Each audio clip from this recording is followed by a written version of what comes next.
their own in recent years. And once again, these two combatants go head-to-head in probably one of the most important games for each other throughout the season.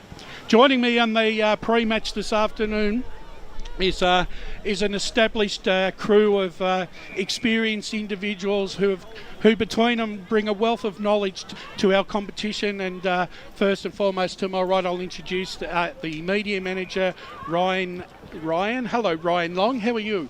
Thank you, Brash. Well said. Your introduction was spot on. A fantastic round, NAIDOC round. I'm really looking forward to it. I believe we've got the smoking ceremony as well before the start of the game.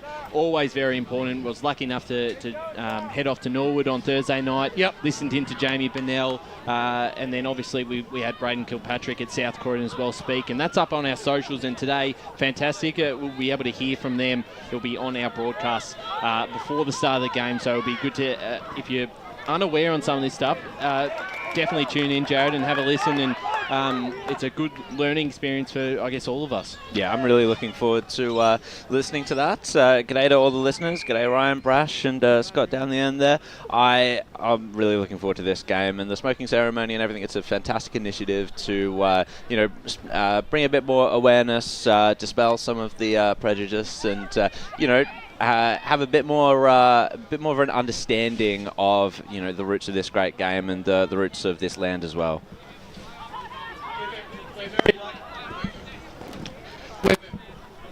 A few communication issues for Brash.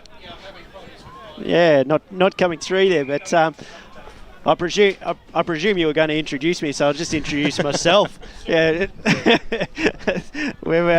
Thank you very much for having me. So I'm glad to be back, and what a round to come back to footy with. Can you hear me now? Yeah, there you go, Brash. There we go. There you go. So I introduced myself. Scotty. Thank you. But brilliant to be here, and really looking forward to the contest. And as spoken about early on, we're going to obviously hear from Braden and Jamie, and it's really worth listening to. So tune in. Both of those individuals spoke really well. Yes, those interviews will be coming up in amongst our pre-match this afternoon, and we'll be hearing from Braden Kilpatrick shortly at 1:25 on what it means to him and NAIDOC week.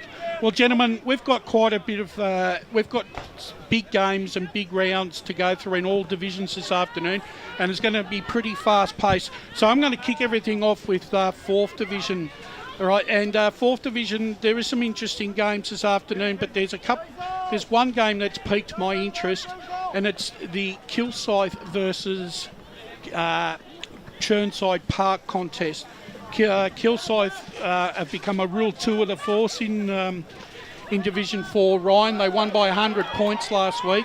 They're taking on Chirnside Park, who all of a sudden have found form and are threatening Forest Hills for that position. And Forest Hills be looking over their shoulder, especially now they're sitting with the bye. Yeah, absolutely. And actually on percentage, I think Chirnside Park now sit in 4th spot. So it's theirs to lose in a way. It's a big clash. Hard to see anyone beating Kilsyth at the moment. I know Forest still got him a few weeks ago, but that was a massive surprise. And we were out there a couple of weeks ago out at Surrey Park Reserve, and despite probably not putting it as much on the scoreboard, only won by 4 or 5 goals, they were in control of that game for pretty much 3 and a bit quarters. And their body work, they were very hard at the football. Some experienced Division 1 footballs really stepping up. McNay's still not into the side. He came out after the Surrey Park win. Yeah, but Jaden Waiko comes to the club this season, kicked another 6 last weekend. Was just very impactful around the contest. Hard side to beat at the moment, and for Chirnside Park, they play Forest Hill next week, so a lot of pressure on that game. But for them, it's more about building the form. I don't think you have to beat Kilsyth. It's hard to make that. That's a hard taskmaster to say you have to win for today to be a success, but need to find a bit of form leading into next week, because next week's game may decide their spot in the top 4, Brash. Yeah, Jared, let's look at Kilsyth and the experience. They're a very bigger-bodied side. They've got a lot of experience running around that have come to the club this year. And it seems like to me it took a little while for them to start to gel, but we really are starting to see now what that combination is starting to do to the competition, and they're starting to create a bit of a gap there, aren't they? They are, and it's not just the combination of those Division 1 players, it's how they're gelling with the rest of the team as well. The connection between Sam Curry and the ruck, being able to tap it down to Weikart and McNay, I mean, that was really impressive to see consistently. You know, that they pretty well beat Surrey Park in those clearances the day we were there at the Panther Pit, and the rest of the team as well. Goodinson, you know, he's finding a lot of. I mean, he was dangerous. He's been dangerous in years past, but you know, the delivery has been much better to him going forward. Brandon Drossler down back, I think he's going to be very difficult to overcome for the Chirnside Park forwards. It's going to be really interesting to see sort of how Lee Odermatt will go and see how much he has settled into that Chirnside Park side. Of course, he's got a lot of experience across a number of teams, so it's not going to be particularly surprising if he hasn't taken that too long to gel into a Division 4 club. A dangerous prospect for Kilsyth to have to deal with, but I think their defence has been rock solid so far. Scotty, about a month ago, Chirnside was sitting 3 games roughly behind Forest Hill. Now all of a sudden the roles have sort of reversed. Can Chirnside now maintain the rage and carry the rest of the form, especially now that they win today, but also take that form pardon me, into the match against Forest Hill next week? Can they make a sustained run and secure that 4th position, say, before round 14 or 15? Yeah, well, if they have that run, like if they get that win today, that's 5 from 5, and they're running red hot. And I spoke, pre-season well about them. I found, good belief in sort of what they were building down there, but it's just obviously taken some time to find the results that have come their way. And finally, they're finding them, so they've just got to continue with that momentum, continue pushing forward, and look, there's plenty of opportunity to find the 4 points in that division. It's just you've got to turn up on the day. Yeah, look, I think I think Kilsyth at the moment are right. I know they're in good form, and the thing is, I don't care really. In all honesty, it doesn't matter when you strike form, but Kilsyth have been a very consistent side, and they've been able to hold their form. Gents, who do we think, and how much? Kilsyth 6 or 7 goals. I just think at the moment they're streets above multiple sides, and although Chirnside Park's form in the recent 3 or 4 weeks has been really solid, I think there's still a big gap between those 3rd and 4th sides to Kilsyth at the moment. They are just flying. What about you, Beena? Well, it'll be interesting because, maybe Chirnside Park's greatest rival right now, Forest Hill, could be their greatest ally if they go back and look at the footage and see how they actually built Kilsyth. Maybe there's a bit of a blueprint there. However, red-hot form, Kilsyth. I kind of agree with the 6 to 7 goal margin that Ryan posited. I'd imagine it would sort of blow out to that towards the last quarter. I can see Chirnside Park sticking with them throughout the day, however. What about you, Scotty? Yeah, I think I'm going Kilsyth, but I just don't want Chirnside to... sometimes, I guess, from seasons gone by, once the score's against Chirnside, they just let it go, and it sort of blows out quite well, and they need to protect that percentage where they can. So I think Kilsyth, but I'm really pleased to see Chirnside getting the wins and making a statement over the last sort of month. I think if they are going to establish their contenders, their credentials as a finals contender, I'm not looking for them to actually win today, but I want to see a more competitive performance, and I don't want to see them get beaten by 10, 15 goals. I want to see them getting beaten by 3 or 4 goals, and I'd be disappointed. I think Kilsyth will win this game, and I think they're going to win it. I think they're going to win convincingly. They are running on top of the ground in winter, right? And these are the hard months that you really got to get. This is where you build up your endurance in your legs. And I would love to. I can't wait to watch Kilsyth play, to see that change from obviously last year when we saw them. I don't know. I don't know the schedule of media manager, but we might only see them come into the finals. But I really can't wait to that first time, and I'll be making myself available to watch them, because I think they're in ripping form. They were so good last year. They were so quick, but they're obviously taken up a gear, and I'm really looking forward to seeing them. Hard to see any way they don't play a grand final this year. No, I'd be very surprised. No, I think I had them, and I've got them. I I said at the start of the year that I felt that them and Surrey are playing off in the grand final. So far, my mind hasn't changed from that. 2 other games just to quickly mention, gents, just some tips on these ones. MLOC Croydon North are at home to Surrey Park. Surrey disappointing last week. 2 weeks ago. 2 weeks ago. Yeah, sorry. no, yeah, it was. They were against Kilsyth. Limited bodies. There's a few guys out, and injuries have played a big factor. Not having Tom Smith there makes a massive difference.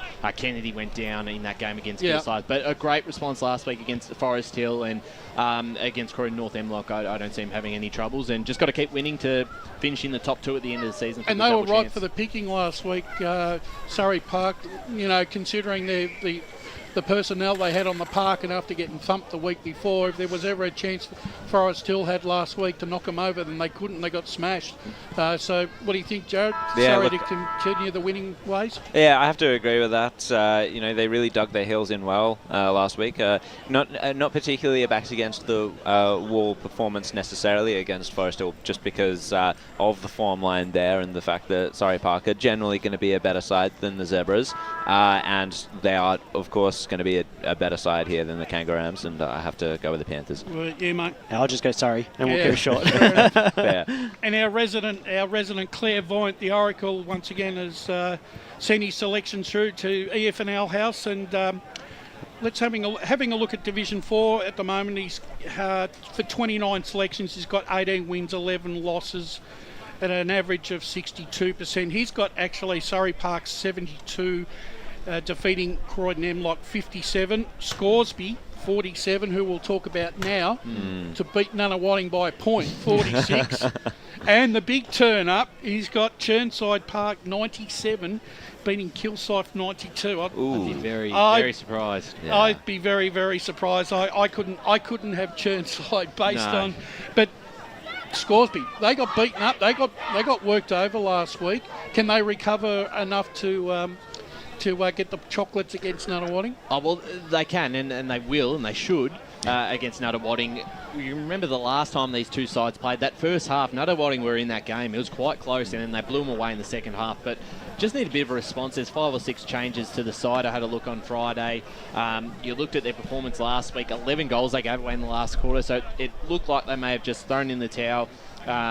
They were never going to win that game at three-quarter time, but to give up that sort of that amount of goals on your home deck, it doesn't matter if the game's over. That's just not probably good enough for a side if they're going to play finals and look to potentially play a grand final and even possibly a premiership. But it looks like they're still a bit of the way off in saying that they'll have no problems today. Yep. I don't see him. Scores a bit of rebound, Jared, for you? Yeah, I completely agree with that. They would have felt hard done by not dodging relegation last year. They would see themselves as a Division 3 team, and they really need to stamp their authority on this game against Nunawading. Scotty? Yeah, Scoresby. Yeah, I think Scoresby have got to win by at least 10 goals this week. They're too good a side. Nunawading under Frank has done Salonitri's done a fantastic job resurrecting that club, and I hope that he stays on, because I can see Nunawading going upwards, and I think that's a really good sign.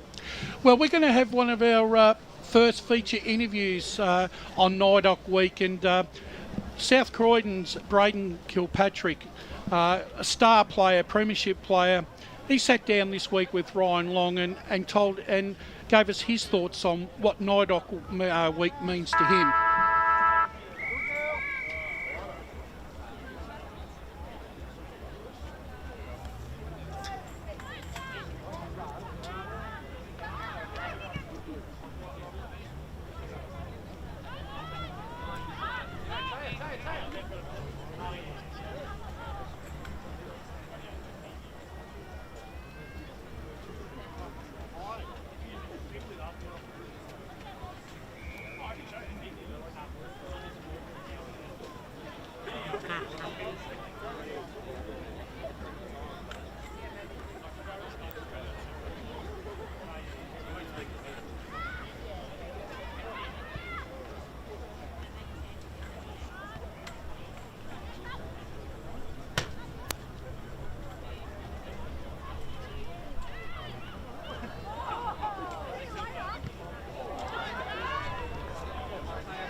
people have always used as an outlet to express themselves. It's countless how many Indigenous football players there are, sportsmen, your Kathy Freemans of the world, things like that. And it's just been a way that Indigenous people have probably tried to put themselves on the map a little bit in this country. And yeah, I think it's, in footy especially, there's heaps of them. So it's just good to, have role models in the community, I think, as well, is a big thing. Like, for Indigenous people to see other Indigenous people succeeding and doing really well is important. I think it's just that constant messaging, right? The ability for us to educate consistently to change behaviours that have been ingrained in probably Australian culture for a long period of time. No one wants to see stuff like, what happened to Adam Goods, pushed like a absolute champion of the game out of the game from things like that. And I think, steps have been made forward from those moments, but there's still the odd slip up. I think the positive now is that events like NAIDOC Week, the awareness is getting to the point where people no longer will sort of walk past that behaviour anymore. People are sort of really put back and will hold others accountable to it, which is why you're seeing less of it in society at the moment, which is really positive. The thing that you love about sport and you love about team sport, I guess, and footy especially, is when you go to play, it doesn't matter where you're from or who you are or what you're about, sort of thing, you've got something in common with the 22 guys or girls that you run out there with. And I think it's just, it's a really good way of bonding with people over a common like or common goal, I guess, that you want to achieve that win at the end of the day. Football Netball League, we've seen other clubs do smoking ceremonies, and of course every year now you see more and more teams jumping on board and celebrating the culture, getting a jersey to represent, and try and make something of the occasion. So more questions every year, which is probably the purpose of events like this and rounds like this, is to have more questions. And I don't have the answers to all of them, right? But just the fact that questions are being asked is really, really positive. I'd like to think that I'm growing all the time. I think a lot of people think that way, and both as a person, but then culturally too. So I think, a couple of years ago, I probably wouldn't be sitting here doing this sort of stuff. So I think for sure, definitely some growth. It's usually final type atmosphere. We usually have a smoking ceremony and welcome to country and things like that before the game as well. So it's sort of, as you're out on the field and you get a little bit, you start to get those nerves and, you start to get excited for the game. And, any time that you have something like that on before a game grows that. And then, the crowd's engaged. The design of the jersey was done by an Indigenous artist called Kirby Bentley. So she did an amazing job of designing it with the girls. Now I saw it, I guess. Like, I saw a couple of the ideas and a couple of the meanings, and we sort of collectively chose it. But she was behind the design mainly. So the jersey represents people coming together from all walks of life, protecting each other and chasing success, which is what we're about at South Croydon, and we think the jersey, represents that really well. top of the goal square for Norwood. Benell crumbs, Benell goals. Look, I hope he plays really well, but I hope we still win. Both clubs are in a pretty similar position. We always have good games against Norwood. They're a competitive club. Good luck to them. I hope, especially JB and Tristan, I hope they play really well. I hope their families enjoy the day, but hopefully we win.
into, I guess, avoiding the relegation sort of section. All right, so you've got Coldstream. Ryan, what's your final thought on this game and who wins?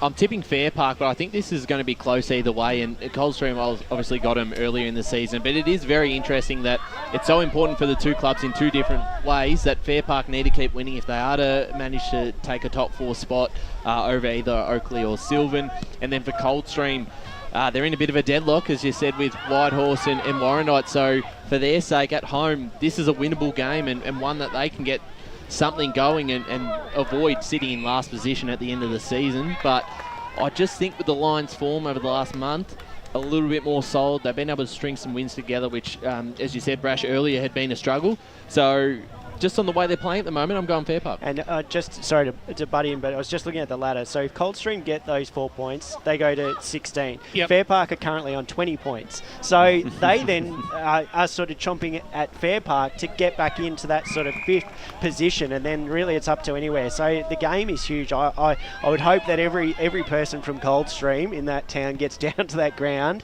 and cheers on for hopefully a win for the home side. Jared, what are your thoughts? I've got Fair Park in this one just simply on form and Coldstream's form as well, particularly out their home ground, as I mentioned. And I think it's interesting because Fair Park were the ones last year to able to perform that Great Escape, and now they have the chance to put a stop to Coldstream's potential Great Escape, which is I think a really interesting storyline there that Fair Park has gone through in the past couple of years.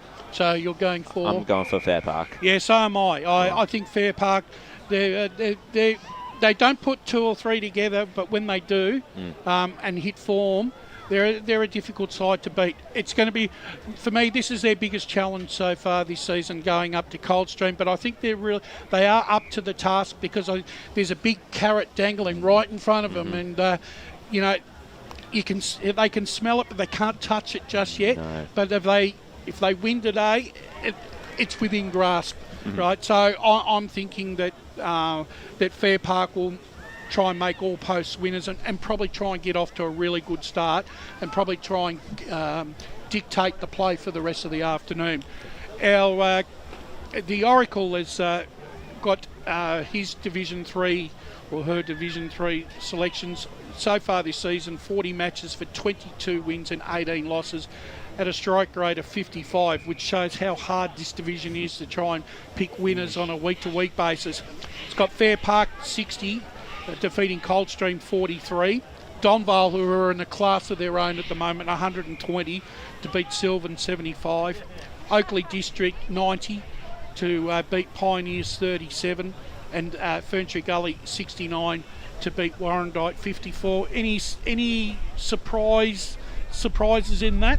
No, only that it goes against my tip of Coldstream, but I'll stick with it. Do you, what about you two gentlemen? Any things that stick out there? Well, I think Donvale Sylvan is probably a pretty accurate reflection of where both of those teams are at and just how high scoring Donvale is. It's a little bit harsh on Whitehorse to say they're only going to kick 37 points today. But they've really struggled. They've struggled in recent rounds. Yeah, to post score.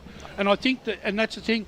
One interesting other stat that I looked into Donvale's performances so far this season, out of all the 8 grounds that they play at, they hold the highest score at least 6 of them. So that just shows you the dominance that not only Donvale dominant at home and able to kick high scores at home, but they're kicking big scores away from home as well. So, look, it's at the moment it's all about Donvale and the rest are. At the moment, they're looking up the ladder and they've got a mountain to climb.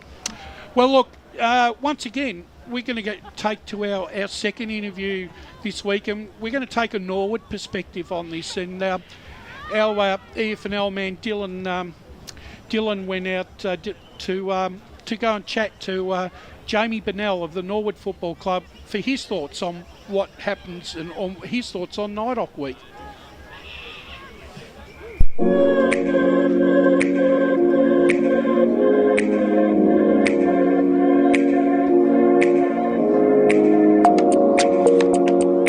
My name's Jamie Bennell, play for the Norwood Football Club. I'm a proud Noongar Yamaji man from Western Australia, so Noongar is the southwest of Western Australia and Yamaji is the midwest and northwest of Western Australia. NAIDOC Week's about all of us coming together as one, learning, and also just celebrating our rich history. It's an awesome week for me as an Indigenous person. It's just a week of recognition and celebration of our special culture, and it's bringing others along, non-Indigenous people along the journey with us as well, and to celebrate along with us.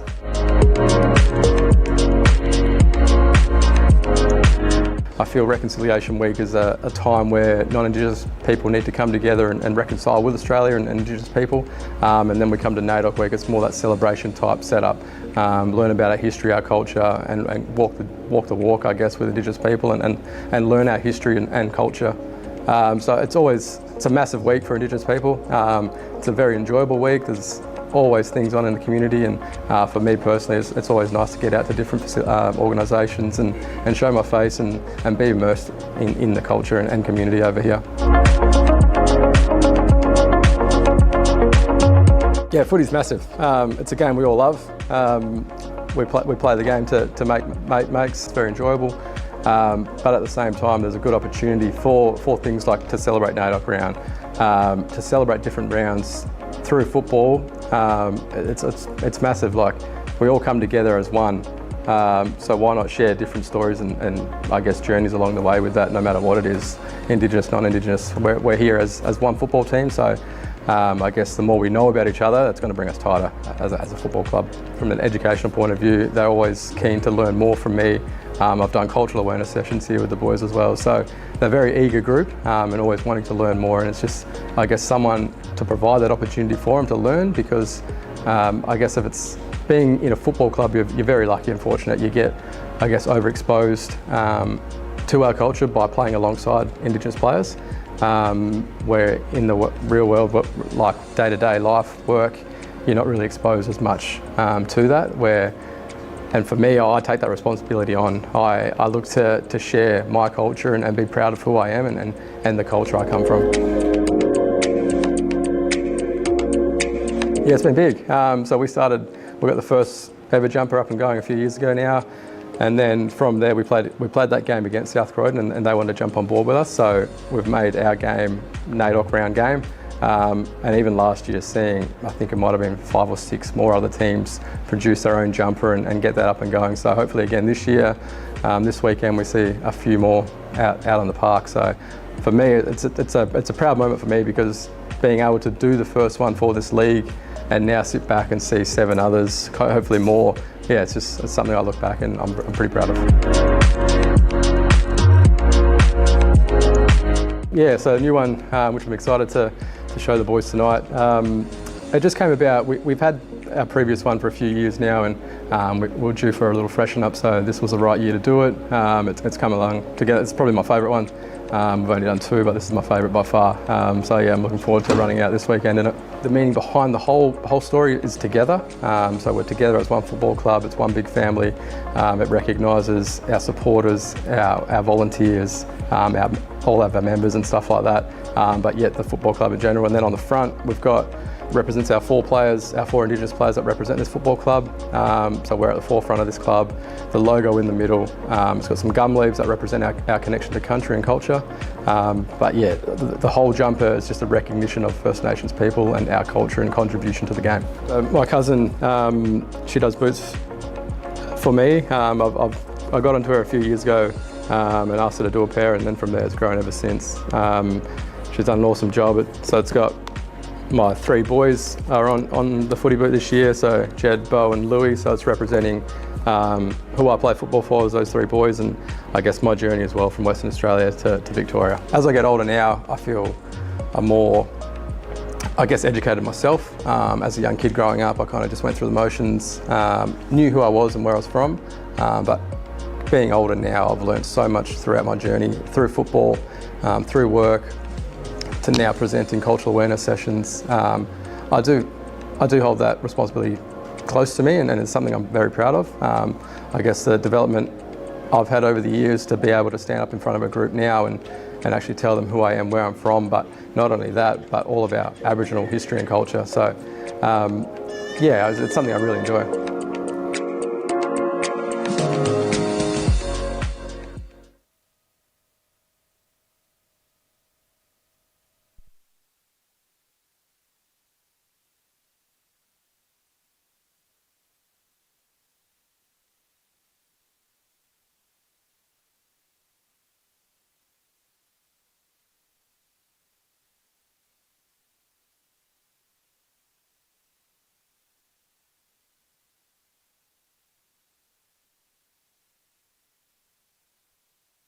able to get those insights from both those players, and they both speak really, really well. Yeah, it is, and the fact is that Australia will this year get a chance to have their say on the Aboriginal affairs in an important vote for the community at large when the Voice referendum is put to the Australian population later in the year, and obviously for all concerned, everyone will be hoping for a yes vote. Ryan? Yes, yeah, definitely. And as you see at the moment, the girls are wearing the Indigenous jumper as well from South Croydon, so looking fantastic. And they're currently beating Don Bell at the moment, 6-4-40, one straight 6 with a quarter left to play.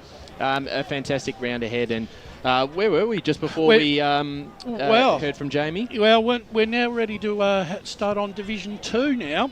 And the game that, for me, that has attracted the most attention this week is the game between Boronia and East Burwood, and it really is significant for the two sides that aren't playing this weekend, who played earlier in the year in Waverley Blues and Mulgrave, because as the way the season has progressed so far, especially for Waverley Blues, they've lost their last 2 or 3 games now, and now with Boronia up against East Burwood, especially. It now gives Boronia, if they win today, an extra chance. They could skip nearly 3-4 games clear of Waverley Blues and 6 games clear of Mulgrave. But on the other hand, with East Burwood, they're in really good form, and probably this has come at the right time for East Burwood. They need to exactly know at this moment in time where they are in the pecking order of the season, and there's none better chance to test yourself against the top side, and they get that opportunity this afternoon. Jared, how do you see this game panning out? It's a really interesting one because East Burwood are in some scintillating form right now. They've won, I believe, 5 games in a row. They're coming into this one hot. They're starting to get their personnel back, or they have over the past month, and really, really settling into some good form.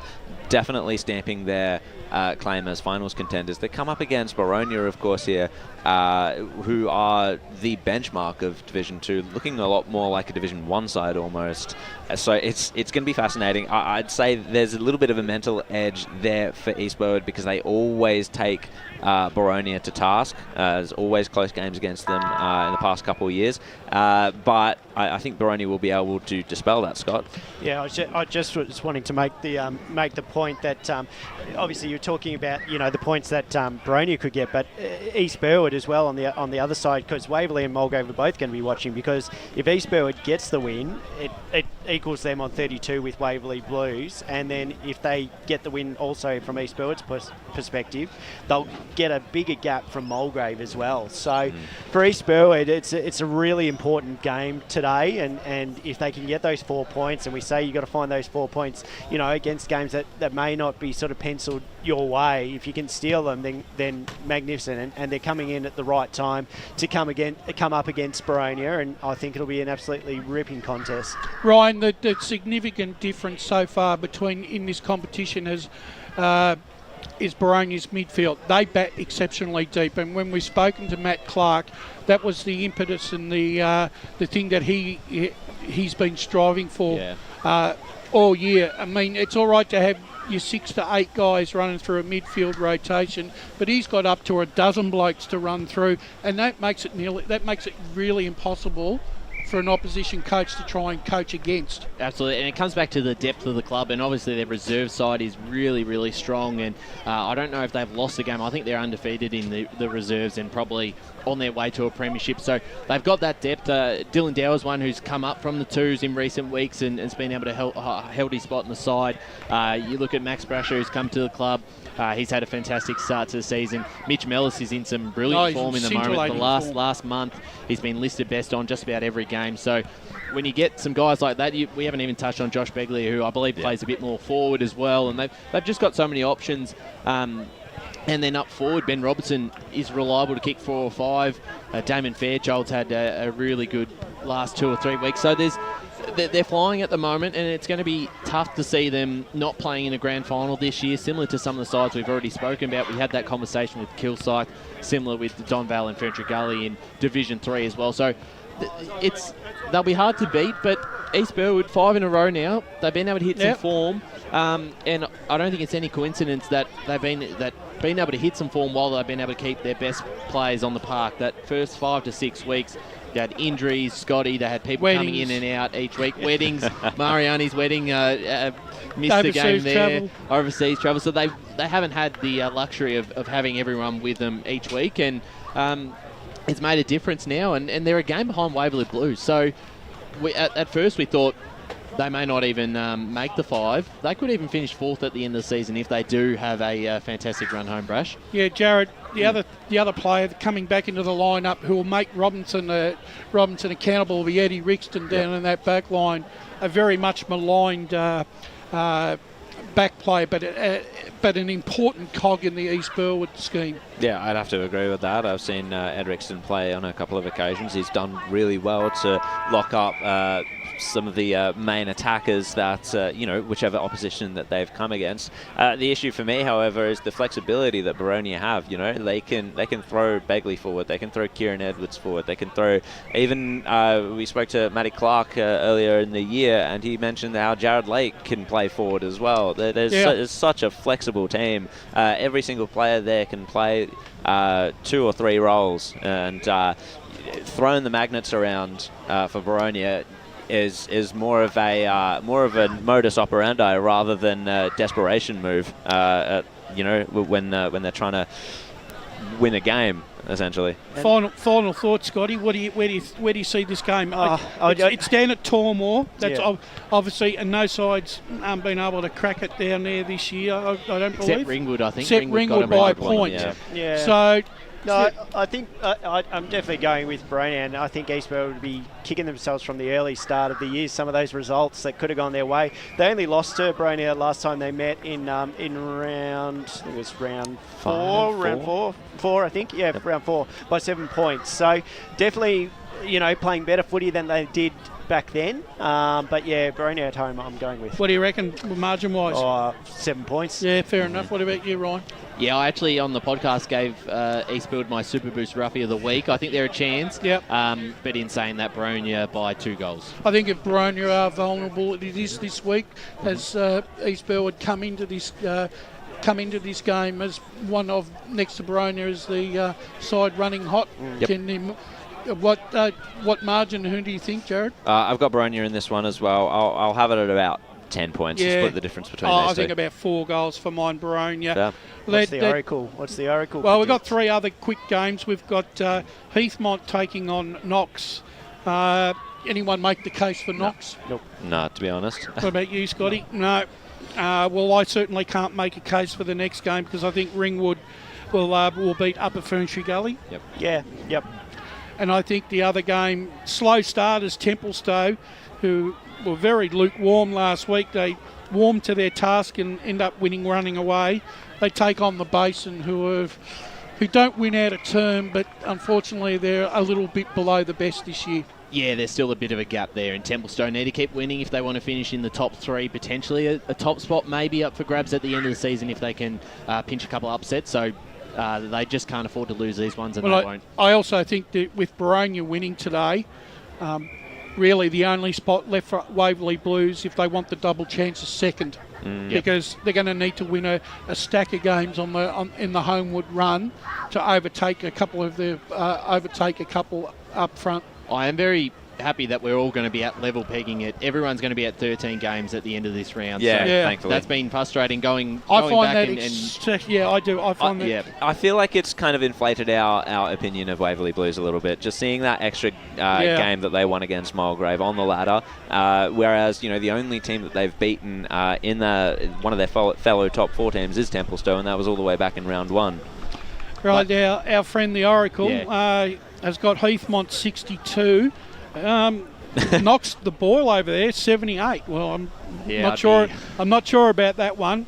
Ringwood 50. Ringwood 50 beating Upper Gully 33. I could see that happening. Ringwood are not a high scoring side, but Upper Ferntree Gully really struggle to kick for past 40 points. I could see something like that happening. Templestowe 64 to beat the Basin 41. Yeah, I think that's probably a fair score. Hey, I drove past Templestowe during the week, and that ground's in not bad nick, so they might get a score there. But Baronia, the clear selection here from the Oracle, 93 to 68. You know, that's 27 points or 26 points. So, yeah, you know, that could be a margin. But then again, you know, East Bell are more than capable of dragging that down and only getting beaten by 10, 12 points. Yeah, definitely. Yep. So I think by and large, that's Division 2 done and dusted. We'll keep moving on because we've got lots of other things to talk about. We're going to move into Division 1 now. And the game I've set down for discussion is the Mitcham North Ringwood game, because all of a sudden North Ringwood have put themselves into finals calculation with a big win last week, and an unexpected win. And for the first time in 2 years, Ryan, they've kicked over 100 points. Yeah, and the first time you can actually consider them as a finals threat, even though a couple of weeks ago they were still in the mix. But the fact that they actually hit the 100-point margin and beat a side quite comfortably, because all their wins were very similar. They were won by 10, 15 points, maybe less, and they were barely getting over 10 or 11 goals. So the fact that they've proven that they can score big, and also, was that away from? That was at Quamby. I was going to ask, yeah. So they play that ground really, really well, and it's a tough ask when they go to Mitcham, who are certainly going to be looking for a win to get back on the winners list. But they've got enough talent. Paddy Rose comes back in the side. You know he can kick a few goals, so I'm not going to tip him, but I think if they can pull off one or two upsets on the run home, that fifth spot is up for grabs. Most definitely. Ryan, I do give North Ringwood a fleeting chance, but I think Neil Winterland and Ivy's side really revved up. Right, they'll want retribution from last week. It's a bit of an unfortunate time for North Ringwood to come up against Mitcham right now, because I think what we've seen again from Mitcham in the two times we saw them against South Bulga rather than Montrose, the midfield especially started very slowly, and they can't afford to do that here against North Ringwood, because that exuberance is going to start to come through, and it could cause the boil over if Mitcham are slow starters today. But I just don't see it happening. I really think they'll be raring to go from the word go. Yeah, I don't see it sort of happening. I think Mitcham at home too strong. Credit to North Ringwood and how they're playing, and obviously if they can get that win, brilliant. They take on North Ringwood, take on Croydon next week, so they're sort of obviously banking hopefully some points over the next 2 weeks. If they can pinch this one, though, it'd be huge for them and huge for their finals push. Yeah. Well, they got this particular game. South Belgrave 93 to beat Beaconsfield 58. One Turner South 49 to beat Croydon 36. Bayswater 97 to beat Mooroolbark 62. That's probably based on Bayswater's performances in recent times against two of the lower level sides, so their score has probably gone up a lot. Montrose 63, comfortably over Lilydale 31, and he's tipped the upset here, North Ringwood 84 against Mitcham 76. You'd be a brave man to pick against Mitcham, but statistically speaking, the Oracle thinks that North Ringwood's a fleeting chance this week. Well, it'd be certainly interesting, but a lot of, the Division 1 games this week, that's very important for North Ringwood's sake, but the Bayswater versus Mooroolbark game, Scotty, bit of a mini elimination final. You wouldn't completely rule out the side that loses, but looking at the way the ladder is progressing at the moment, win this year, you stay in the hunt. Lose, you're probably not looking at a final spot this year. No, you're not, and this is the crucial time of the year where you got to get the points to go. If they haven't come your way at the start of the season, then you've got to turn it around at some stage. We've got a bit of technical stuff going on around us. For those watching on YouTube, probably hear some chords being moved around as well on Radio Eastern. But no, it's an exciting time, and I'm really looking forward to watching some of these results over the day, and we'll have those updates throughout today's game. Yeah. And just quickly in the Premier Division Women's game here, we've got South Croydon 6-4-40.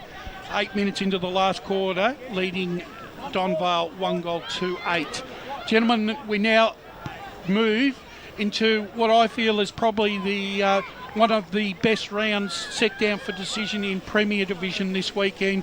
There's 5 five really good games where the results could go either way. And look, whilst we'll be talking about South Croydon and Norwood throughout the afternoon, the game that really, for mine, piques my attention, and it has from last weekend, it's the game that our man Ray Baird will be at this afternoon down at Edward and Flack Oval between Berwick and Park Orchards. This is the quintessential 8-point game. In fact, this game could actually be worth 12 points the way the season's panning out. Both sides coming off a win last week and confidence-boosting wins. Park Orchards all of a sudden, starting with you, Ryan, just hit a vein of form, and we did speak about this about 2 or 3 weeks ago, that Park Orchards were going to get their opportunity, right, to win some games. They've done exactly what you've wanted them to do today. This is the litmus test for them. Can they go down there and take that scalp and get another win? Yeah, definitely right. And we always said sitting 0-9, they were better than an 0-9 side. They've been very competitive against some really good sides. For whatever reason, just couldn't get across the line and missed some opportunities there. And finally, they played some games against sides around them on the ladder. Knocked off Doncaster last week, had a win before against Norwood, and then they played Berwick, who, unfortunately for Park Orchard's sake, got a win yesterday on Saturday. So they would have come off the ground, excited that they're out of the bottom two, to find out that Berwick had pumped Norwood in the end. So I think they play each other twice, having a think. Yep. So they play each other in the final round. round. So these two games are just massive.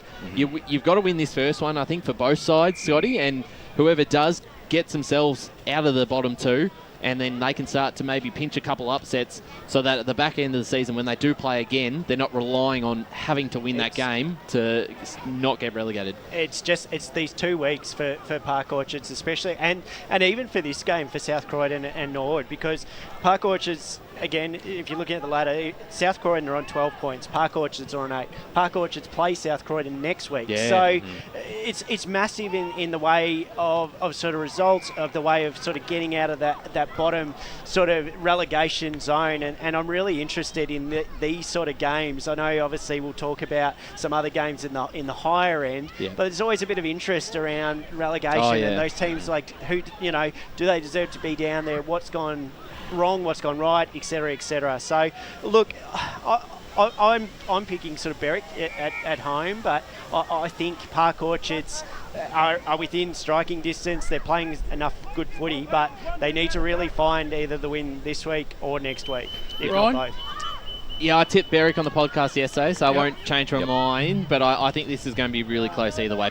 Berwick at home. What do you think, home field advantage. I have to agree with Ryan there. I went for Berwick on the podcast as well, and I think it's just based on their pressure game and the fact that I'm not sure if Park Orchards will have the legs to continue their running style of play across the large expanses of Edwin Flack Reserve. I'm going to go the contrary view. I think when a side hits a bit of form, there's a lot of confidence, and I'm not really worried about Park Orchards going down to Edwin Flack. In fact, I reckon it might actually suit them a little bit, because I think they're a bit of a run and gun side, and I think they like the wide expanses of grounds where they don't feel like they're being hemmed in.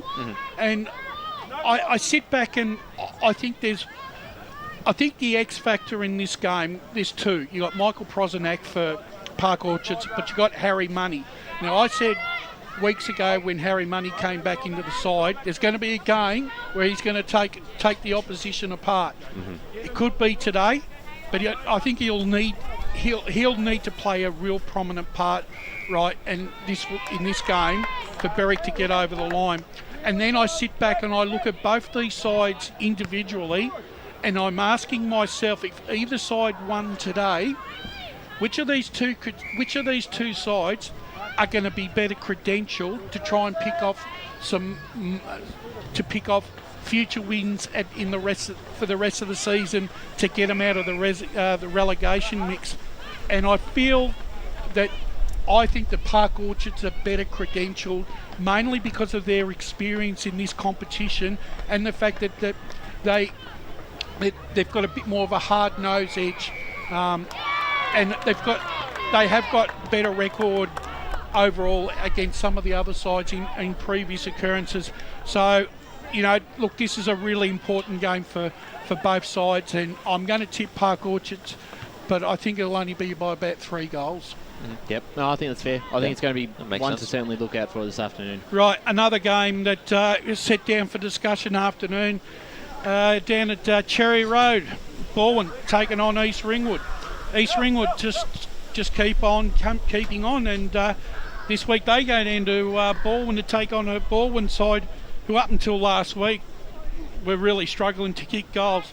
Found some form last week and now find themselves in another match of the day status.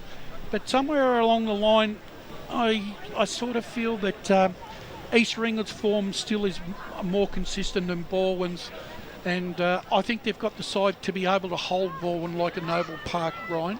Yeah, I think so, and they've been a bit of a surprise. I think we all knew that they were going to play some good footy in this division, but to be sitting on top of the ladder, a game clear, it's just crazy to think, and I said it yesterday, I mean, sides don't usually tend to come into Premier Division and play finals, let alone have a shot at finishing top 2, and they just seem to find the answers against all those sides that they play against, whether that be even last week against South Croydon, who played some really good footy in Dano King's 300th, a real mature win to be able to hold on in really tough conditions, or not weather conditions, but just a tough game with South Croydon really, really needing a win and wanting one for a champion of their club. So that really impressed me from an East Ringwood perspective, and I said it a few weeks ago, before Balwyn sort of dropped out of form, that I thought at full strength they're my premiership favourite. I've sort of jumped off the bandwagon a little bit with that, Scotty. But so no, I'll stick with him. Balwyn to win today. But then is Charlie Haley's out? Charlie Haley out, so that doesn't help. And that's the only sort of thing that I sort of go, well, that's probably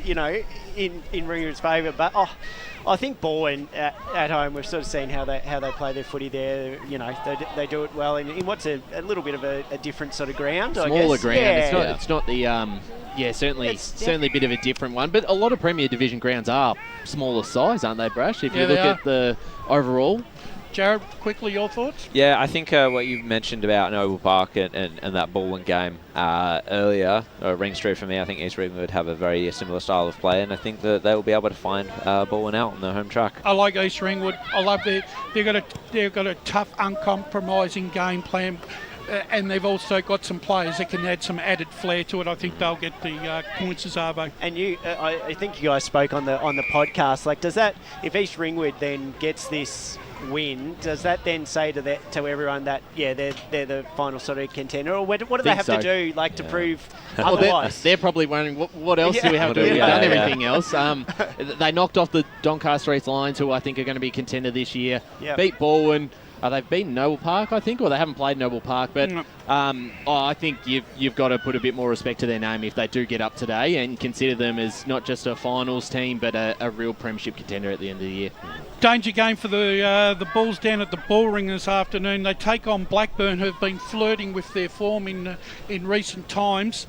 Anyone make the case? I think Noble Park are going well enough to win this afternoon. I think they've got a bit more class than Blackburn. Blackburn all of a sudden have just sort of slid off the mark a little bit, Jared. Yeah, this is one of those games where it's just so... I go back and forth on quite a bit. So much so that I forgot who I tipped yesterday on the podcast. So you might be hearing something different from me today, which I think maybe just speaks to the just the intrigue of this game and how close these two teams are, and how close the entirety of Premier Division is as well.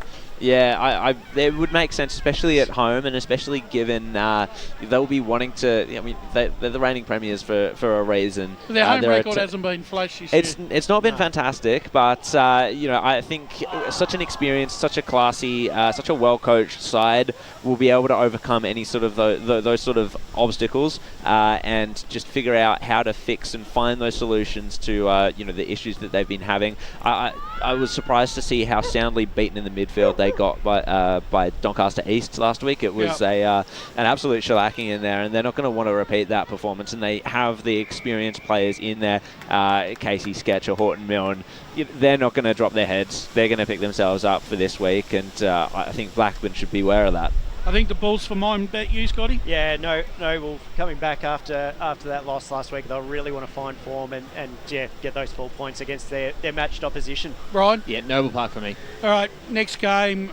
I think this game picks itself. I think Roval, they'll rebound after a disappointing loss against Vermont last Sunday. They take on Doncaster down at Roval this afternoon, and I think the margin may be significant in this game. Anything from any of you guys? No, I don't think so. No. I think you're right. And the last game, and I think this is a real humdinger of a game too. Vermont are at home to Doncaster East. Vermont with a big win last Sunday, and in some quarters an unexpected win against Roval last week, Ryan. And Doncaster East will now head to Vermont Recreation Reserve, knowing that they're going to be in for a big contest this afternoon. Oh, this is another huge game, and that's why when we went through the games yesterday in the podcast, geez, there's not a bad game in the bunch. There really is, and the way Vermont played in that second quarter, they just took the game on. They just killed Roval in the centre clearances. Kelkolski kicked 4 goals in a quarter, was just lighting it up. Everything he touched turned to gold. They just played some really, really good football, and besides that game we saw early in the season against East Ringwood, they've had a fantastic season, and they're coming up against, I think, one of the contenders to the flag in Doncaster East. We haven't probably talked about them enough this year. They've built some form in the last month, and they've now proved themselves as a real contender and someone who will be wanting that top 2 spot really desperately. All right, quickly, Scotty, who you reckon? I'm going to go Vermont on this one. Well, yeah, Jared. I have Doncaster East in this one. And you, Yeah, Ron? Doncaster East for me. All right, and finally, the Premier Division for the Oracle, Balwyn 65, East Ringwood 86. South Croydon, who we'll talk about, 49 to beat Norwood 46. We've got Park Orchards 87 to beat Berwick 50. Blackburn 61 to beat Noble Park 41. Roval 88 to beat Doncaster 33. And the big surprise has got Vermont 85 defeating Doncaster East 65. So the Oracle has certainly gone out on a limb there in some of those games, especially some of those margins. I think, look, with such a tight division, Scotty, it's hard to fathom that some of these scores could be. A bold Vermont tip, but yeah, I'll follow it. So it's going to be so good again, just to keep those scores up to date sort of through the day. And there's a few of our fellow broadcasters out at different matches, so we'll be getting sort of them right up to date. All right, Jen, I'll set the scene for this afternoon's game before we go to our presentation. South Croydon 3-8, sitting in 9th position. Norwood 4-7, sitting in 8th. Both South Croydon average 67 points a season per match. Norwood 64. South Croydon have won 20 quarters out of 44, and Norwood 18 out of 44. In recent years, to finish in the top 6, last year Blackburn finished 9-8, 9-8-1. However, if it wasn't a top 6, Doncaster East with 11-6-1 would have been the entry point. 2019 was the year that South Croydon won the flag from a 10-8 position, but before that, a 12-6 was your minimum to get into the finals. These two sides sitting at 4-7 and 3-8 will need to win every single game, right, to even qualify for the bottom of the 6. Where does that leave these two today, and what are they playing for, Ryan? I mean, you can look at it 2 ways. You can look at maybe a chance to play finals, but at the moment, both these sides are not safe from relegation, as we talked about. They're not that far ahead of the bottom 3, so it just relieves a lot of pressure for the side that does get the win today. Norwood are in some bad form, to be honest. They're out of form at the moment, haven't been able to play their best footy in recent weeks. South Croydon have had just so many injuries. Norwood too, and it's made an impact. And both sides just looking for 4 points, as I think we're about to get ready for the presentation down at ground level. Let's take us down to our presentation for the NAIDOC week presentation between South Croydon and Norwood. And just for our Radio Eastern listeners, if you are listening in, it may be a little bit quiet as the presentation gets underway. So I think we're just trying to get teams lined up. Fantastic to see. Also, the umpires wearing their Indigenous strip as well. Just this ground here at Cheon Park that the umpires have that, but that looks fantastic as well. Maybe you can think about... Gentlemen, welcome everyone to Cheon Park. Thanks for coming out today. I'd like to welcome Nerylyn Duff to conduct the formal ceremonies today. She'll introduce herself and tell us a little bit about where she's from and the local people.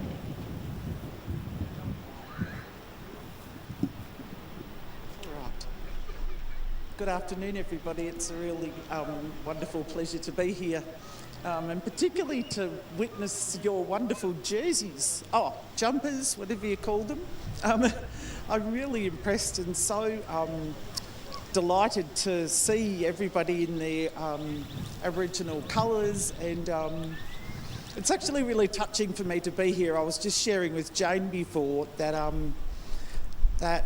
my husband, who was a man of colour, was severely injured in a racial attack just across the road here about 10 years ago, and that really affected our family for a long time.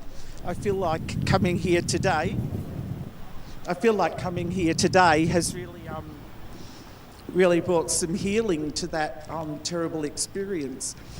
And back in those times, I wouldn't have imagined that we would have been celebrating our culture as we are today. So thank you for this invitation. I wasn't really the person that you were expecting, but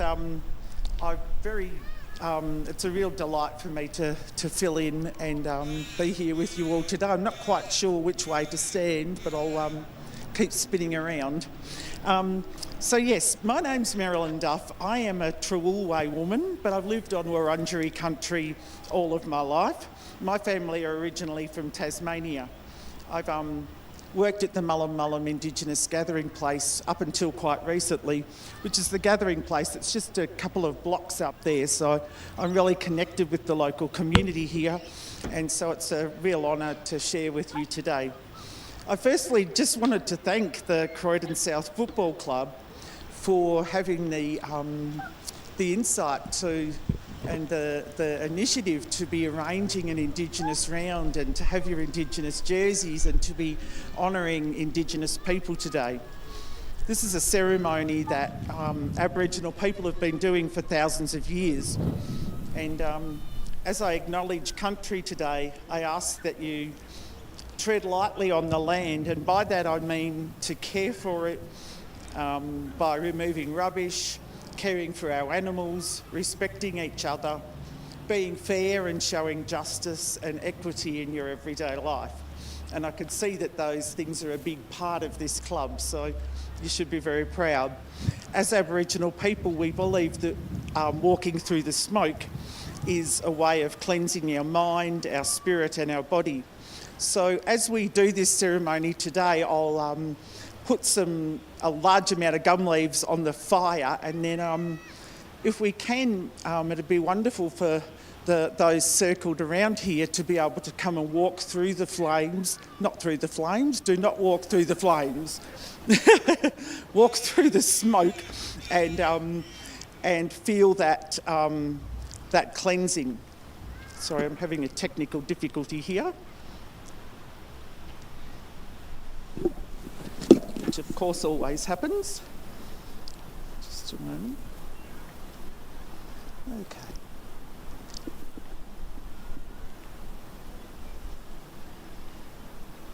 All right. Okay. So as you walk through the smoke, I ask that you, if you would like to, pull some of the smoke over you in a motion of I suppose like you would pull water over your head if you were going to splash water over yourself. That's what we do as a traditional part of this ceremony, is to pull the smoke over our head and cleanse the soles of our feet and our hands. And as we pull the smoke over our heads, it's a way of cleansing our minds and our thoughts. So Today you'll notice that I'm wearing my traditional possum skin cloak. And the possum skin cloak is a really important part of ceremony in the southern parts of Australia. They don't wear possum skin cloaks in far north Queensland for obvious reasons, but it's wonderful to have that with me today because that represents my family. On the reverse of our possum skin cloak, we record the stories of our life and the stories of our family, and we wear these in ceremony. And I would only wear this when it's a true, honourable and respectful ceremony, so I'm happy to be wearing that here today with you.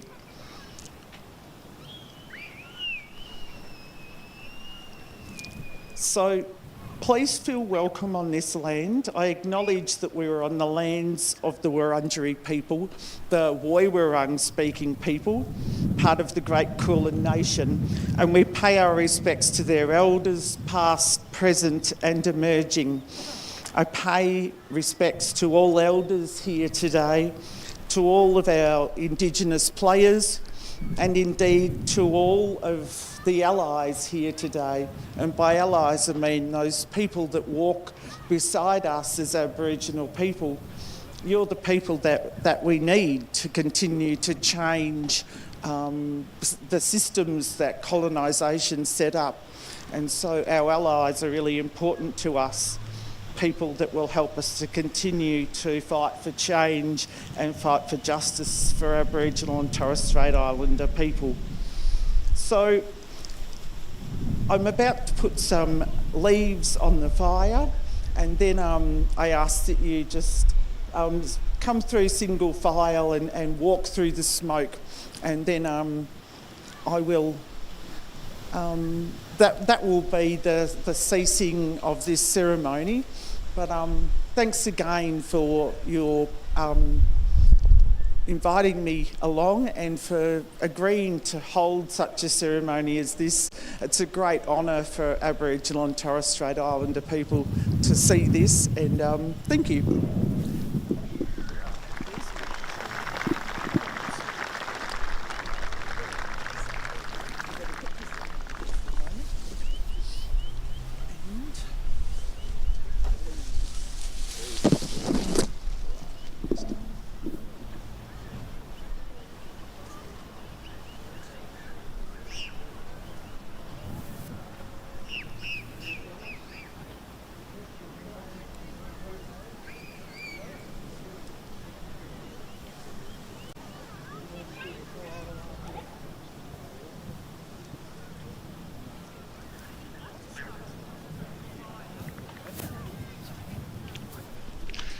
Welcome back to our radio Eastern 98.1 listeners.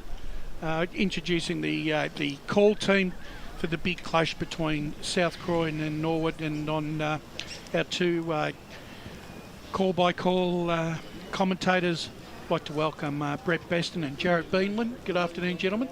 Afternoon, Brash. Yeah, it should be a good one this. Of course, a very special occasion with it's been NAIDOC week, which finishes, I believe, tomorrow. So this is the NAIDOC round, celebrating all things Indigenous. A really special occasion. And of course, we've got the smoking ceremony going at the moment. Two sides, Jarrett, who it's fair to say are not exactly flying, but it is a great occasion, and probably the last roll of the dice for both these teams. One of them, the loser today, definitely out of contention. The winner, probably a long shot as well, but possibly still a chance to make finals. Who you thought? Who do you think, Brett? South Croydon for me. I think margin. You reckon? Smallish. I think that maybe 12 to 15 points. Yeah. I mean, we saw Norwood get absolutely smashed by Berwick last week, and I watched a little bit of that game online, and they got really done. Big time. So, look, they'll be looking to bounce back, but both sides, as I say, not travelling that well, but I just like South Croydon, particularly out here at Chong Park, but probably not a lot in it, maybe 10 to 12 points. Jared?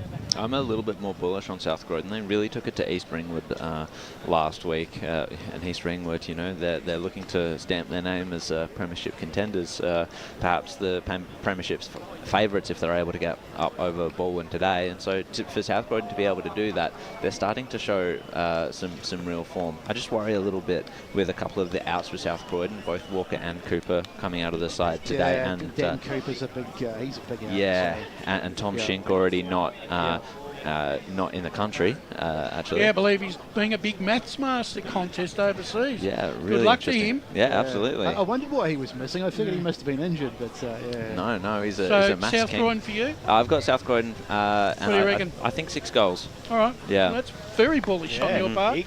Also in doing the stats, and he's become the stats extraordinaire, Paul Coney. How are you, Paul? Yeah, good rush. Good call this morning too. Yep. It was a great game. I call alongside Ryan, and it was a great game. I think South Croydon will get up by about 2 or 3 goals today. Yeah. Joining me on special comments this afternoon, Scotty Hardy, welcome to you. First time on commentary this year. You've had a chance to watch the EFNL from afar. Yeah, Have you been impressed? Thanks, Rash. It was part of round 1, but it's been a long time between then and there. Although I was down here for the boundary for that's right. South Croydon and Blackburn, and look, it's been a tale of sort of time for South Croydon. I hope that they can turn it around. I am picking them. I always have enjoyed watching them play footy, but matched up very well against Norwood, and it should be an absolute ripping contest. I walked in this morning and I looked and I thought, who's that guy on the end? It's been so long since. No, welcome, Scotty. It's great to have you back. We've really missed you. It seems like forever. It does. And I could have been down here at 9 a.m. this morning. I was that excited to be part of it again. It's great to have you back. I've missed it, and what a round to take part in. It always has such a good feel at the ground as well, and between both these clubs. And listening to the boys speak, we obviously had it pre-game, and for those that haven't listened, jump on our socials and Braden and Jamie sort of speak, on behalf of their club and about about what they've sort of designed in their jumpers, and it's just such an amazing day, and everyone it's just such a good feeling around the club. I just feel, Brett, that I look at the two sides. I think South Croydon are a little bit more experienced. They've got premiership players in there. I think they've got a recognised full forward in Wilson. I'm not seeing that. That could be a good point, actually, Brash, because, I think Hugh Johnson's kicked 17, but he played a bit of a different role last week.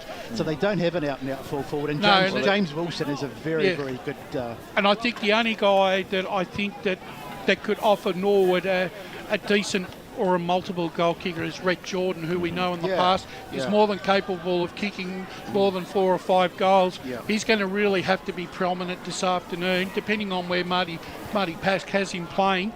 I just sort of feel that, taking all things into consideration, Croydon's got a 9-6 home win record since 2022. Norwood's away record at 5-10. Doesn't inspire me to tip them away from home. And I think, all right, the margins are close between them this season, but I think with the experience and the grounds in one of the better grounds is in really good nick. I got South Croydon winning by about 9 points, I reckon. A couple of quite big outs too. One guy that is missing, and I was talking to a couple of my learned colleagues, and they informed me he's overseas at the moment, is Max King. Who I've always rated enormously highly. Well, I tell you what, he must be. I tell you what, he's running the old canteen, mate. Max King. I don't know who your learned friends are.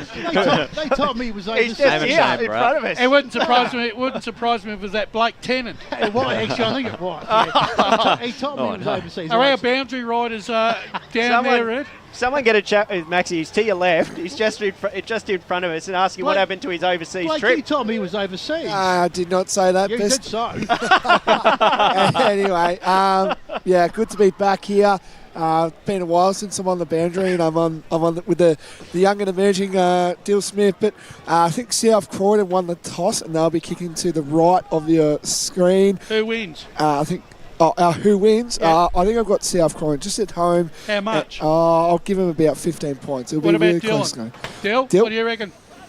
Yeah, I found this one really hard to split, to be honest, and I think this game might need a hero, so I'm backing in Braden Kilpatrick here. He's number 1 for ranking points in the competition. We know he does the clearance work and the disposals, but he's actually number 1 for score involvements as well, Kilpatrick, so backing him in, I think South Croydon by a couple of goals. Well, there you have it. Most of the majority, or in fact nearly all of us, have gone for South Croydon, albeit by a smallish margin. So that shows you that Norwood gentlemen are still a chance. But I just think that they didn't do it for Dano on his 300th game last week, but I think they can do it for his 301st game. That's right, and they've got a couple of I don't mean to be unkind, but a couple of older stages out there, and Dano King, and also let's not forget Robbie Mallinson too, and a couple of the other guys who are probably, I think, part of that 2017 premiership, which seems such a long time ago.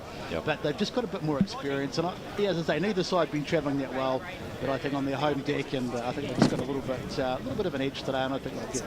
Unfortunately for South Croydon supporters, Max King unfortunately won't be playing again this year, which is a real blow for them. But he's just seeing him quietly run out to the huddle. He's been working in the canteen. Get him out of the hot dog. I'll tell you what, that's a club. Maybe he was trying to go over soon. I said, no, sorry, it's not. I must have been thinking about someone else. No, that must put him in turn for best clubman, wouldn't it? Oh, absolutely. He's a fabulous player. Really is. And they really do miss him. I mean, look, we talk about players, how important they are to a side, but gee, Max King has turned out to be only a huge loss for them structurally, isn't it? Yeah, well, both in the ruck, and he can go forward and kick goals as well. But they don't have him today, so no point in crying over spilt milk, as the saying goes. But yeah, they'll have to find someone else. Well, Best, I think it must be time for me to shut my mouth, and I'll let you and Jared take about over. 60 seconds. Yeah, he's enjoyed it, Brash. Well done. Yeah, good stuff hosting today, Brash. So let's enjoy the call. Yeah. So handshakes in the middle as we get set for this one. It's quite an exciting occasion. Like, you sort of feel quite pumped after all the pre-game and the smoking ceremony, and the fact that it's the NAIDOC game. It's a very significant day. But the umpire holding the ball aloft, and here's Jared Beanland to get us underway for this big NAIDOC game. And also getting us underway here, it's Jack Schenk against Michael Wen in there for Norwood. So the clearance is going to go Norwood's way by the looks of it. It's been fed out to Bernal. Gretchen's handball was stifled there, and Dano King takes the advantage of that. He found some space, got the kick towards centre half forward. It's come off hands. Halloran picks it up, gets it to O'Neill. Bouncing kick inside forward 50 for South Croydon to start us off here. Bit of a scrap there at centre half forward. Kilpatrick trying to extract it from that. Callie was able to get a kick away, but it was intercepted, and Norwood will rebound here. Not for long, though. Mark taken by Dylan Marshall. And South Croydon, they look to go a little bit wide there. Mark, I think they're taken by, is this Birch? No, it's Matty Jones. Matty Jones out on the wing there. Kick towards left half forward. Good mark taken. Going back and trying to swing onto his right there for South Croydon. He's kicked it to the hot spot, but a good mark taken down there for Norwood. A good intercept, and they'll try and work it out through Tristan Tweedy. Takes the mark in the pocket. A little hemmed in here. Goes for a bit of a jog. The iconic long sleeves and moustache of Tristan Tweedy, making him very distinctive out there, and the mark's been taken by Josh Wall for Norwood. So good link-up play here. Let's see if they can load up and put their first thrust forward onto the board. And another good mark there. That was well done. So that's Rhett Jordan. Worked his way up the ground. Matthew George on him for the day. And he's a good kick towards the top of the goal square. Nearly a mark taken by Potts. It's been a snap around the body there by Hugh Johnson, but it's just the 1 point. So, frenetic start to this one as the scoring on the board the first score on the board goes the way of Norwood, and they lead by a point. So it's going to be a restart, and coming the way of George. He'll kick the ball back into play. Out towards the far side. Now it's in the hands of Norwood as good tackle coming in there over there. Good tackle. Just in front of the scoreboard. Must be rewarded. And he's paid the holding the ball, I think. So Alex Birch. Rhett Jordan playing in the forward line, like I said, Matthew George manning up on him, but Rhett's running him all over the ground at the moment, so they're just trying to find the matchup for Rhett at the moment. So Birch stabs it down the ground. It's South Croydon have had the better of this game. Nice handball from Cass. Off they come. Cass again goes out wide. That's Jones, I think, as he goes inside 50, trying to get it into the pocket. Up they fly, and the ball is knocked out of bounds on the far side of the ground. And we'll have a throw in just near the forward pocket. So just the 1 point on the board so far, and we've been playing for just coming up to 3 minutes. So the ball in here will come just inside South Croydon's forward 50. No clear ruck contest there. Dano King goes for it there, trying to take on Bettison. It's just built out. Goes to O'Neill. He managed to find a little bit of space and enough to get a kick down towards the pocket. Chasing onto it was the Wombat, Robbie Mallison. But the boundary line beat him. And Max King, the clubman, is doing running duties now. So he stepped off the canteen and he stepped into there. So this man, he's getting around, just not overseas. How did Mellinson get the name of the Wombat, Bresh? Do you know? I got no idea, and I don't want to know. I think that was Matt Fodia's work. Yeah, I think so. It was just the in and under sort of contest. Really. So good clearance win there for South Croydon, but the kick it towards goal, it was spilt by Tweedy. He was happy enough to see it over the boundary line. But it's a nickname that I wouldn't like to be labelled with, Brett. Oh, it's not a bit worse. Yeah, I've been called worse. I think it's affectionate. I wouldn't be surprised. The rabbit was another one that they had. They had all the animals. And there's, it was Jones out of the clearance there, and I think he's nicknamed the Rat as his, I think we learned that on Anzac Day. It's a whole menagerie out there for South Croydon as the ball just trickled over the line into the pocket. Welcome to Melbourne Zoo. We've got the Rat, the Wombat. So umpire to throw it in, forward pocket. I can't see the rabbit. It's been all Norwood as the ball goes in. One out of the ruck as it's knocked down the end of the hands of McKernan, that was, and here they come. Jones wheels around. Funny little kick to no one really in particular, none of his teammates anyway. And the ball comes out wheeling around as Jaffa Williams, the bloke with the best name in the EFNL, spreads the ball in the middle of the field, but he's kicked it away. And here they come again, out wide. Gathering it there is number 53, that's Shink. Bouncing around all over the place, trying to get his hands on it there was Felton. It's a bit untidy. Now they kick it forward. No mark taken, picked up by the Wombat as he loses control of the ball. Cause of holding the ball as Kemp takes it, and once the umpire paid here, probably just a ball up, I'd say. Good tackle there by Carl. You know he's been rewarded. So, no, in fact, it is holding the ball, so there you go. So number 20 is, that's Kelly. Yep, he's going to have a crack. So just taking, I think he's... he doesn't look terribly confident. I think he's probably going to try and set it up. Yeah, I think the wind is really playing havoc here. That might be going right to left here. So here's Kelly's kick. He starts it out right. Is it going to come back? But it's not coming back enough. And it's free for another minor score. So 1 point apiece on the Bendigo Bank scoreboard. And we've had 5 minutes. You're probably almost thinking you're going to have to aim inside that right-hand goal post going down to that end to allow for the swing. As Norwood try to work it out of their back 50. Mark nearly taken there by Jordan. It's come to Kemp. He hands it to Jaffa Williams. Sorry, that's Bennell. Goes for a bit of a run. This is ambitious stuff here, but it worked out. He's run about 20 metres. And they've got a one-on-one situation in forward 50, and Potts takes the mark. He completely outpointed Dylan Marshall there, and the umpire said illegally. So Dylan Marshall will take the free kick. Little chip there towards the boundary line. Gee, I'm a bit perplexed about that one. It was a bit odd, wasn't it? Don't you reckon he ran too far, though? He seemed to run a mile. Yeah, well, very much so. I think Mallison just wanted the free kick and he did not lay the tackle because he thought it was that far. Charlton takes the mark, and they've switched it across the ground here to Matty George. Kick onto the wing. Halloran was the target. Good punch there over the top by Bird. Bird tried to scoop it up. Laid tackle by 2 South Croydon players, and it's holding. He drew the free kick, Bird. So a little bit of clumsiness there from South Croydon. Feltham kicks it towards centre half forward, and the mark's been taken now by Lachlan Dixon. Another experienced player, Dixon, really needs to stand up this afternoon if Norwood hope to take the 4 points home. What's the wind doing down this way, Brash, you reckon, on this side? Oh, I think you're still going to... I reckon the opposite. You might have to go left to right. Because I reckon the ball's being dragged across. So Dixon, deliberate approach in. He's going to kick it from the paint of the square. It's a long one. It's going to fade left, however, and the mark was swallowed up pretty easily there, I think, by Aldous.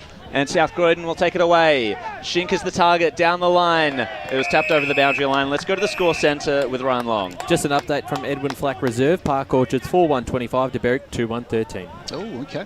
So Berwick off to a bit of a slow start, unlike last week when they got hold of Norwood, of course. As we just wait for the umpire to throw it in. He's Dano King looking resplendent as always in his long sleeves, and it goes right over the back. One there by Wen. He had a terrific game last week. He's going to be a big player today on the ruck. Ball on the ground. Bennell goes in, and he will be... It's going to be just up ball up. He couldn't get it clear. I think both sides are going to have to play that extra kick into their forward 50 because I don't think they're going to be able to make the distance on long-range kicking for So goal. Wen got the head out, picked up by AD. AD goes long to the goal square. Mark not taken. Might have been a case for a free kick as Potts got manhandled, but the umpire's given it the other way, and South Croydon will bring it out off half-back. Liam Cox takes the mark, little chipping ball towards the wing there. 2-on-1 situation with South Croydon, didn't matter as the boundary line was the one that won it all.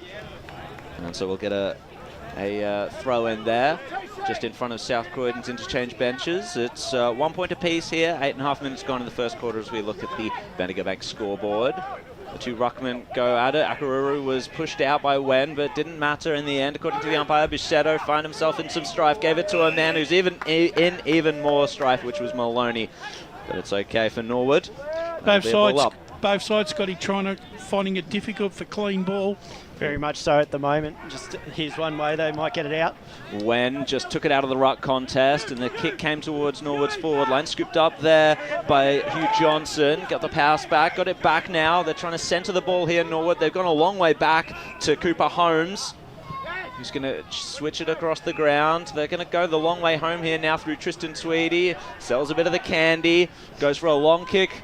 Spearing ball inside forward 50. Really good mark there taken by Matthew Aldous under heavy pressure, and he'll take it away from defensive 50. So Matt Jones it was, he got the kick out, but it didn't find its target. Getting his hands on it there was Dixon. He tries to find a teammate, and he does. Tell you what, there's some pretty frenetic defence out there. There's Kilpatrick, got it for a moment, then gave it away. There's Jones. He said, in fact, it was Mallinson out there. They've had plenty of the footy so far, South Croydon, and here they come again. So reeling around onto the right foot, they go inside 50. It's a bit of a sketchy old kick, and Birch can't get his hands on it, and it's out of bounds. I tell you what, boys, what about that moustache on Tristan Tweedy? That's the best moustache in the EFNL by a long way. You don't see one like that anymore. He rivals Oleg Markov, I'd say. So umpire to throw it in on the far side. So still waiting for the first goal. There's been plenty of ball movement, but just not a lot of happening, as it's one out of there by Wilson. 33 goals for James Wilson this year, so he's bound to get on the scoreboard at some stage today as Hudson takes the mark in the middle of the ground. Just deciding to slow it down. Not too many people to kick to, but eventually he does get the kick in board. Bit of a juggle there, but nicely taken by Rhett Jordan. Knows where the goals are himself. Kick is a bit of a sketchy one. South Croydon have turned it over. He's Jones, he's had plenty of it early. Kilpatrick goes in board. Nice kick, finds McEwen. And away they come, South Croydon, once again off halfback. So it was McKeon with the ball, gets it to Dano King through a kick. Dano King goes for a bit of a jog. He found himself in some space and found the centre corridor there as well. So South Croydon looking to go quick here, straight down the middle. The mark was taken there by Kennedy. His ball finds a one-on-one situation. It just went over the top of Wilson there. Trying to find it at ground level is Cass, but the boundary line, it was there, but Helleran kept it in. Oh, well, the rabbit is there. Yeah. And the boundary line won the day in the end, unfortunately for Helleran. He was hiding. And let's go to the stat centre with Paul. The inside 50s in this first quarter are 6-5 in favour of South Croydon. It's been very even, hasn't it, through general play, as Feltham got it to a teammate. Now it's come to O'Day, takes a bounce outside of back 50. Got it to Hudson. Hudson now looking for a handball option. They're linking up well through Gretchen. Now O'Day once again. Just had to compose himself, take control of the ball and get a kick. They're switching the ball up well. And they're finding the spare players on the wings, Norwood, with ease. So probably South Croydon need to shut that down. Yeah, they're working hard into space, the Norsemen, to start this game off. But this kick is a little bit more stunted. Had to take some time and found O'Day once again, who's racked up a few possessions in this past play. It's been good early for Norwood. Very slow play here. As we remind you, 1 point apiece on the scoreboard, 12 minutes gone. Tristan Tweedy gets the kick down and Michael Gretchen takes the mark. So Gretchen nearly found a teammate there, but it's been turned over just about by South Croydon. They couldn't complete the turnover as Dixon was there with safe hands. Now it's come to Kemp. Kick inside forward 50 for Norwood, and the mark's been taken by Potts. And he's hard up against the boundary line here. Not the first shot at goal for Norwood. They missed one earlier.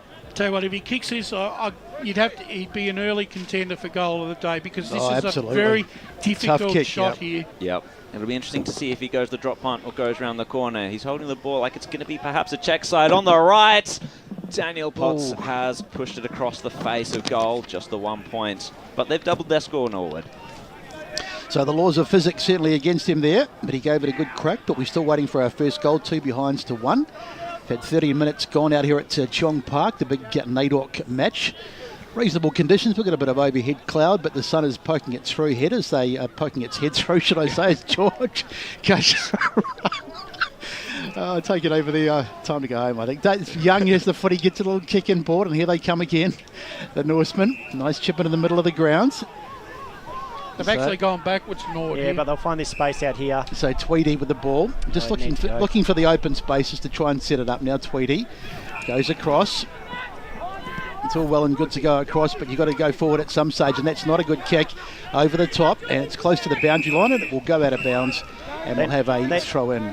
They needed to pull the trigger there. They had Holmes out on his space, and then he could take the run, but just waited for that extra player, and that sort of slowed him up. Yep. Well, Premier Data had to work hard there for the last 30 seconds. So back into play here. Dano King's trying to rove it. He got the tap down towards Cox, but it was intercepted there by Norwood. But they've laid a good tackle on him of South Croydon. And that was Feltham, James Feltham. Couldn't go anywhere with that. Ball up. Wen versus Akaruru. Akaruru lost that one. Gretchen nearly took the clearance, but it's all South Croydon right now. Cass got the handball away. Now the kick is going to try to find O'Neill. Mark's taken, however, instead by Cooper Holmes. So Norwood to try and force their way forward again. They're keeping control of the ball. They're playing this ground a lot like Blackburn did when we were here in Anzac Day. Nearly a good tackle laid by Cooper Holmes, but it was in the back there. Bit of a clumsy situation there. Sorry, it was Gretchen, not Holmes. So the kick by Dano King finds a contest on the side of the centre square, and that's another free kick pulled out. So a bit of clumsiness in the past couple of contests, drawing some free kicks, and Dixon's going to switch the ball up, pass it down the line. Dylan Feltham is going to blaze away inside forward 50, and it's just bounced over. It's just that kick that they're struggling with. They get it out on the wing, that they get that player easily open, but then once they go forward towards their forward half, they're just not hitting the target. So Norwood need to find that target. They'll get then their pressure on into the forward line. So umpire to throw it in. As we wait. Now the ball is in, almost taken there by Akaruru, the late in for South Croydon. And the umpire says we'll have it ball up again, just inside the 50-metre arc. Up it goes again. Wen got the head out that time. Knocks it down. A couple of players going for the footy together. It's been won nicely over there. Norwood, they get it out for the moment, but it's all really untidy. No one really can get their hands on the ball, and I reckon we'll finish up with another stoppage, and the umpire comes in, blows the whistle, and says, give it to me. This is really typical 8th versus 9th game at the moment. Neither side is able to take ascendancy in the contest early. So Akaruru almost took that one out of the ruck without even jumping, and he's wrapped up on the ground again. I think that both teams are a little bit cautious as well. Once that first goal comes, then floodgates should hopefully open. Let's hope so. Otherwise, we're going to be in for one of the more low-scoring games of the season as Maloney gets a little handball off. Given away there, it's Bettison now who has it. He goes out wide, tries to hit a target, and he does. Into the hands there of Bird. Here's an opportunity. Bird goes back. So they seem reluctant to go forward, Norwood. They're just playing quite a sort of safe game as the tackle comes in there from O'Neill, and he went into the back. And that'll be a free kick going the way of Feltham. Feltham, Brett. So, what is it, sorry? Feltham. Feltham. So there's the kick. Ball bouncing around inside 50. Awkward. And they'll... under a bit of pressure here, South Croydon is taken there nicely by Basido. That's got to be holding the ball. He tried to take on the tackle. Yep. And he's taken on the tackle, and it is going to be a free kick going the way of South Croydon. Chance for them to clear. So it's Tom Hardstaff to take the free kick from the pocket there. South Croydon 0-1-1 there on the scoreboard to 0-2-2. Very low scoring game here. So taking the mark just in front of the interchange bench is Sam Calley. Slow play for South Croydon, trying to go down the line, find their free options, and this time it's Liam Cox. And now they switch it up into the corridor. Oh, it had to be a good kick, and it was. Aldous received the handball. Dano King trying to come in there to tackle as the handball was turned over from Aldous. Norwood player at the bottom of the pack there. Yeah, that was a very speculative handball there by Aldous. But what a kick to the centre there. It was. Well, that was over ambitious. It came off. Yeah, that was Liam Cox there who kicked that. So impressive stuff by him. But getting the clearance once again is Norwood. Seems to be getting the ascendancy there from the clearances. The kick now goes down towards Hugh Johnson. He has to contend there with Matthew George, and George won the one-on-one. His kick goes down the line, but it's mostly Norwood here at this point. Wall couldn't take the ball before it went over the line. And so we'll get yet another throw in there. 18.5 minutes gone here at Cheong Park, the special NAIDOC week celebration game. So in we go. Shink up against Wen in the contest there. Trying to get his way through was Callie. He was tackled. He took them on. But was the tackle illegal? There's a free kick. There's a bit in that. There it was, yeah. Umpire Sully going up and speaking to number 18 of Norwood. That's for some Josh untoward behaviour. 25 as well. Oh, and another player down. Oh, okay. The umpire had a bit of a good finger wag on him there. There's a bit going him on. Off. So the free kick's gone to Sam Callie, and he's also been awarded the 25-metre penalty, and it brings him within range here to try and kick South Croydon's first goal, and of course the first goal of the game. Bit of an angle to negotiate here. I'd say he'd be kicking from about 30 to 35 metres out when the ball leaves his boot. Sam Callie marches in. This to break the drought of goals in this game, and he's done just that. Good stuff by Sam Callie. Bit of a gift there from clumsiness on the part of Norwood, but they've done well. Well, he's kicked all their sure of it. Sam Callie. He has, hasn't he? So he's the best player on the ground at the moment. I was just about to muse when was the last time we saw a quarter without any goals, but and goal of the day so far. So well, yes. Any other stats, Paul? Yeah, well, the clearances at the clearances at the moment are the free kicks at the moment are 7-3 in favour of South Croydon. So umpire throws it up, one out of the middle there by Wen. We're just ticking into time on now, so it's been a very low-scoring first quarter, but it can only get better as the ball comes out. Trying to get his hands on it there was O'Neill, couldn't do so. They're under a bit of pressure. Norwood, almost a high shot there. Ooh. And Kemp he got the handball away, but the umpire's whistle was gone, and it is going to be a free kick. So Kemp gives it off to Feltham, and they're out off half-back here. The Norseman, long kick forward to nobody in particular, getting back there, trying to get his hands in. Jaffa Williams did really well. Gets a bit of a hospital handball back inside, though, to a teammate. And it's taken there by Bird, and he's wrapped up well and truly, and the umpire comes in and balls it up. So 1-1-7, plays two behinds on the Bendigo Bank scoreboard. Now it goes inside 50 again. Who can get on the end of this? Nobody in particular. And it's taken across the boundary line, and we'll have a boundary throw-in in the right forward pocket. We've got some stats with Paul. The clearances are 9-5 in favour of Vermont. Norwood. So up it goes. Ball goes to ground, taken nicely by the kick back inside. It's a bit of an awkward one. Bouncing around awkwardly for Cox. He's in a bit of trouble. He's going to do well to get out of this because there's plenty of Norsemen. Look at all the Norwood players there. Did pretty well in the end to get out of it. Spinning away there was, as they're under enormous pressure. In the end, they'll be happy to get it through for a behind.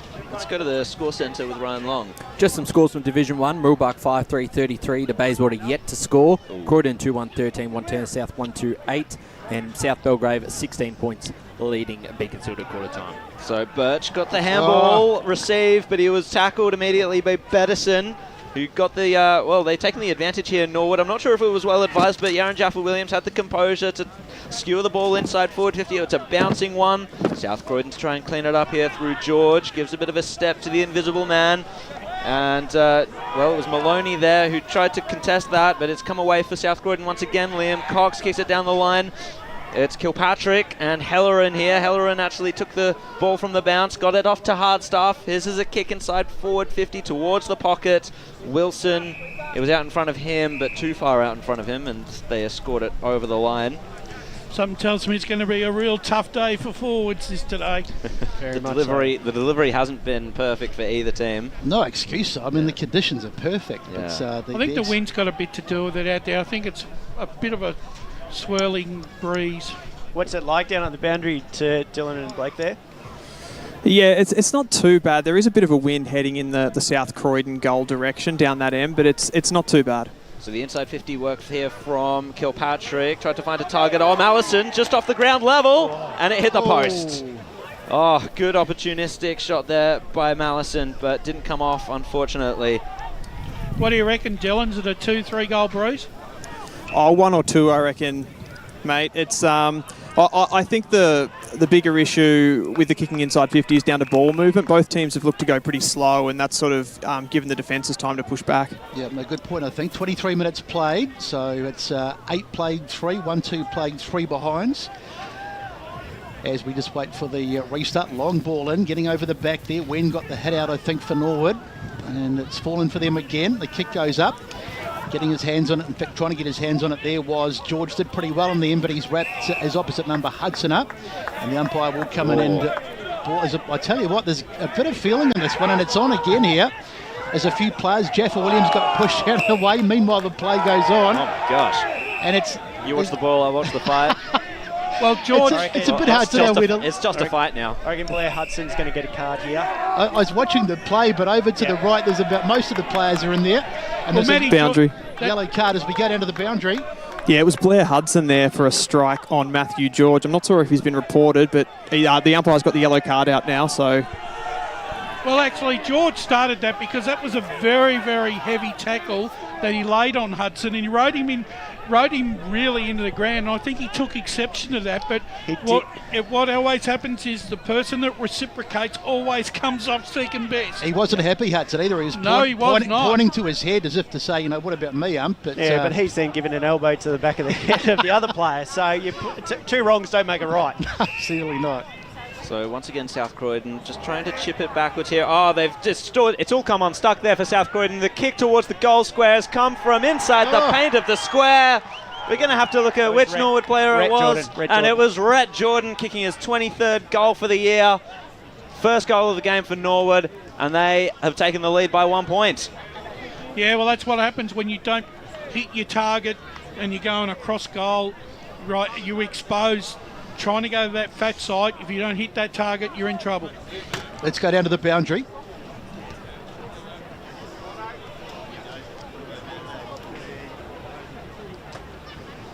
So a bit of a coach killer, that one. As we go back to the middle. So we've had 25 minutes, so there can't be a heck of a lot longer to go, particularly we've only had 2 goals in this term. 9 playing 8s on the Bendigo Bank scoreboard, the big NAIDOC round. Welcome to the coverage if you just joined us on 98.1 Radio Eastern, and of course YouTube and Facebook as they come away with it. The Norseman again, there's Jaffa Williams just getting a little short chip forward. Beautiful kick, and he finds a target, and here's another opportunity into the hands of Johnson, who's kicked 17 goals for the season, and he'll go back and try and put another one on the board. This will be a big one for Norwood. That'll give them the biggest lead of the game. Big Michael Wen in the midfield for Norwood. He's really taken control in the ruck here. Yeah, they've got no one to go with him, Brash, because obviously with Max King not there, it was always going to be Wednesday. Tom Hoford as well, not playing today. Yeah, exactly, yep. So it puts a lot of pressure on Akaruri, the late in. So here's the kick from Johnson. Not a tough kick, but there is the wind to contend with, and he's put it to the left. You can see the goal umpire was moving pretty early. So maybe I did him a bit of a disservice. 1-4-10 plays 1-2-8. Bendigo Bank scoreboard 26.5 played in the first term. And it's this early inaccuracy that put paid to Norwood's chances against Berwick last week. Yeah. So the kick in comes for South Croydon. It's been taken there by Willis. No mark taken on the outer side as the siren blows for quarter time here at Cheong Park for this special NAIDOC edition of a Premier Division game. South Croydon versus Norwood. South Croydon 1-2-8 to Norwood 1-4-10. Besto, there weren't many goal scorers. There wasn't no major goal kickers, but go over it. Kelly has one and Jordan has one. They're the only 2 goals that have been kicked for this first term. Low scoring game, but nonetheless entertaining at times and plenty to be played for in these next 3 quarters. So quarter time out here at Cheong Park. It is, as Jared said, 1-4-10 to Norwood. They lead by 2 points over the South Croydon side, 1-2-8.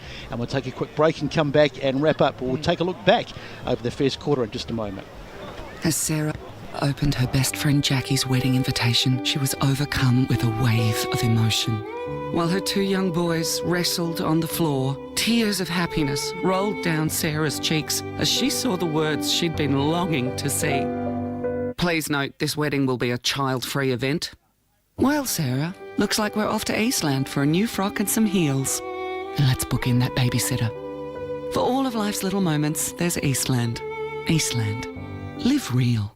At Yarra Valley Water, we know reducing your shower time, or show time, to 4 minutes can save you an average of $200 a year on water and energy bills. Shower shorter. Save water. Authorised by the Victorian Government, 1 Treasury Place, Melbourne. Sprained your ankle, bursting through the banner? Broke a finger, high-fiving the ruckman? Or did you run into the goal post again? For bumps, breaks or bleeds, be seen sooner, close to home at Knox Private 24/7 Emergency Department. The preferred provider of emergency care to the Eastern Football Netball League, you'll generally experience shorter wait times. You don't need private health, but there is an out-of-pocket fee. Be seen sooner, close to home at Knox Private 24/7 Emergency Department, 262 Mountain Highway, Wanturna. Do you feel good about your bank? Because there is a bank you can feel good about. They share their profits to fund big community projects, small community clubs and vital emergency services. They've given $250 million to help Australian communities thrive. They have all the products and tech you expect from a big bank, with service you don't. It's Bendigo Bank. Feel good about who you bank with. Try Bendigo. Search bendigobank.com.au or search Bendigo Bank near me. The first time I met the team at Tobin Brothers Funerals, I felt like I'd known them for years. They're so caring, honest and passionate. James McLeod, Managing Director of Tobin Brothers Funerals, sums it up best when he says, "Every day our people get out of bed to assist client families in their absolute time of need. Our people love what they do, and you will not find a more highly trained group of people than those at Tobin Brothers." Visit tobinbrothers.com.au. Tobin Brothers Funerals, celebrating lives. Hi, I'm Ben Desson from Montrose Football Netball Club, and when I need a new kit for a night out, I head over to Eastland. But Eastland is more than a shopping centre. They support a range of community organisations and have been major partners of the Eastern Football Netball League since 2018. Thanks, Eastland. You are listening to Radio Eastern FM 98.1. With live and exclusive coverage of the EFNL football season. Bringing you the match of the day with score updates from all divisions. And now we cross to our commentary team for the Radio Eastern 98.1 Match of the Day coverage. So welcome back to Cheong Park, and a very interesting clash out here. Not a high-scoring clash by any stretch of the imagination, but things will certainly pick up, you would think, as the game gets on. But it's been quite enjoyable nonetheless. And as we get to the quarter-time break, it's the Norsemen with a narrow lead, 1-4-10, leading the home side, South Croydon, 1-2-8. And I guess an opportunity with the quarter-time break to pick up some scores around the grounds. And Ryan Long is just wait for him to bring up his... Yep, yeah, it's all good. At quarter-time, Park Orchards lead Berwick 4-3 to 2-2. Noble Park 2-4 to Blackburn 5 behinds. Roval 26 to Doncaster 7. Jumping into Division 1, as we mentioned just before, a big start from Roebuck 33-0 at quarter time against Bayswater. Croydon by 5 points over Wanturna South at quarter time. A 16-point lead to South Belgrave over Beaconsfield. And North Ringwood in front by 2 points at quarter time over Mitcham. Jumping into Division 2, Boronia lead East Burwood by 2 goals. Templestowe lead the Basin 4-2-26 to 1-4-10. Knox in front at quarter time 3-3-21 to an inaccurate Jets 2-8-20. Gosh. Jumping into Division 3 now, Coldstream 4-3-27 lead Fair Park 1-4-10 in the second quarter there. Donvale with a 18-point lead over Sylvan. Oakley District with a 21-point lead over Whitehorse. A goal to Warrandyte has them in front at quarter time, 24-18. And then in Division 4, Scoresby leads Nuttawading by 13 points, and Kilsyth 3-2-20 to Churnside Park yet to score. Geez, that Donvale-Sylvan game should be, it's a pretty big game today in that particular division, but Donvale, hard to see anyone beating them at the moment. They're absolutely flying. But back to this one, Brash, and not a high-scoring game as we said, but what did you make of the first quarter? Yeah, well, it's a game that hasn't reached great heights. It's been error-riddled by both sides.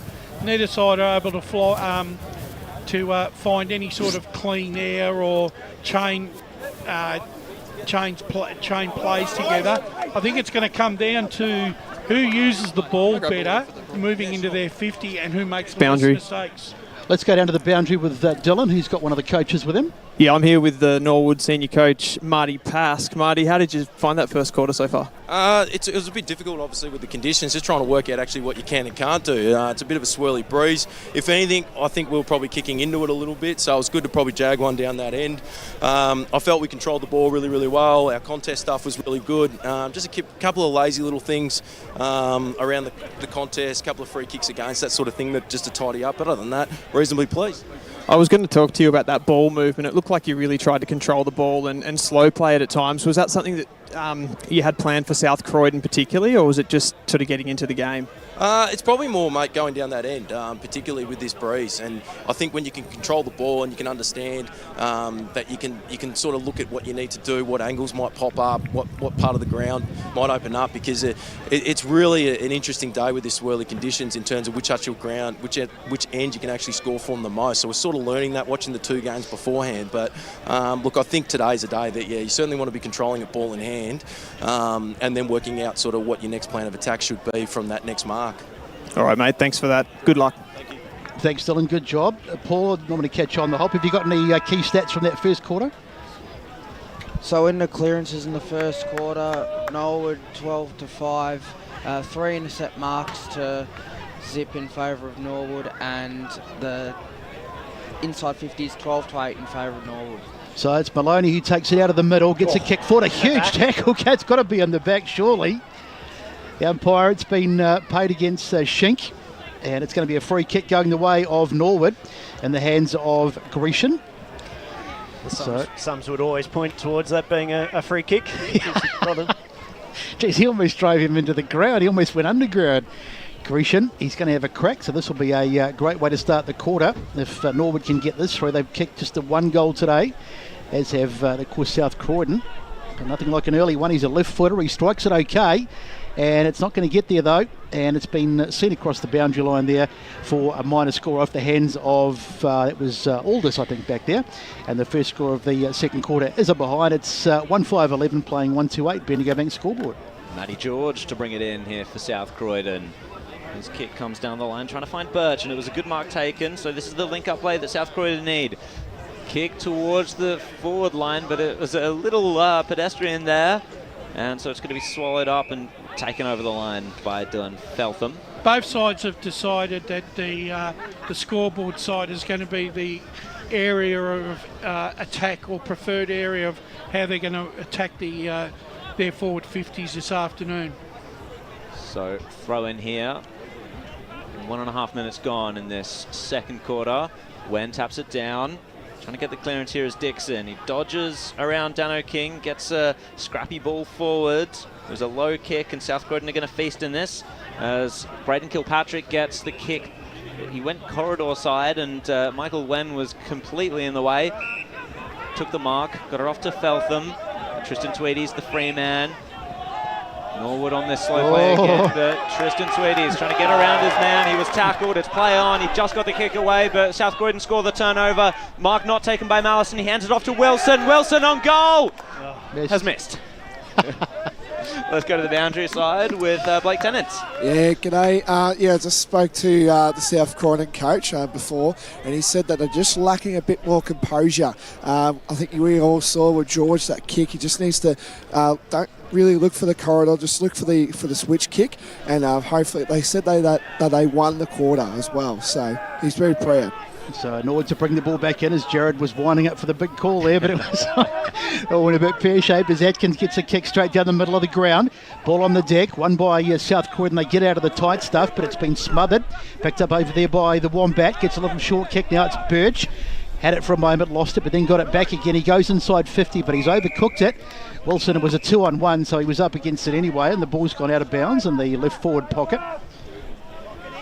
Both sides really struggling to hit targets here. So just waiting for the umpire to throw it in. There's Dano King marshals the troops. He's got a real presence about him. He's not a big man, but he sort of, you can't help but watch the guys. The ball comes out from Norwood, and they'll bring it out, but they're struggling to get it out, but they do well with Wen getting a little handball over the top. Handball over the top again. And that's a little bit to do for Feltham, but he does well. In fact, in the end, he's taken out of bounds. And we'll have a throw in. So run about centre wing. So let's get the feeling it's not going to be a high scoring game. So goals are going to be a bit of a really important today. Premium, that's the word I'm looking for, Bresh. Thank you. As the ball is socket off the ground by Wen. It's trying to get his hands on it. There was Jordan, but he went without it. Now it's in the hands of Bettison. Gets a kick forward. It's about half forward. Mark almost taken there, but it's on the ground. Jordan goes in and puts the body on his opponent, and in the end, coming out over the top is Bennell. Kills the ball on the ground, and we'll have a ball up. So it's right on top of the First Nations flag there here in this special NAIDOC game. Tapped down there by Wen. It's going to be shocked by Kilpatrick. A handball came out now to Cass. They're linking up well here. Now here's Hellerin. How's the delivery inside 50? It didn't come inside 50 anyway. And it was cut off there by Young. Daniel Young for Norwood. Got it off to Kemp. And his kick was, again, cut off by Hardstaff. He was bumped as he kicked it, but it was a decent kick anyway. It's going to come out here. Oh, over the boundary line. It just beats Jones out there. Matty Jones looked like he was going to gather it, but it just ran away from him at the last moment. Yeah, and he'd be disappointed because they had numbers around the ball there as well, South Croydon. He was hoping it would just bounce into his hands, I think. But Wen versus Shink again in the ruck. Shink just, he takes it out of the ruck there. Got the handball to O'Neill. Kick for South Croydon. Wilson didn't contest it. It was Dylan Feltham that did. And he had to lay a tackle in the end. They tipped themselves over. It was him and Dano King.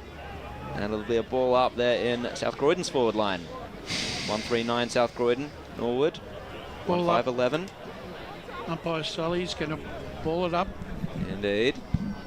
So Wen there now against Wilson. Wen got the tap down. It's fallen here for Maloney. But boundary line beats them this time. 5.5 minutes gone. Wen's clearly dominating the ruck, but Norwood really aren't getting much benefit out of his dominance, really. No. The clearance work was pretty good for Norwood in the first quarter. They just didn't capitalise as much as they'd want to. Getting it out there was Bettison to Dixon. Now to O'Day. O'Day to Jaffa Williams.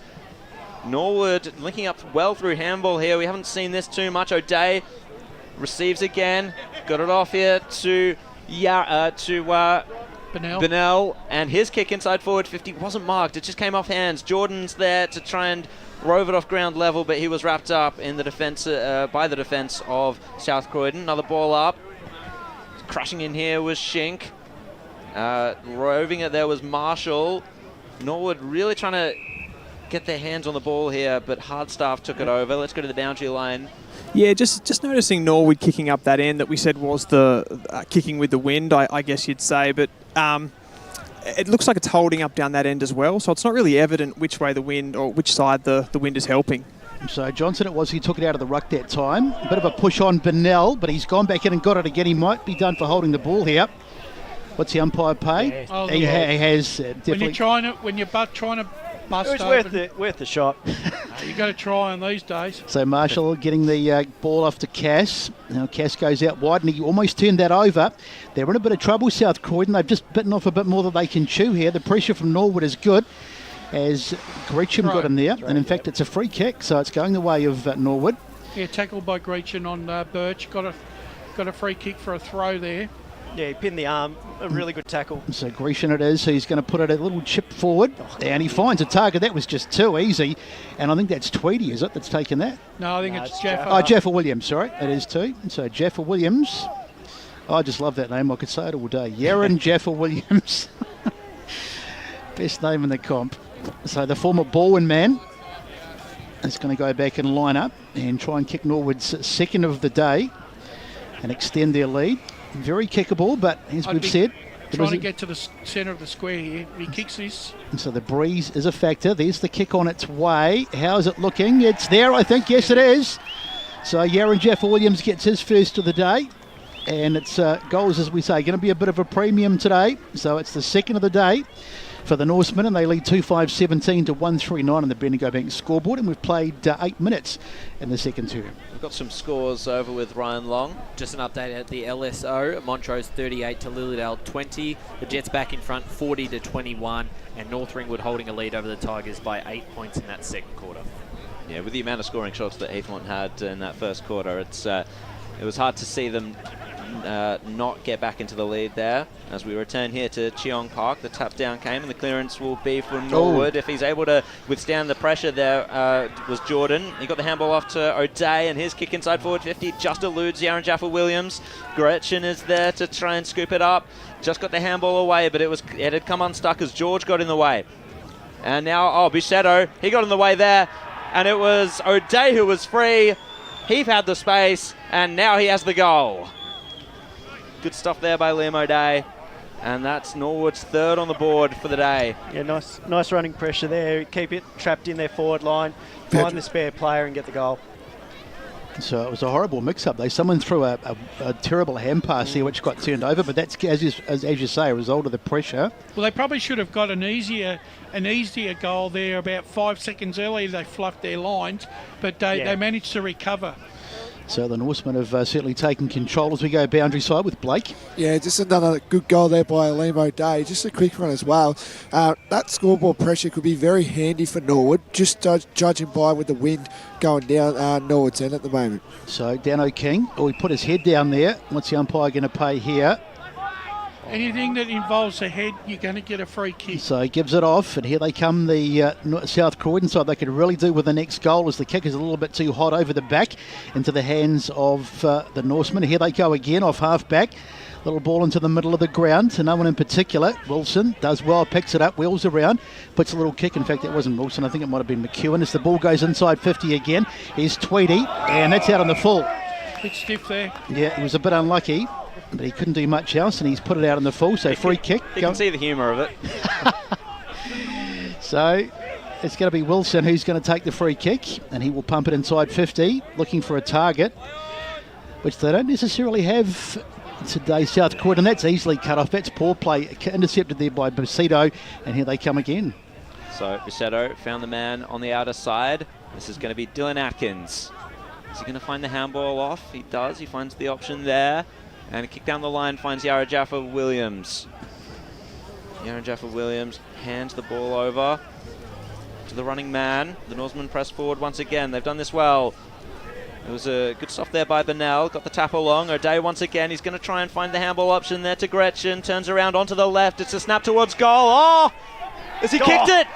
Oh, he has! Something out of nothing there from Michael Gretchen. That has to be Tobin Brothers' goal of the day. Certainly is. Great minds there. What a goal to spin Roger, in around. fairness, we haven't had much to... Oh, look, a few goals there, but that takes easily the the cake best. at the moment. Yeah. 3 goals in 5 minutes for Norwood. It's opened the game up here.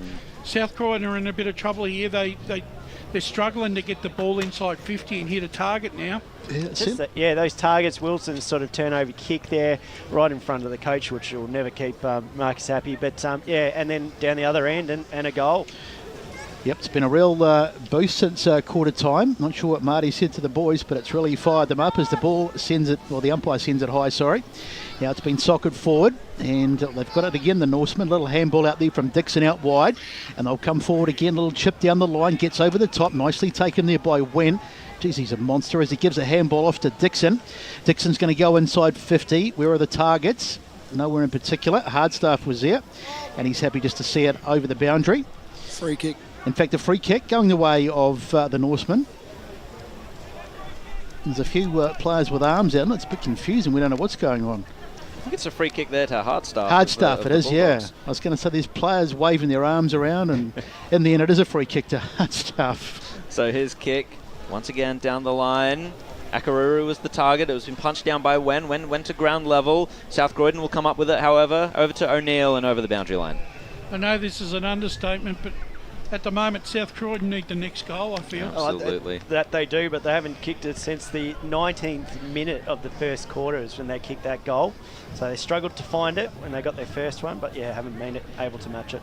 It really will be one against play, and they need to take their opportunities when they get them, South Croydon. Free kick. This is not one of those opportunities. As, you said it right there, Scott. It's free kick now to Wen inside forward 50. I think that was O'Day. His kick was nearly intercepted. It was dropped, however, by South Croydon. He was able to recover it, get the kick outside a defensive 50. It's all Bulldogs over here. They have the numbers, but do they have the composure? I'm not sure about that. Callie gets it off to Cox. Now here's a clean set of hands and a kick as well down to McKeon. McKeon inside forward 50. This is where they've broken down here, the Bulldogs. Birch is going to have to tap it along at ground level. He's going to be challenged here by Holmes. He picks it up. Onto the left. And he's missed. It's the second time Jared was going to have the goal of the day. But I was more disappointed there for the Bulldogs than I was for myself. It was brilliant play there, wasn't it? So a bit of a letdown, but nonetheless, so Atkins, they're coming under a little bit of pressure for the first time in a while, because it's been pretty much all the Norsemen in recent times. And they'll take it out of half back at a 25-metre penalty, so some indiscipline. And Feltham's going to take it forward up the ground. So Well, he's had plenty of the ball, Feltham, and no one's really made him accountable. No, he's been one of the best players on the ground. Atkins gets it down the line. There's Big Wen. Got it on the second grab. It's getting a bit darker out here at Cheong Park, and the breeze is getting up as well. Let's hope the rain does stay away, though, as South Croydon are in a bit of trouble. They've turned. Look at all the Norsemen. They've just outnumbering them around the contest. As Jordan gets it off, here's a little handball over the top, and this will be a goal. No problems at all. Great Potts it is. He got it, but great work from Gresham. In fact, The conference between the two umpires here is exasperation spreads across Potts' face. You can see the disbelief in the Norsemen. They thought it was a goal. What's happened here? Touched? Let's have a look and That's see. a goal. It's got to be a goal. It can't be touched. How's that? He's paid it touched. That's extraordinary. So I don't know what. How can that be touched? Can we? We can't get another replay of that up. Can we? No. So no, that's it. We move. Okay. And they've turned it over. So here come the Norsemen again. A little chip back inside. Mark is taken there by OD. I tried. And he will go back and. It must have been a call from one of the umpires. It would have to have been a call to override the so that the goal umpire knew what was happening. So a little handball off to the big man and Atkins, and he unloads. How's this one looking? So it's going to come up a bit short, and it's touched through for a minor score. That's definitely touched. And the score advances by 1 point. So 4-7-31 to 1-4-10, and we've had 15 gone on the second term. I don't need it. It was replay number 16, if you want to know for later on, if you want to have a look at it. Come back to it. Bit of a peek behind the curtain there from Lee Green. I love it. Thank you. On the kick out there, Feltham was able to take possession of the ball, but he was wrapped up. So we'll get a ball up here, just outside of Norwood's forward line. Diving stuff there, but Dano King was able to maintain possession of the ball, get it back at ground level. Gretchen's desperate here. Got the kick away, only just. In goes Wall. He got smashed into. Ooh. He lays the tackle there on Callie. Good body work there by Josh Wall. But it's just a ball up. He's not rewarded for it.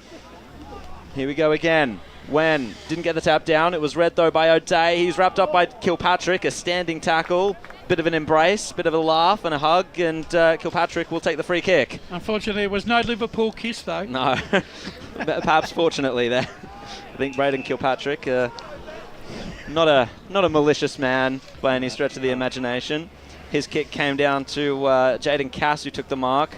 It's a bit of a slow play here for the Bulldogs. Probably not what they're wanting right now. They were really trying to find the corridor in the first quarter, and we got no one to kick it to. Yeah, that sort of play has dried up. Matt George was the target here, just a little bit inside there. It came off his hands, but fortunately for the Bulldogs, it came down to Cox. Now it's Jones inside forward 50. Target down there was Kennedy. That's a mark. Surely that's a mark. There's got to be a mark there to Wen. Nothing doing, says the umpire. And we'll get a ball up here. Just over 17 minutes gone in the first quarter. Bulldogs looking for their second goal. Wen was the only one to contest the ruck there. He just took it out, gave it to Holmes, now to Gretchen. Norwood will push forward once again. Great mark taken by Potts. They're on here. And they really are on as Yaron Jaffa-Williams in space. 3 of them in space, really. Oh, they can One of them raffle is it. Dixon. The other is Yaron Jaffa-Williams. Easy goal there to the former Baldwin man. Easy as you like. The 5th one for Norwood. And they push further ahead. They're up by 27 now. Once they get over that sort of halfway mark, the running pressure that Norwood are applying in their forward line is amazing, and South Croydon need to man them up because they had 4 there. 4. Let's go down to the boundary with Blake. Yeah, you're completely right there, Scotty. Just as well, just the end-to-end work. They're just running way much better than South Croydon at the moment. And I don't know if you guys saw, but there was about 4 players in Norwood right open. So I don't know if South Croydon are manning up. Marcus will definitely have his work cut out, that's for sure. He's got a bit to do, certainly at the halftime address, as Wen gets his 900th hit out of the first quarter. Gets a little handball off there to Grecian.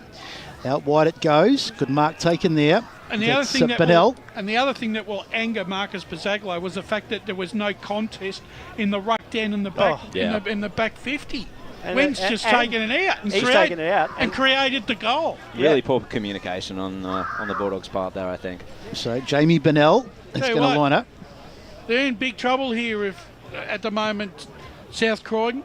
If they score another goal here, so Bennell from outside the arc, he's made pretty good contact, but it's going to come up a little bit short. Still there though. It's been in the goal square. They'll be doing. In fact, it's the umpire's coming on. He's paid a free kick, has he? Yeah, head high. Head high. So they were lucky to get out of that, and it means that South Croydon are going to be able to get out of it. Little short kick finds Atkins, and they'll rebound again off half back. Yeah, sorry, I was just going to say it was Kemp that gave away the free kick. Sorry, Brash. I don't think I want to be in the rooms at half time when Marcus gives his speech. So Aldous nearly took the mark there from the exit from defensive 50. Might have drawn the free kick or got paid the mark. I think it was both of them were perhaps legitimately there. And once again, just the running game of South Croydon has been completely slowed up, completely stifled. So they're just going to have to kick it down the line again. And it's all Norwood once more as Atkins takes the mark, kicks it off. And this is Hudson, Blair Hudson. Took the mark despite the protests of Willis. Now Blair Hudson searching for players options on in the centre 50. as well. Yeah, he Sorry does. Jared. No, that's okay, Scott. It's definitely a good point, but he ignores those. Goes inside forward 50. Bennell was nearly there. Good stuff there by Gretchen. Got it off, and now Potts. Dixon trying to run his way through. Got tackled. South Croydon turned the ball over. George kicks it outside of defensive 50. Good mark there by Callie on the outer side. Now they're just trying to find some run here. Jones, he just kicked it into the man just in front of him there. Ball spills out to Wen. His kick, well, he went the corridor side, but it was cut off there. So I think this is Wilson. Kicks it inside forward 50. Kicks it perhaps to the smallest man down there, Mallison, but he was actually able to find the ball at ground level. Got it to Helleran. Helleran now gets the handball off to Kennedy. McKeon's in huge trouble here as he was tackled, and the umpire's called a sling free kick there against James Feltham. So a chance here for Callan McKeon. He's too far out to score, I would imagine. No, I think you're right. He'll need to try and find a pass inside. Go the Torp. I'd love to. Well, it could be the all or nothing here for McKeon. I'd say he's probably setting it up to the top of the goal square based on this. That's exactly what he does. Kennedy is there. Sorry, Wilson it was. A kick out on the full there from the spilt mark by Norwood. They are under so much pressure. It's unbelievable. So it's going to be another free kick here over to South Croydon, and I think it's going to go to Mallison. Let's quickly check the score centre with Ryan. Just quickly, first update from Vermont, 9-2-56. Doncaster East, 3-26. Ooh, high-scoring game there. So Robert Mallison. He's got the kicker goal. It's a huge angle to negotiate. For a left footer, this is the impossible's dream too. I would be very impressed if he kicks this. Oh, he's just pushing it across the face and it hits the post. It was such a good effort there by Robert Mallison. It's the second time he's hit the post. With a kick that good, he was entitled to take it. Let's go to the score centre with Paul, though. The inside 50s this quarter are 13-9 in favour of Norwood, and the clearances are 8-3 in favour of Norwood. So Atkins with the kick in out towards the far side and just in front of the scoreboard, in fact. And the ball's gone out of bounds, so And what will there be said to this South Croydon side at half-time? I probably wouldn't want to be in the rooms. No, I wouldn't. Marcus Bazaglos, he's known for his fairly fiery addresses. And his side is down by 26 points. It was a close first quarter, but not so in the second, as Wen wrestles his way to the front of the contest, having a colossal game in the hands there for a moment of O'Neill, but it's bouncing around towards the boundary, and eventually it's across. I actually can't believe the difference between the South Croydon side that I watched in round 2 compared to today. It's chalk and cheese. Yeah. And a Norwood side who hasn't exactly set the world on fire, but boy, they've looked good in this second quarter. They've played superbly. But it's only 4 goals, so coming to half time, they've got some things to change, but it's not out of reach. It's not out of reach, but they're going to need a big third quarter, South Croydon. They just have the game so much on their terms. As Wen just bounces his man out of the way, gets a little kick forward. It's going to fall there for the Norseman over towards the far side. They wheel around, the kick forward into the Benell it was. He got the kick to the hot spot. Up they fly. There's plenty of defenders back. It's knocked back towards goal. This is dangerous. Might be a goal. Rhett Jordan's there. But in the end, they managed to scramble it across, and it's through for a minor score. Well done there by Aldous it was, going back and saving the day.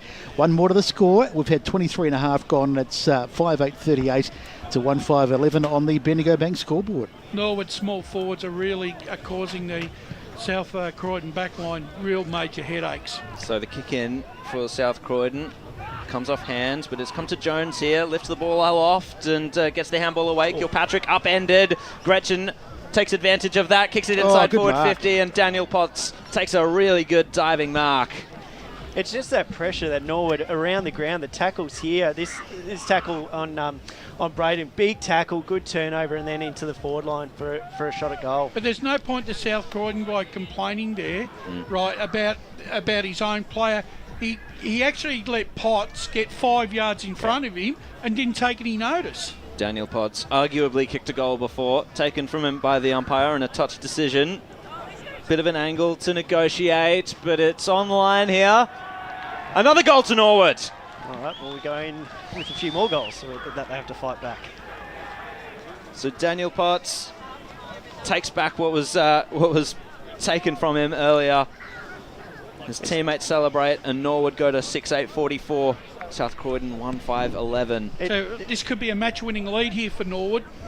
Yeah, look, another goal. So, yeah, 5 goals going to half-time. But it's just, they've been really impressive, Norwood. Just the tackling pressure, once they get up forward, finding the hands, using those sort of smaller forwards, and just the pace of them. It's been absolutely killing South Croydon. So Wen gets it out of the middle. I know it's only 5 goals, but it feels like 10 the way the game is going in terms of the flow of the game. As the tackle is made in the middle of the ground, ball bouncing around, and Rhett Jordan comes in and lays the tackle. And put it this way, Big Michael Wen has really upped the ante in the second quarter. He is dominating in the ruck. Yeah, he's having it his own way as we speak of the devil, because he gets the next hit out as well.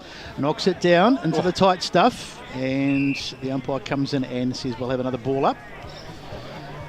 So I tell you what we could do without is this disco that's playing above us here. It's really starting to annoy me. Oh, sorry. Yeah.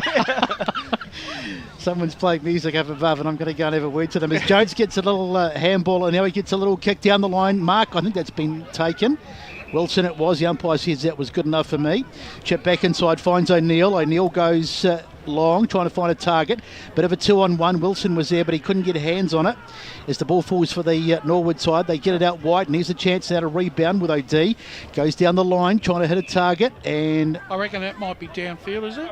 The whistle went. I thought I heard a whistle before he took the mark, but nonetheless, maybe he's playing advantage. That wind on the far side. Have a look at the trees out there. Yep. South Croydon go long, gets over the hand of Basito on the ground again, and here's the Norseman bringing it out again on even 20, I think. Gets a kick into the middle of the ground. Mark taken there. Nice work by Maloney. So Maloney will just chip it a little bit wider there. Norseman building once more through Gretchen, and Yaron Jaffa-Williams kicks it inside forward 50. There's a clear target down there. It's Potts once again, but it was just spoiled over the line. Well done by Willis. Jaffa-Williams had a brilliant second quarter. Called his name a heap, and obviously had a couple of goals there as well. He's really come to life, hasn't he? And it's going to be Willis to kick it in here for South Croydon. Goes for a bit of a jog. Down it goes towards O'Neill. Getting in his way, however, was Dixon. And it's just gone over the boundary line there.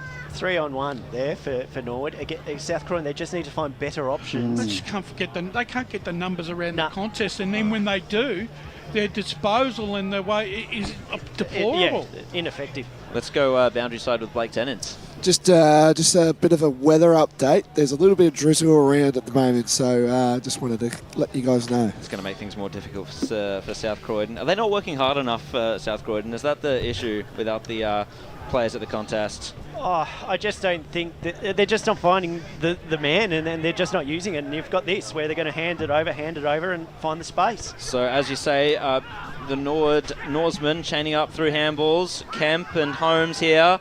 Holmes just wasn't clean enough there, got tackled over, laying the pressure in the tackles there, South Croydon hard staff, and I think Halloran was in there as well. As we're ticking towards half-time, Shink nearly tapped it down. Yaron Jaffa-Williams at ground level, had to lay the tackle there on Halloran. Halloran just got it away, but swinging around and spinning in that tackle was Kilpatrick was the one laying it, and it was on O'Day. Another ball up there at the corner of the square. Kim's done some good things in this quarter too for the Norsemen. Yeah, he's been very lively. Taking it out from the clearance there was Dixon. Good kick down the line, and a great lead up there by James Feltham. Takes the mark. And that's the difference as well. The lead up by Norwood compared to South Croydon, poles apart. So to really hammer home the advantage before half-time, James Feltham. The siren can't come quick enough for South Croydon. You're right there, Scott. If they get this one, they might have to declare. Oh, gosh. Different sport, unfortunately, for South Croydon. So Feltham, James, comes in. He's going to be kicking from, I'd say, about 35 to 40 out. Siren goes for half-time. Got it. Norwood have pressed home their advantage once again. They move to 7-9-51. South Croydon 1-5-11. James Feltham gets his first goal of the day. And we'll go into half-time here as Besto reads off the goal kickers for both teams. Yaron Jaffa-Williams had a superb quarter. He's kicked 2 goals. OD, Feltham, Grecian and Potts have all got goals, as has Jordan. And for South Croydon, they just have the, I think I've just got the only goal kicker for them being Kelly. But they're in a fair bit of strife, South Croydon. They've got a lot to do in the second term and a 40-point margin at half-time. So we'll come back after the break. We'll wrap up all the action from the first half with our team to bring in the half-time show. And then we'll bring you all the action from Cheong Park with the second half coming up next. Has Sarah...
$1 million to help Australian communities thrive. They have all the products and tech you expect from a big bank, with service you don't.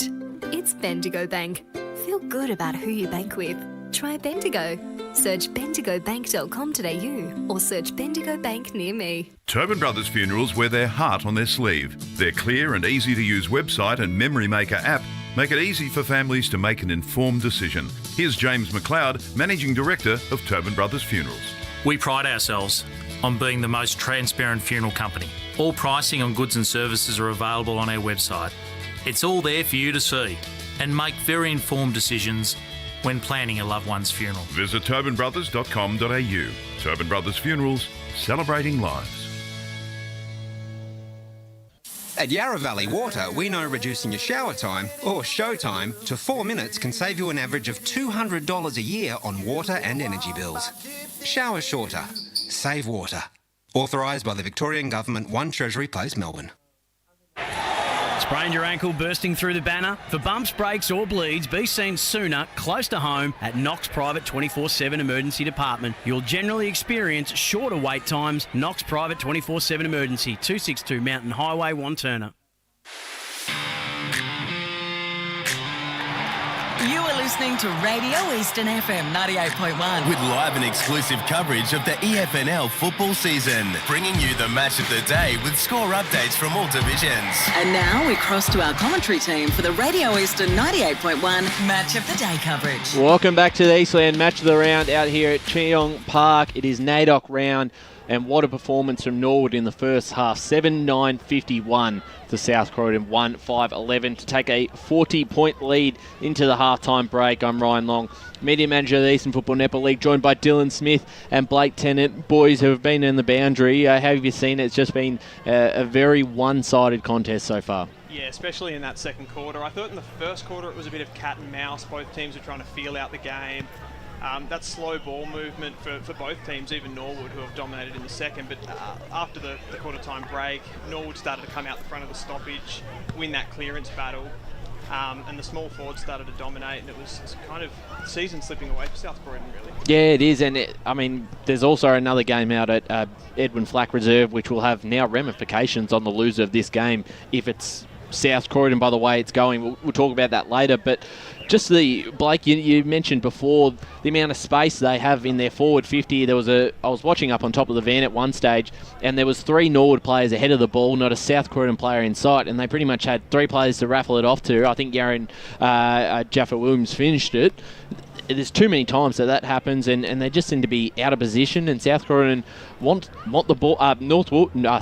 Norwood want the ball a bit more than South Croydon. Yeah, you're completely right there. What I'm just seeing is I'm just seeing a lot more chain of handballs. I'm seeing Norwood, buddy, running off the half back. Like all their half backers are just running and running and running, where South Croydon are just lacking on that. They're lacking a bit of composure to South Croydon, and Norwood are just hurting them everywhere this quarter. I think, looking here, I think it was a 6-goal to 3 behind quarter. So it just shows where Norwood are at the moment. Like, yes, South Croydon do have injuries, but you can't use that as an excuse, really. Yeah. The game that he's on today, and it's a special occasion round as well.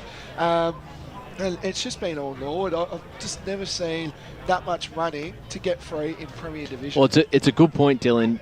Despite all the injuries that they do have, that sort of quarter, Marcus Bazagla will be tearing paint off the wall after that, because they just didn't look like it at all. And the clearance work by Norwood, it's been a killer in the first half.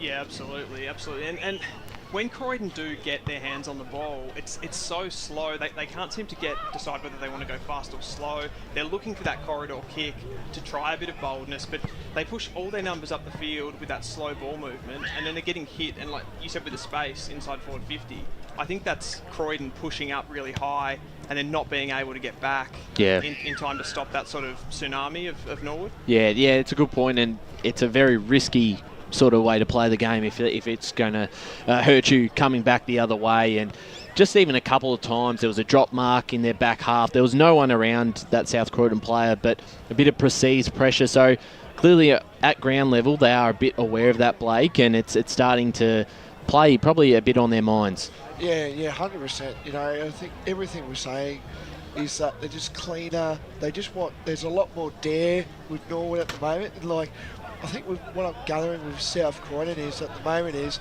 that they're just I don't know if the word scared is. I think that's maybe the word. They're just scared of what Norwood are going to bring to them when they have that kick. We saw it back there with George, how he just tried to look for the corridor, and it was just all Norwood. So I don't know if the word scared is. There's definitely a timid nature to the way they're playing, but it's also they're playing scared, and then they don't know what to do, so they try to bite off that really difficult kick, and it's almost brainless. Just some scores around the grounds we'll touch on here at half-time. Park Orchards lead Berwick by 7 points. Noble Park leading Blackburn 22-8 behinds. Roval 13-9-87 to Doncaster 1-6-12.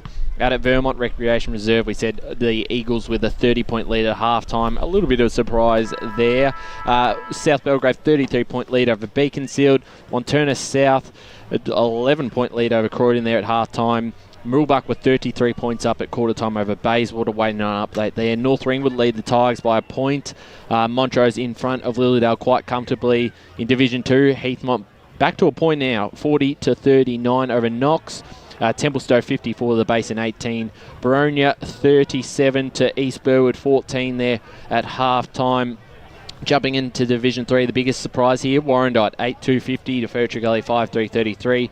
Oakley District with a 5-point lead over Whitehorse. Donvale 57 to Sylvan 15, doing it comfortably. Coldstream 46 to Fair Park 19. A little bit of surprise there to see them winning so comfortably there at half time.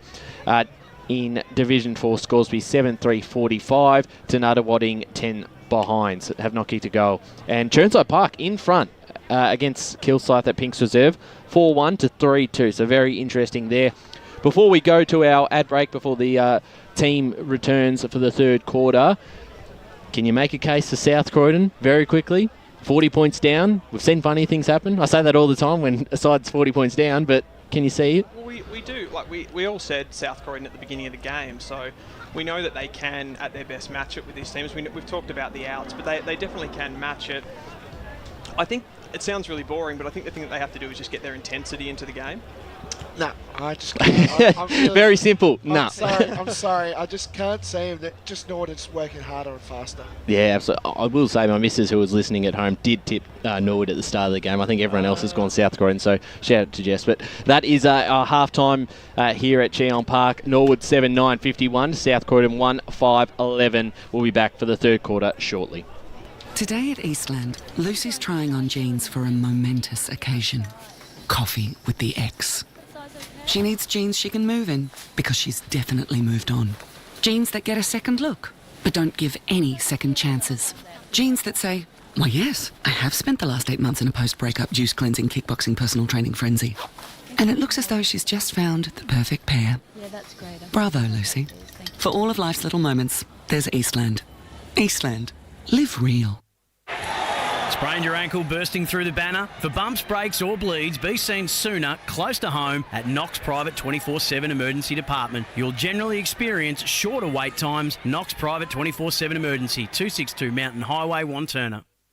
Do you feel good about your bank? Because there is a bank you can feel good about. They share their profits to fund big community projects, small community clubs and vital emergency services. They've given $250 million to help Australian communities thrive. They have all the products and tech you expect from a big bank, with service you don't.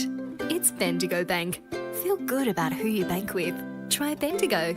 Search bendigobank.com.au or search Bendigo Bank near me. Tobin Brothers Funerals wear their heart on their sleeve. Their clear and easy-to-use website and Memory Maker app make it easy for families to make an informed decision. Here's James McLeod, Managing Director of Tobin Brothers Funerals. There's no mystery about our pricing. It is clearly displayed on our website and our app. We have staff standing by 24 hours a day, every day of the year to assist you in your absolute time of need. Visit tobinbrothers.com.au. Tobin Brothers Funerals, celebrating lives. There are only 3 things that should be flushed down your toilet. Pee, poo and paper. Some wet wipes and antibacterial wipes say that you can flush them, but you can't. They clog up the toilet and pipes, causing expensive blockages. Save yourself a truckload of trouble. Put your wet wipes in the bin. To learn more, head to the Yarra Valley Water website, yvw.com.au/wet-wipes. Hi, Dylan Dow from the Baroni Football Netball Club here. When I need to grab a quick coffee or a bite to eat, I'm popping into Eastland. Eastland's more than a shopping centre. They support a range of community organisations and have been a major partner of the EFNL since 2018. Cheers, Eastland.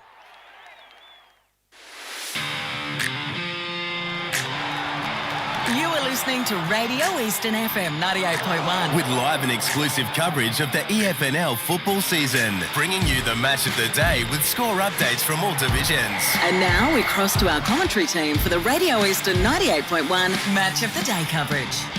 Welcome back to Cheong Park. It is NAIDOC round, of course. Some exciting activities out here today, particularly with the smoking ceremony, if you will. I've been fortunate enough to catch that at the start of the game. But it's really been one-way traffic in that second quarter. Interesting first quarter, very low scoring, but in that last term it was all the Norsemen, and they've kicked away to have a very handy lead. It's 7-9-51 to 1-5-11, and Brash 40-point margin. You don't want to sort of be the kiss of death, but it's really hard to see South Croydon coming back. Well, to be quite honest with you, Brett, I actually didn't see that quarter coming because the way the first quarter played out, I thought we were going to be having a 0-0 draw at one stage. But all of a sudden, Norwood just clicked up another gear and they started to run even harder, and Big Wen started to take more control of the ruck. Dylan Feltham off that back line was basically not being accounted for, and he was allowed to run amok, but it was a midfield led by Maloney and Greach and that started to really get the ball running. And the fact that little mosquito fleet of Norwoods in that forward 50, they just started to run amok and just found space. Jeffer Williams was particularly prominent, kicked a couple of goals, and he looked dangerous every time he got the ball, didn't he? I think it's impressive that on those small forwards, Norwood, their main key targets, Red Jordan and Hugh Johnson, they've only kicked one goal between them. And it needed anyone else. Exactly. And the thing is, for Marcus at half time, it almost seems like for him it would have been, we have to go back to the basics and play man-on-man football. But unfortunately, in this day and age, they're going to have to take the ball between the horns because to get back in this contest, they've got to kick 2 or 3 goals quickly and very, very smartly and try and hold Norwood, because Norwood will be coming home with that breeze again. And if they don't make any inroads now, South Croydon, they won't for the rest of the afternoon. And they've got to work out this centre clearance as well in the ruck contest. They're getting dominated in the ruck, South Croydon, and they've probably just been lucky that Norwood haven't found it. Let's get underway for the third term. Here's Jared Beelans. So up in the ruck there, when he's been dominating all game. Nearly took the clearance there, but Kilpatrick, well, his kick was smothered. He goes again, kicks it inside forward 50, and Kennedy just tries to take the mark, worried out of it there. Takes it though, checks out on the right. Oh, this could be a great opener for South Croydon, but it faded and bounces over the boundary line. Probably better than a point there for South Croydon. But for Norwood in the second quarter, that would have rolled the other way and gone through. Bouncing. So back into play here. Opening stages of the third quarter. When going up against, that's Wilson in the ruck now for South Croydon. Trying to take it out was Mallison. He was wrapped up. Another ball up. Wet conditions now starting to prevail. It might make things very difficult, especially if South Croydon were to try and peg this margin back. Maloney tried to take it out of the clearance. It's now fallen for Feltham. Now to Gritchen. And they're linking up well here. That was Dixon. Got the kick down towards Hugh Johnson. He spilt the mark, and it's going to go over the boundary line. Another throw-in, another stoppage to start this third quarter. And Norwood finding hands in the back line as well as the forward line. So, again, something has to give and something has to change for South Croydon, just to apply that pressure, keep it trapped in, keep the pressure on and find this first goal. Yeah, the midfielder really needs to start applying a bit more of that pressure there, a bit more two-way running. And another tackle there on Helleran, wraps it up. Wen taps it down from this stoppage. Ball is now in dispute. Now a handball there came out for Norwood. They're sharing it around here. Yaron Jaffa-Williams, and it's come back there to Wall. Kick inside forward 50. Potts was the target, punched away from him by Charlton. And we'll get a ball in Norwood's forward line. So back where it's been for a large part of the game, and Norwood's attacking end. Need to see some of these experienced players. Matt Jones tried to spark a bit of a comeback for South Croydon. 1 or 2 of the likes of him, also Mellinson, the likes of King. They're the ones that need to sort of lead from the front as the ball goes to ground. Cass has got his hands on it. He's taken in a tackle. Benell it was, and that's holding the ball. In fact, it was Cass, I think, actually, who got done there. There was no need for Jaffa Williams to get involved in that little contest. He knew he got caught. No point rubbing it in. Just poor game awareness. Like he seemed to think he had way more time than he did, and as soon as he took the ball, he got overwhelmed. And this is the disastrous start that they would not want if this goes through. No. So Jamie Benell, very deliberate approach. And those boots look great in person. You spoke about them pre-game, but geez, they look They do. so good. They do. They match the uniform. So here he comes, Jamie Bennell, and that's beautiful. He puts it through, and that's a disaster for South Croydon. We talked about if maybe the first couple of goals went the way of the Norsemen, it could just about put this game to sleep. And that's the first of the third quarter, and it's 8-9-57 playing 1-5-11 Bendigo Bank scoreboard. We've had 3 minutes in this third term. Norwood obviously getting around Jamie Bennell here. Definitely an important figure on a week like this. There comes a time in a player's psyche where there's such a thing as the point of no return. Is South Croydon at that have they arrived at that moment, Scott? It's getting close. I won't say it because we're only 3 minutes and 30 into this third quarter. So let's see where this goes. So Wen dominating in the ruck. I just found space where there was none that time. Got the kick inside forward 50, relieving mark for South Croydon, taken by Willis. He's done a couple of good things today, Willis. That kick, pretty neutral. Over to Helleran. Helleran kicking it outside of defence 50, found the spare man over there. And South Croydon trying to push forward once again. I think that was Hardstaff. Got it over to Shink, the big man. Very distinctive. Tom Shink, of course, not playing today. Big out there for South Croydon, travelling. So the kick down the ground for South Croydon. Good contest work there. Norwood were a little indifferent in that play. Came to Aldous, now back to Shink. Is he going to take it on himself? Gives him the step. Didn't really get a clear kick away. Kilpatrick was the target. In comes Callie to try and clean up a bit of a mess there. But it's just gone over the boundary line. 4.5 minutes gone on the Bendigo Bank scoreboard. I think that summarises their day so far, South Croydon. They just cannot hit a target in their forward 50. Nope. Norwood put them under quite a bit of pressure in that situation. Callie took the clearance, snap around the body, but it's been swallowed up there by Tristan Tweedy. So Tweedy it is, gets a handball, a bit of a dangerous one out to Feltham. He put him under enormous pressure, and the tackle comes in there from Aldous. That wasn't a great handball. Tweedy has made some poor decisions this game. He's really been lucky that the opposition hasn't sort of, responded. But yeah, doesn't mean his best game, I would say. No, he's usually a lot. But I remember we get a game last year and he got best on. I can't remember who it was. He was absolutely superb. But today hasn't been one of his best. As Norwood get it out for the moment, probably going to come back there.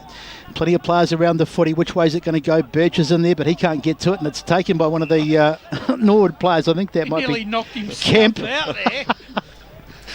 And his head went back as the umpire throws it up. Looking resplendent in their Indigenous shirts to the umpires. Oh, you're gone there. Big tackle, and that's it. Gonski. The smallest player on the ground just took down the biggest. So Halloran it was who made the tackle, and he's got a free kick. So here's a chance for South Croydon to strike back.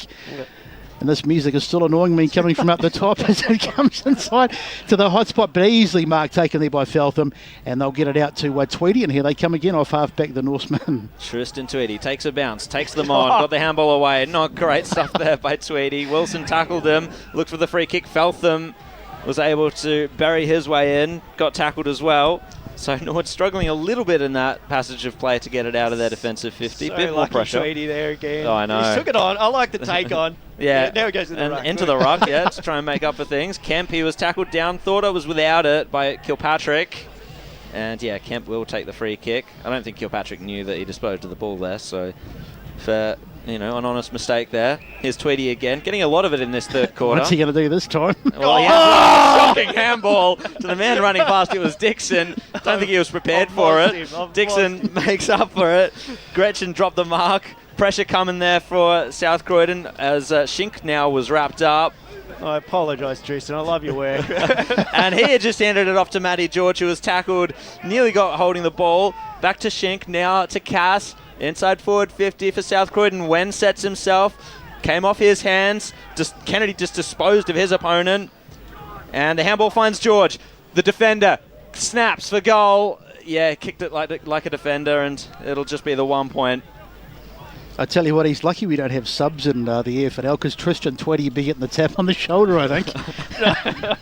He has not had a great day, but nonetheless, as we go to the score centre with Ryan. Just an update out at Warrandyte Reserve. Fentress Gully back in front by 3 points, and in Division 4, it is still Churnside Park leading Kilsyth by 5 points. Out towards the wing, Jordan was there, and it's off hands, and it's going to come back inside 50, so who's that to?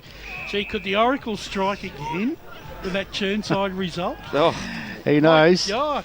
So it's out on the full, so it's going to be a free kick to the Norsemen as they chip it to the top of the arc. Ball gets out the back, nicely done there by Grecian, and it's been turned over though.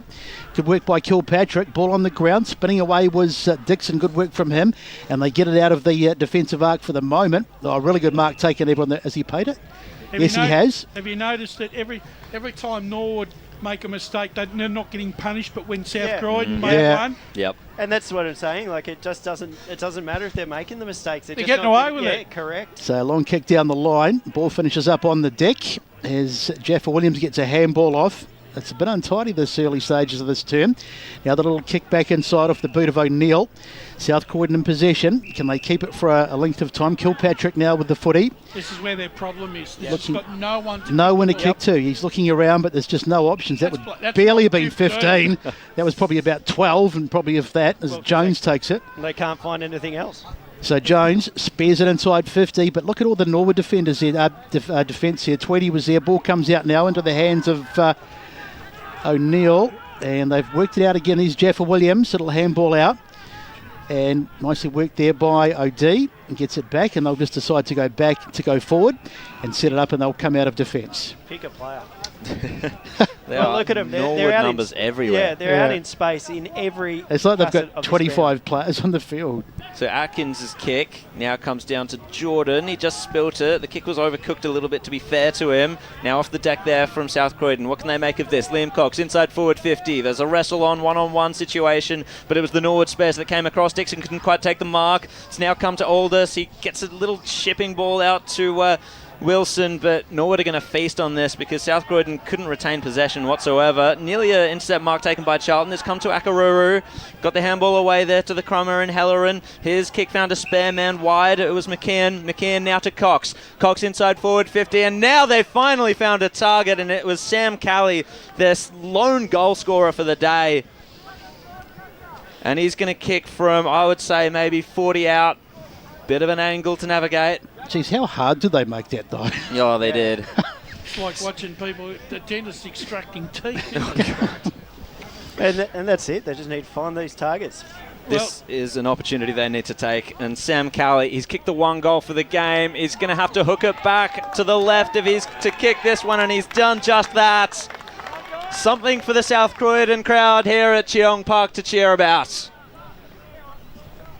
Yeah, well, Sam Kelly, 2 goals, 1 out of 2 goals, 6. Yeah, and that's a good return for the afternoon, isn't it? Not bad, but that's the thing, isn't it? They've only got those 2 scoring options. Last time before, that scored at 19th minute of the first quarter. So 17 scoring shots to 8. That's a very telling statistic early on. Well, as I always say, Brash, every good comeback had to start somewhere. So as the ball is knocked from Venn, went out of the middle. It's Jordan, I think, he got the kick forward inside 50. Plenty of South Croydon defenders back on this occasion. They should be able to clean it up, and they do. Taken across the line by Marshall. Which is a good kick by Rhett there. They've actually had probably the better of this quarter, though, South Croydon. They're certainly territorially, and they've got the goal as well. So they've started well, but they've just got a long, long way to go as they get set to bring the ball back into play eventually. Anytime you like, be good. Now, perhaps, as the kick finally comes in. Mark taken there by Birch, and they'll come off half-back again. So Birch trying to find an option down here. That was a good kick. Fell into the lap of McKeon. McKeon now has a bit of a roadblock in front of him. Norwood clogging up the zone well, so down the line they're going to have to trust their tools here on this one. And it was the tool in Wen for Norwood who got the tap down. It came to O'Day, now to Bird. His kick was marked by Gretchen. Quick hands by him to take that, and now a high ball inside forward 50. It was a bit of an indifferent kick. It's going to spill for Birch. He got the desperate handball away for Cass since he was under pressure. Now Cass loops the handball across. I think this is Jones twisting this way and that way. His kick down the line is going to find Kilpatrick. No, it doesn't. It goes over his head. But now it's come from Mallison. He was waiting at ground level. And his kick finds the target inside forward 50 in Wilson. Now, he's the one player that would be capable of kicking a long goal. He's really going to have to navigate the wind well, however, because you can see the trees just blowing in the background. They're just about flat, aren't they? One of those tree branches might fall off and spoil the kick. Blowing that hard. So James Wilson. Really does need to kick this, Wilson. Yeah, their main goal kicker for the year so far with 33 goals. Their one hope from the paint of the arc. He did not account for the wind well enough at all, and it's out in the fall. Let's go to Paul in the score centre. Right across. Stat centre even. South Croydon are leading the inside 50s this quarter 8-4, and they've taken 2 marks inside 50 to none. Thank you, Paulie. I'm thinking I can see quite a bit more rain too, just looking out the window. It looks like it's getting a little heavier there. Boys on the boundary might be able to confirm that, unless my eyes are deceiving me. Wouldn't be the first time. So we go down to Blake. Yeah, just a quick one. Yeah, there's no rain. It's just wind. We can't really get any drizzle or anything. So, Well, just thought I saw a few spots on the monitor there, but I don't have the best eyes, so probably no point listening to me as Greachin gets the kick up the wing. Bouncing around over there, and can they keep it? And they do pretty well on the end. Hudson it was who bashed it forward. Now it's Johnson, but he's under a bit of pressure and he's taken over the boundary. Charlton did well not to give away the high free kick there. He did, so it's going to be a throw in. So if you've just joined us, it is the Norsemen in control, 18:58 to 10:6:18, and the big NAIDOC game out here at Chong Park. On the Bendigo Bank scoreboard. Falls there for Feltham. He lets rip, but it's off target well and truly. In fact, it's out of bounds. You want that one back. And it's going to be a free kick to South Croydon. You can tell that ball, when it's in the air, it's just getting dragged straight across now. Yep.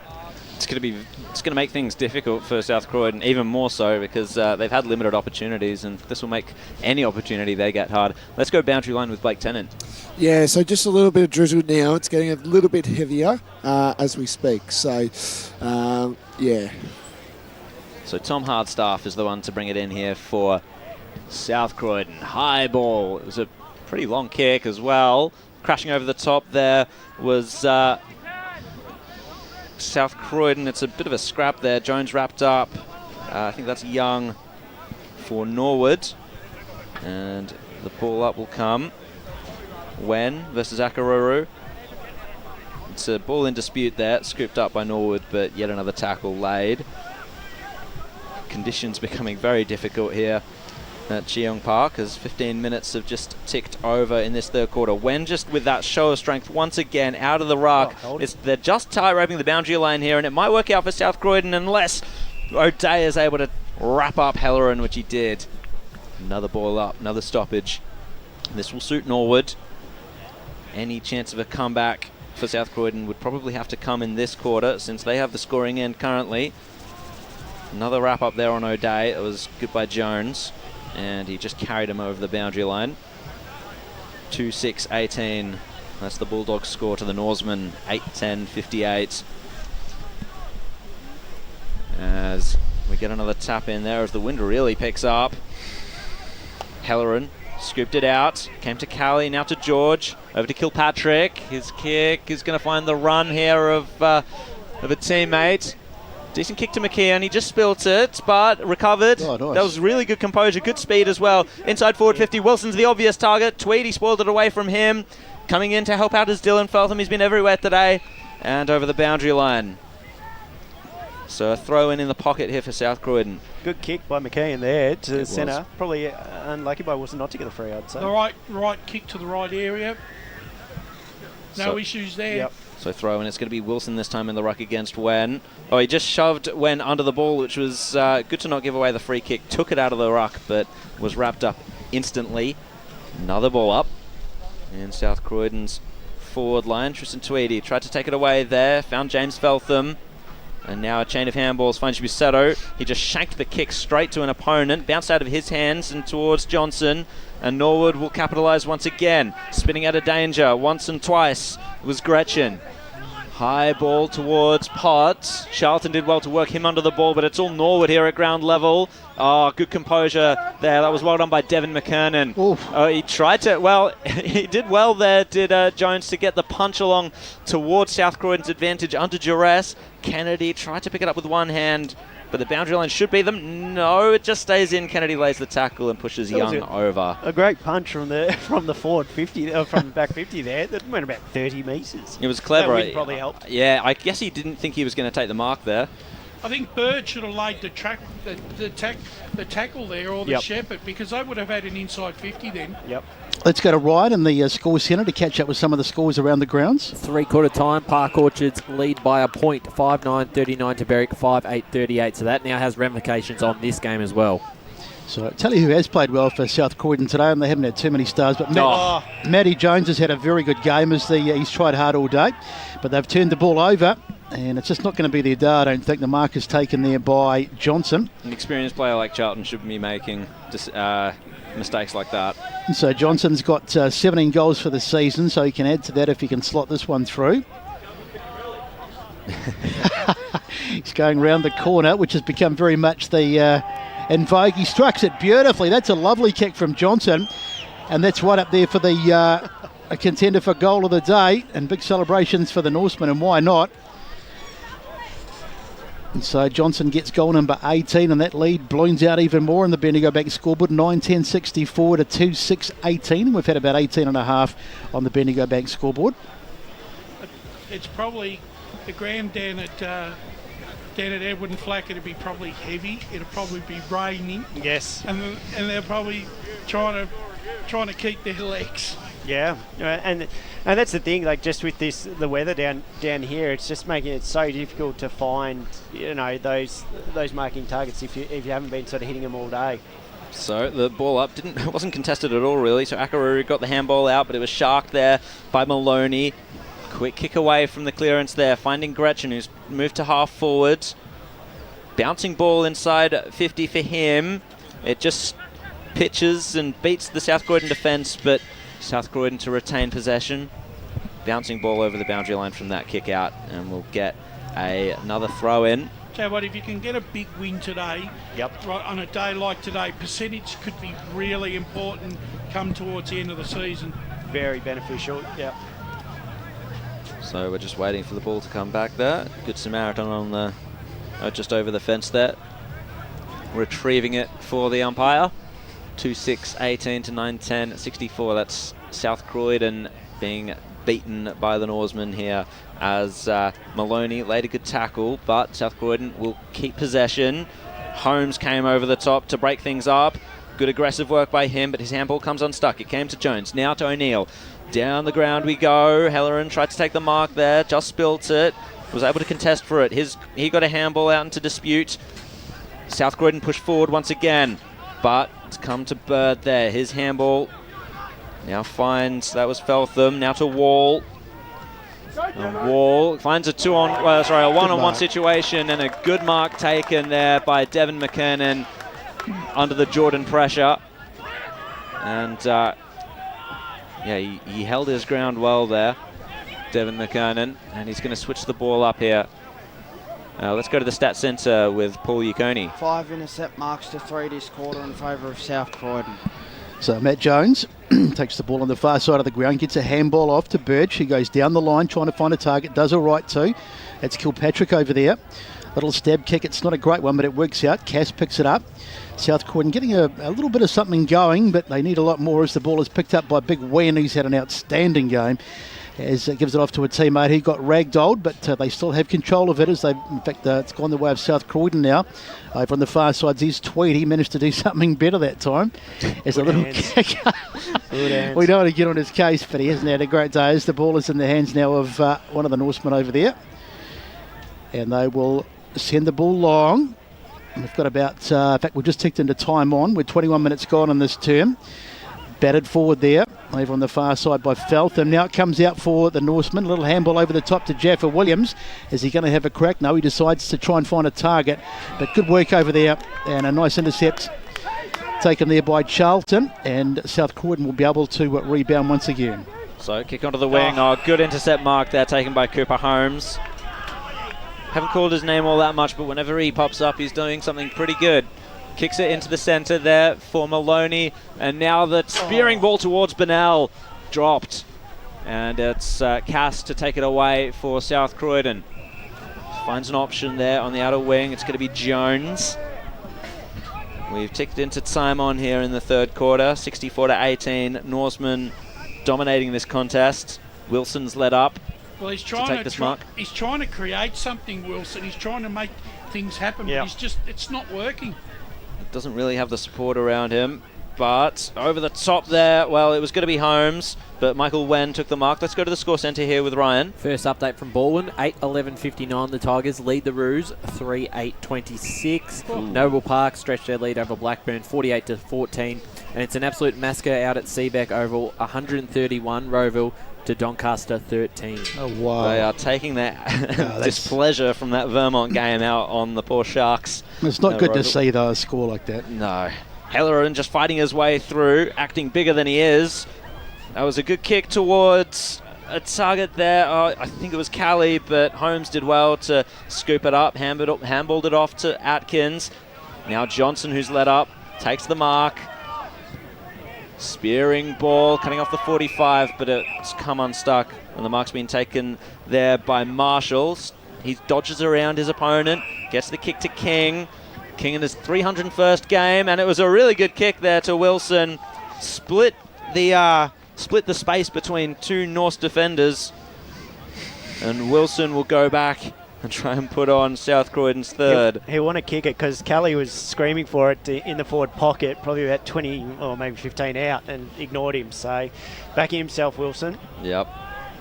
He's the key forward. He has to back himself. Got that. It is his duty.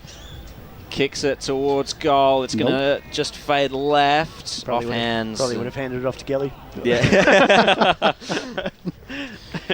So James Wilson can't add to his 33 goals for the season. He's gone goalless today, but that's not uncommon when you've only got 2 on the board. As we're just waiting for the ball to come back, and eventually it does, so they'll bring it back into play. Little short one into the pocket. Mark is taken there by Dixon. So we've had nearly 25 got on this term, so probably 2 or 3 minutes to go. I'd be just playing this boundary line at the moment. Yeah. So a little short, in fact a longish kick down the line, trying to find a target, gets over the back.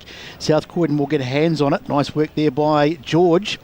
And they'll come back inside 50 again. They've had their moments, South Croydon, but they just haven't been able to finish them off. As Tweedy happy to see it across the boundary line, and we'll have a throw in the left forward pocket. They've had their moments, Brett, but they certainly haven't been able to hit a target in their forward 50 all afternoon. No, they couldn't hit a side of the barn door, I don't think, today. They've been really wayward with so many of their kicks as we wait for the umpire to throw it in again.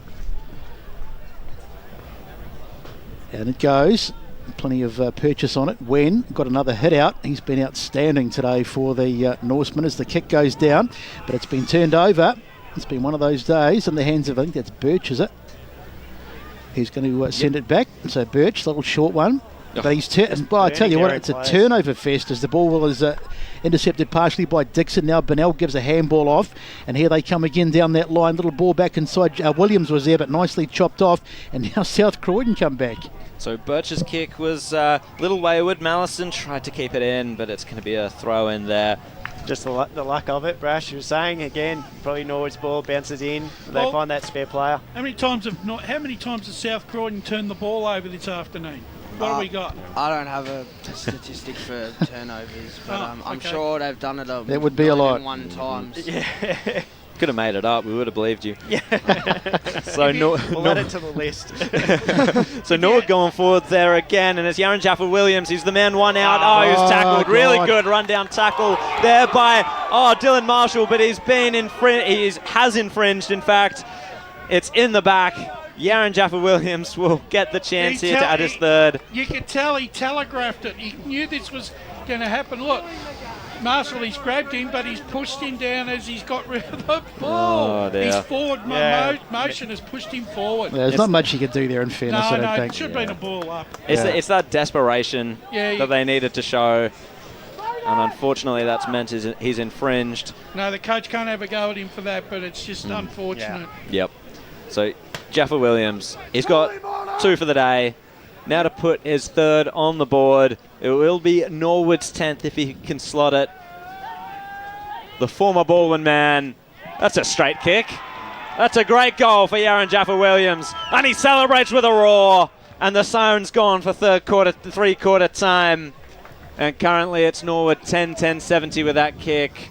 Really belting South Croydon now to 7-19. Let's go to Brett. with some of the goal scorers. Well, interestingly enough, we've only got the one multiple goal kicker, and it is that man, Jaffa Williams, with 3. There's singles to a host of other Norwood players, and of course for the South Croydon side, Kelly has both their goals. But three-quarter time, and not much has changed, to be honest. It's Norwood well and truly in control. They lead 10-10-70 to 2-7-19 on the Bendigo Bank scoreboard. Time for a break as the sun pokes its head through, and we'll come back and have a look at the third term and look ahead to the fourth term after this.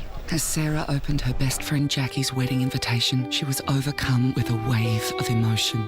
While her 2 young boys wrestled on the floor, tears of happiness rolled down Sarah's cheeks as she saw the words she'd been longing to see. Please note, this wedding will be a child-free event. Well, Sarah, looks like we're off to Eastland for a new frock and some heels. And let's book in that babysitter. For all of life's little moments, there's Eastland. Eastland. Live real. At Yarra Valley Water, we know reducing your shower time, or show time, to 4 minutes can save you an average of $200 a year on water and energy bills. Shower shorter. Save water. Authorised by the Victorian Government, 1 Treasury Place, Melbourne. Sprained your ankle, bursting through the banner? Broke a finger, high-fiving the ruckman? Or did you run into the goal post again? For bumps, breaks or bleeds, be seen sooner, close to home at Knox Private 24/7 Emergency Department. The preferred provider of emergency care to the Eastern Football Netball League, you'll generally experience shorter wait times. You don't need private health, but there is an out-of-pocket fee. Be seen sooner, close to home at Knox Private 24/7 Emergency Department, 262 Mountain Highway, Wanturna.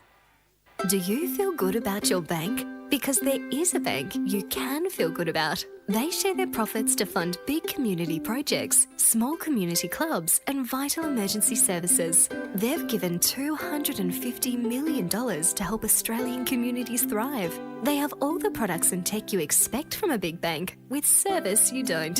It's Bendigo Bank. Feel good about who you bank with. Try Bendigo.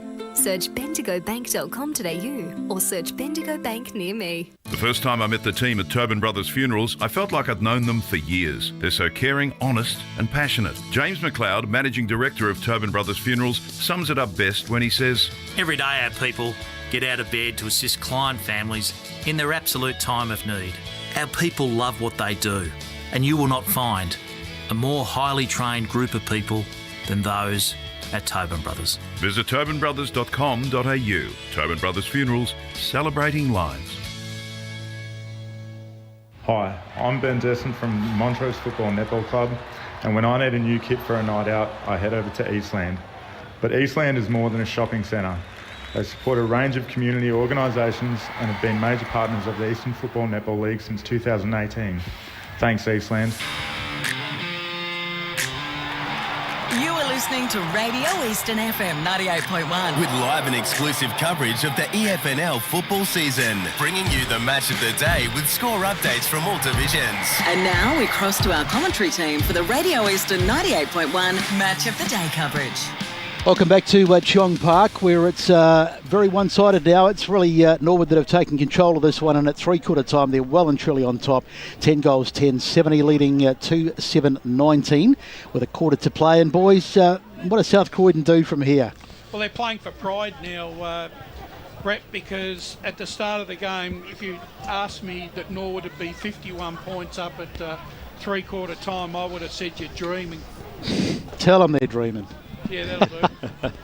We got any scores, Ryan? Yes, we do have some scores around the ground. We'll follow this one closely. Berwick versus Park Orchards, 45-40. Berwick leading. That's 5 minutes gone in the last quarter there. As we mentioned before, Baldwin, a very handy lead over East Ringwood at three-quarter time. Noble Park, 48-14 over Blackburn. Roval, 131 to Doncaster 13. At three-quarter time, it is Vermont who's leading Doncaster East, but the Lions came back that quarter. So 11-4-70, the Eagles. The Lions 8-10-58. So it's an interesting one to keep an eye off in the last quarter. Down in Division 1, Mitcham North Ringwood. Scores have been updating, so I think this is correct. 5-2-32 to 5-4-34. Very low scoring, that one. The Saints in front by 2 points. Wanturna South take an 11-point lead over Croydon at three-quarter time. South Belgrave have skipped ahead over Beaconsfield 70-28. Jumping into Division 2, Abronia very comfortable over East Burwood 63-16. Oh.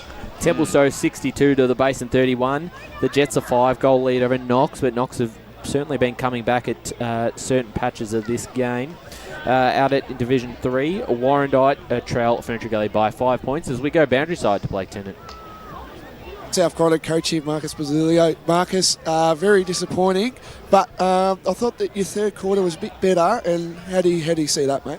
Yeah, look, obviously our second quarter was a train wreck, to be honest. Our third was better. Our first quarter was pretty good, and we just need to sort of finish it off now. Yeah, it has been a dirty day, disappointing day. They've played some good footy, and we've just sort of chased back, to be honest. Just listening into your three-quarter time speech, you talk about wanting to defend and be a bit more safe. Is that the kind of message you want to bring out for the last quarter? No, it's sort of the opposite, really. I thought we were too safe forward of the ball. We had 19 entries, but just not using it the way we want to use it in front of the ball. So we sort of kept going. We kept going down the same line. So we need to. The hardest thing when you're getting rolled is to be brave. We went to our shells again there, and we need to change lanes and be a bit braver with the ball. And look, we've kicked 2 goals to three-quarter time, so we're going to look to score. No worries, mate. And enjoy the last quarter. Thanks there to Blake Tennant. Jumping back into some scores in Division 3, Oakley 60 to Whitehall 38. Important win for them if they can hold on there. Coldstream back out to a 22-point lead over Fair Park. Donvale 40 points ahead of Sylvan. Update at Surrey Park at half-time. They lead 44 to Croydon North Hemlock 18. So back in the middle as we get start for the last rights of this game, the fourth quarter, and Wen wins yet another hit-out. Love to see the hit-out stats today. I don't think we've got those as the ball goes inside. Charlton's there, but he can't get to the ball, and South Croydon will be able to bring it out. They've got a bit of work to do, though, as the dangerous kick inside. Dan O'King hasn't seen a lot of the footy today. Hasn't been one of his great days. Now it's over on the far side, and they'll go inboard South Croydon, trying to find a target.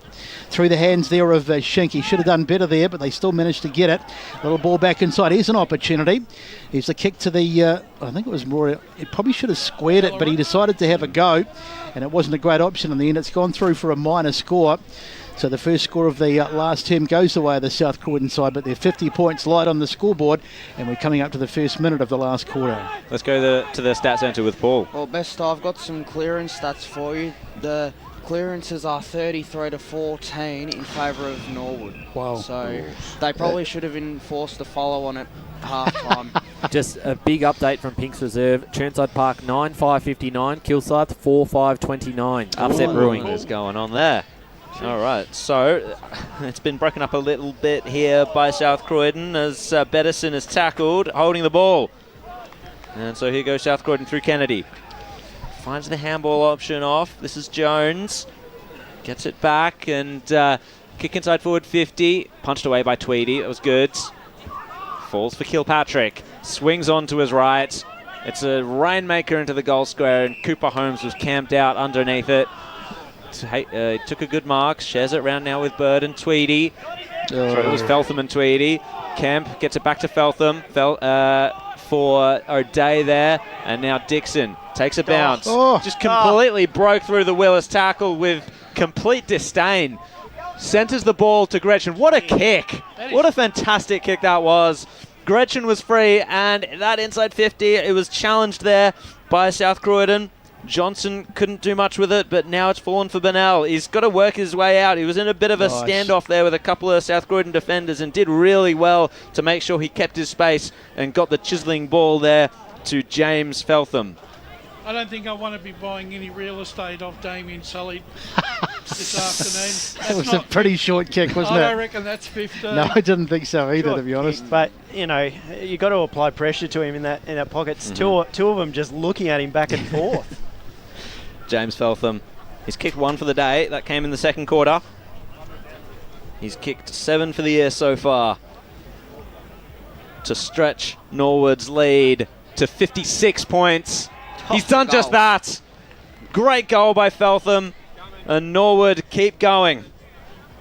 Let's go to the boundary line with Dylan Smith. Yeah, it was a really positive place to be at the Norwood huddle at three-quarter time. The coach just sort of singling out their work around the ball, how good the mids have been at the clearance. And yeah, just a really positive session there. I think one of the more positive things, remarkably, with that James Feltham goal, he's only the second multiple goal kicker for Norwood. So as many goals as they've kicked, they've shared it around at Jaffa Williams' side with his 3. So also good poise again shown by Dylan Feltham. Yep.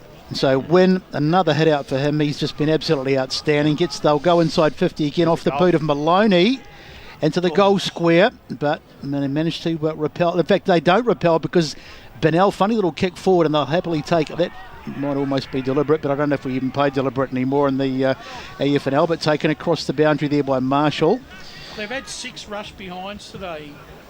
So Norwood in this 11-11. back into play. Beautiful mark by Wen. He's doing everything. He really has been outstanding today. We've got to give him the 3 votes. Yeah, probably. He's clearly the best player on the ground. I don't think there's much doubt about that. So he sends it long, looking for Benell. A beautiful mark taken over. That's a great grab taken there by Potts, and he will go back from a very difficult angle. As you can see the trees in the background still swaying around there. There's been a bit of breeze around today. I'm not sure if it's got any worse or not. Probably about the same as when we started. So Not making any difference to the way Norwood are playing. They're just attacking the contest. So it looks like he's going to go the conventional drop punt, Potts from the boundary, but he sends it inboard instead, and that'll be easily cut off. Not a great kick, and it'll be a chance for South Croydon to bring it out of defence. Well, he wanted someone at the top of the goal square and wanted someone to lead there, I suppose, but there was no one there. Probably their only mistake of the day. Pretty much. So South Croydon chipping it across the goal face, and if that's out in the full, that is yet another mistake, as Charlton just looks dejected as he has to hand the ball back there to Jamie Benell. When I have a look at the Premier data stats this week, I'm going to be very interested to see how many turnovers and all that the Premier data come up with. It does, for South Croydon. Jamie Benell entitled to go for this one. He's hard up against the boundary line. He's going to go the drop punt for this one. Hope the wind doesn't catch it. Well, it was nearly marked there. It was marked there.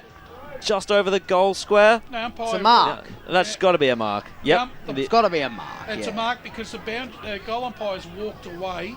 And Daniel Potts is the one to take he would have called mine.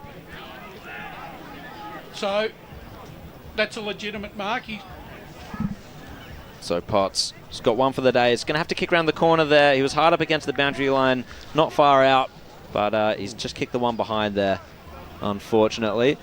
1-3 for Potts this afternoon. Norwood advance their lead. So we've had 6 minutes in this last 2. Might be a good opportunity to pop into the score centre and see how some of the other teams are tracking. Here's Ryan. Berwick 2 goals in front now against Park Orchards. They've kicked 2 goals to nothing in this last quarter, so holding on to a bit of a lead there. Out at Warrandyte reserve. Warrandyte cut it back to scores level, but French Gully have just kicked away again. So they lead by a goal, the Gully, but that's one to keep an eye on. Domvale very comfortable over Sylvan.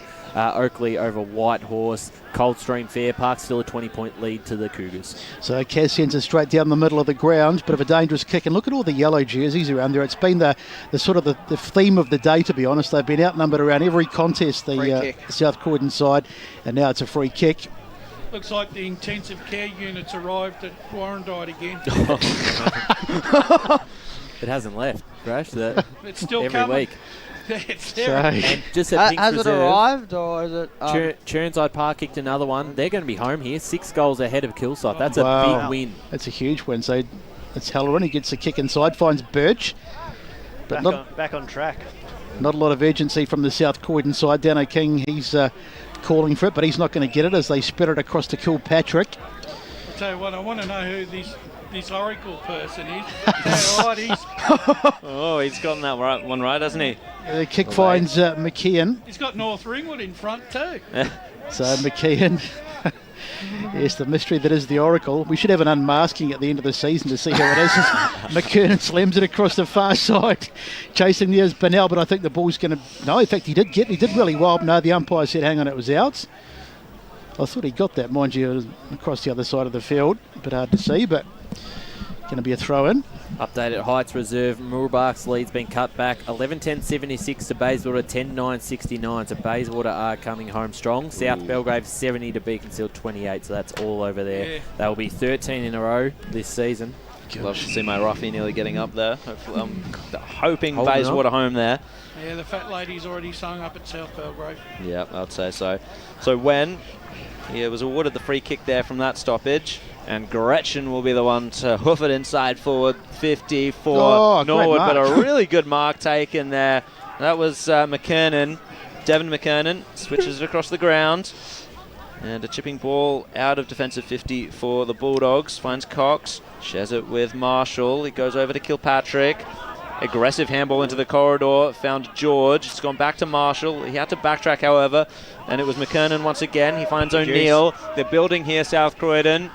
And the kick inside the forward line. Is it going to be Callie? It's Callie versus Tweedy. Well, Tweedy just took him into the tackle there. Could have picked a free kick from that. Mallison takes advantage, however. 2-on-1 situation there, favouring Norwood. But they left it for the Bulldogs player in Jones. And his kick, it finds O'Neill in absolute space. Goal. And that's a goal to O'Neill. So one back there for South Croydon. As we've said, playing for pride at this point. And that was just so much better by them, at least taking it on, taking the risk, as sort of Marcus spoke about it at three-quarter time. Just give it a go and look what turns around. But well, tell you what, mate, fortune favours the bold. Yeah, and too little, too late. I don't want to be too critical there, but and obviously with the game well and truly won, but I wouldn't be thrilled if I was Marty Pass. Dylan Atkins, when that ball came in, just sort of stood there and let it go. It wasn't a great piece of defending, so you've got to keep your wits about you, even when the game is done and dusted. Out at Baldwin Vizzy Park, Baldwin 11-13-79 to East Ringwood 6-9-45. So they hold on there. Every team in Premier has lost at least 3 games. Interesting competition. So the little handball out goes to Maloney, but he's taken the tackle on the ground.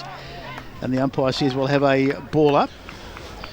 Yep, shaping up as a really interesting competition, isn't it? The Premier Division. Yeah, it's have a go at trying picking. Yeah, the it's order. really tough. Which is excellent. It's one of the better competitions we've had in recent years.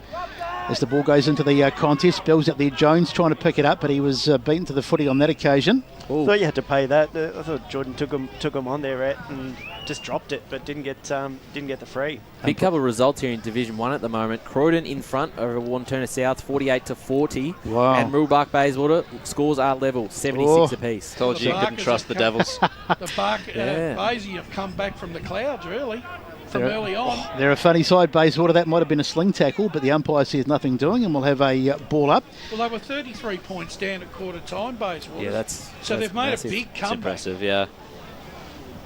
That's not something that they've done, I don't think, throughout the year. I don't think they've come back. They've just controlled games and kept scores low in the games that they have won. But back to the ranch here at Cheong Park. As Kilpatrick just lost a handle on it, and Norwood's going to feast on this opportunity. It's Bird. The whistle's gone. Advantage taken. Busetto wrapped up. That was good stuff by McKeon to stifle the handball there. Strip Busetto of it and holding the ball. And so actually the free kick's gone there to Birch. No, it's going to come back, and I think McKeon was at the legitimate recipient of the free kick. So a bit of a stop in play here as we work things out. Callan McKeon done a couple of good things today. Been one of the cleaner with his hands there and ball use for South Croydon. And the kick inside 50 was indifferent, so Tweedy took it off the pack, trying to find Gretchen. He completely out-muscled his man in the marking contest there. Had to follow up, though, because he was beaten to the ball. And free kick for holding on there. Matty George, former Park Orchards man, gets it towards Kennedy. Good punch away there by Tweedy. It's going to fall for James Feltham. And now Cooper Holmes. His kick was, it just came off his toe there. But regardless of the contest that ensued, it's going to be Norwood to take it away again through the wall. Who's there? And there's no one defending there for South Croydon. So the mark's been taken easily there by Potts. Yep. And out wide now, as Scott had just said, to, I think this is going to be Jamie Bennell. Yeah, he was standing there for minutes on end. That's just man him up. That's just embarrassing. That really is. Scores level out at Warrandyte Reserve. Warrandyte goal, 72 apiece. Gosh. Oh, goodness me. What a round it's panning out to be here. Yeah, everywhere but here, really, yeah. at the moment. Yeah, Ryan's picked another superb game for us today. Thanks, Brett. Under the bus you go, Ryan. Under the bus go South Croydon as well, as Jamie Bennell buries another one in their back. That's his second for the game for Jamie. 14th on the year. As the white flags are waving all over the ground, really. Deserved the goal. Like I said, he was standing there calling for it, and great finish for him. He's had a good game. Not only does this put Norwood, it still gives them a glimmer of hope, but this really does put pay to South Croydon season today. A big game next week against Park Orchard. Yeah, do we start thinking about relegation for them? I mean, where are they? They were 9th coming into today, so... Yeah, we spoke about that on pre-game, Brett, just about the consequences from that and from this Park Orchards Berwick game, which we'll get a score update from shortly. But yeah, if they do, and then South Croydon take on Park Orchards next week. So yeah, it's almost unthinkable that South Croydon could be into the relegation zone, but, you know, it's the way the cookie crumbles. Ball comes out. There's that man again, Wen, who gets... In fact, that wasn't Wen, that was Wall on that occasion as they go down the line once again. In fact, they go inboard. It's picked up there, or tried to pick it up, was Marshall, but he's outnumbered well and truly, and the ball is... the umpire says we'll have to come back as Hudson was trying to take off, but we'll come back. But we shouldn't be surprised because we've been saying this all year. If you don't bring your A game and you're 5% off, the opposition's going to touch you up, and this is once again is what's happened in First Division. So Grecian it is, he slams it to the hot spot. There's a couple of players there, but they can't get hands to it, and it's knocked out of bounds. I really enjoy watching Michael Gretchen play. He's a very aggressive ball winner, and he's really good without the ball as well. Puts on a lot of pressure. At least they've got... Marty Paster's got something to work with here. They've got a few players that are still a little bit raw around the edges, but you can't knock the endeavour. No, absolutely not. So, and it comes as they win the hit out. Ball goes to the ground, and South Croydon will be able to get it out. But let's see where the kick goes to. Mark almost taken there by Bettison, but in fact it's South Croydon who get the mark now. Jones wheels away, decides to go back, puts it back to Kilpatrick. That was just hit the ground, wasn't a mark. Quick play on there to Akaruru, and he puts his Hardstaff, who's just absolute hospital pass, and he had nowhere to go, and in fact it's a free kick because it was a high tackle. So Hardstaff handed it off there to Kilpatrick.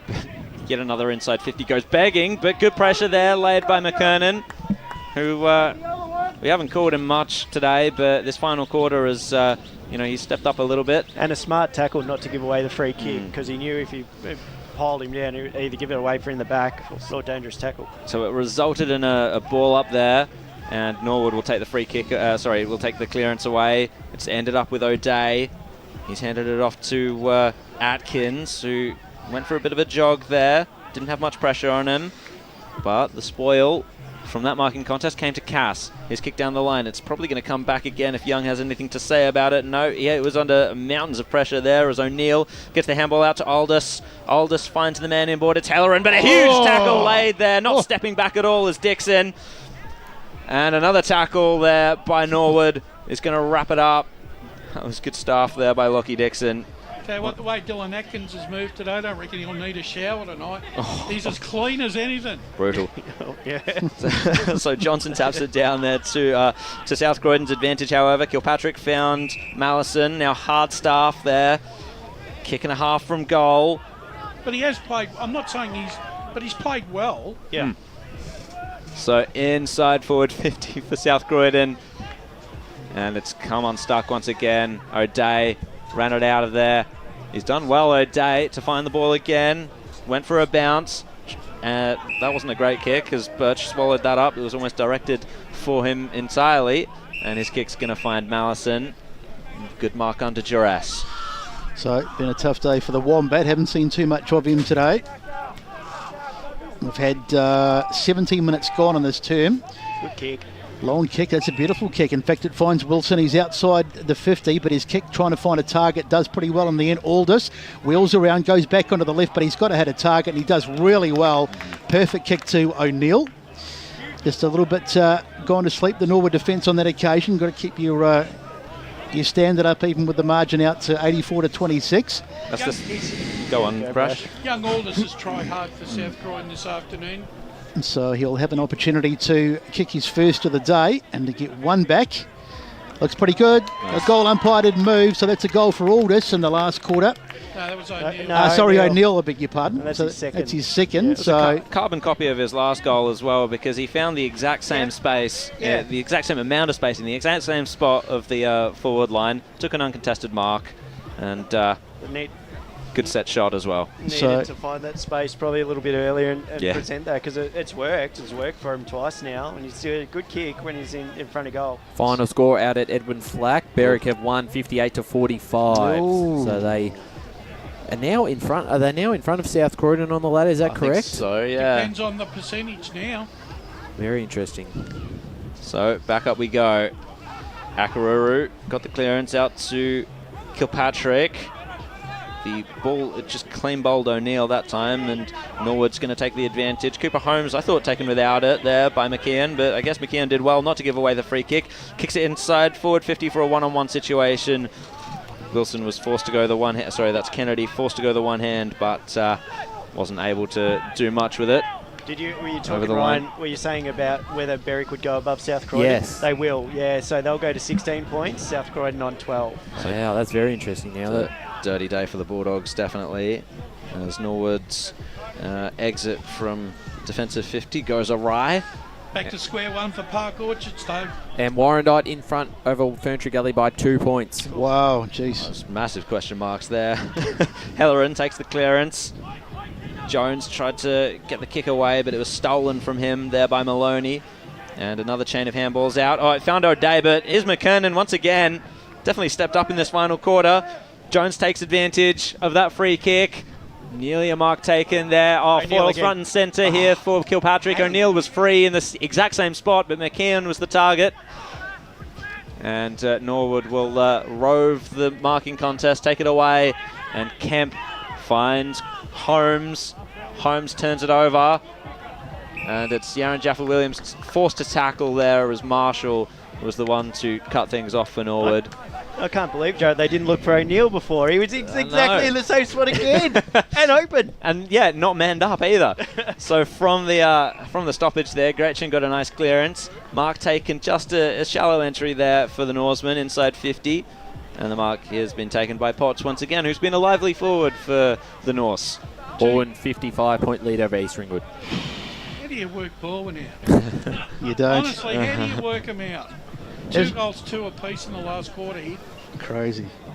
So Daniel Potts, he's kicked the one for the game. Had one taken off him controversially. Oh. That's not controversial if it goes through for a behind, which it does. Wide ball. Shocking kick. Have South Croydon played Doncaster yet, or have they got Doncaster to come? Got him again. Yeah, because that's going to be a massive game now. It's one against Park Orchards. I'm keeping my eye on there. Yep, so the ball is in the hands of the Norsemen again. Funny little ball back inside of Gresham, put him under enormous pressure, but they've managed to retain possession. Here could be a goal for Hudson. He snaps. How's the goal? No, the goal umpire was moving. And he taps the chest, so another missed opportunity, but not that it's really going to matter. We're 21 minutes played in this last term, so we're well into time on. And on the Bendigo Bank scoreboard, it is 86 playing 33. The old doof music's getting a bit I tell you. Don't tell Brett that. He actually said, turn it up. I really like this song. Yeah. Baronia 10-goal winners over East Burwood. That's another big win for the Hawks. That's a big statement. Any more scores, Ryan, apart from that? Murabak 11-11-77, Bayswater 11-12-78. They lead by a point. Get out. Lord. Long kick inside forward 50 there for Norwood, and it's been marked. And it's been marked well by James Feltham. Want an update from Seabeck? Yeah, go on. 24-23, 167 to 2-7-19. Oh, that's ugly. Yeah.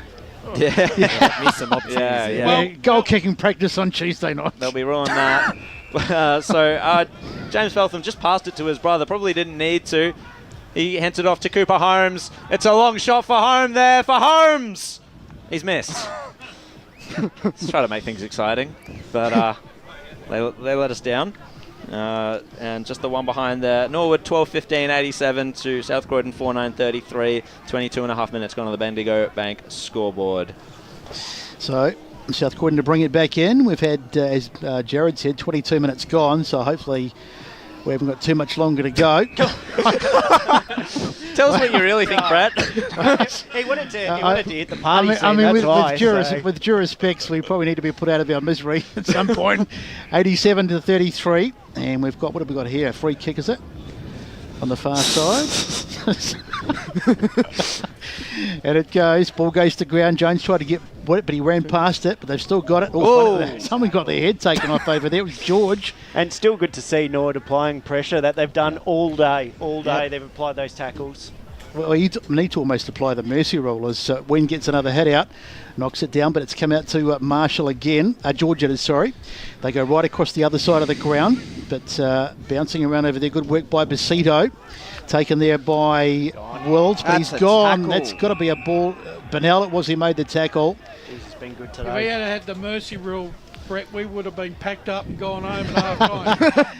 So, Jamie, I managed to get the whole day through without calling him Harley, which I thought was going to happen. Here's Jamie Bennell, puts a little kick into the pocket. There's a couple of Norsemen there, ball bouncing around. Comes out though, and it's to the goal square. Punched away, but dangerous. Potts it was. He had a huge air swing, and even the goal umpire saw him. He thought that was hilarious. So Potts misses a golden opportunity, and it's 3 for another point. 88 plays 33, 24 gone last turn. It wasn't only an air swing; he kicked it backwards with his heel on the return flight. Back heel.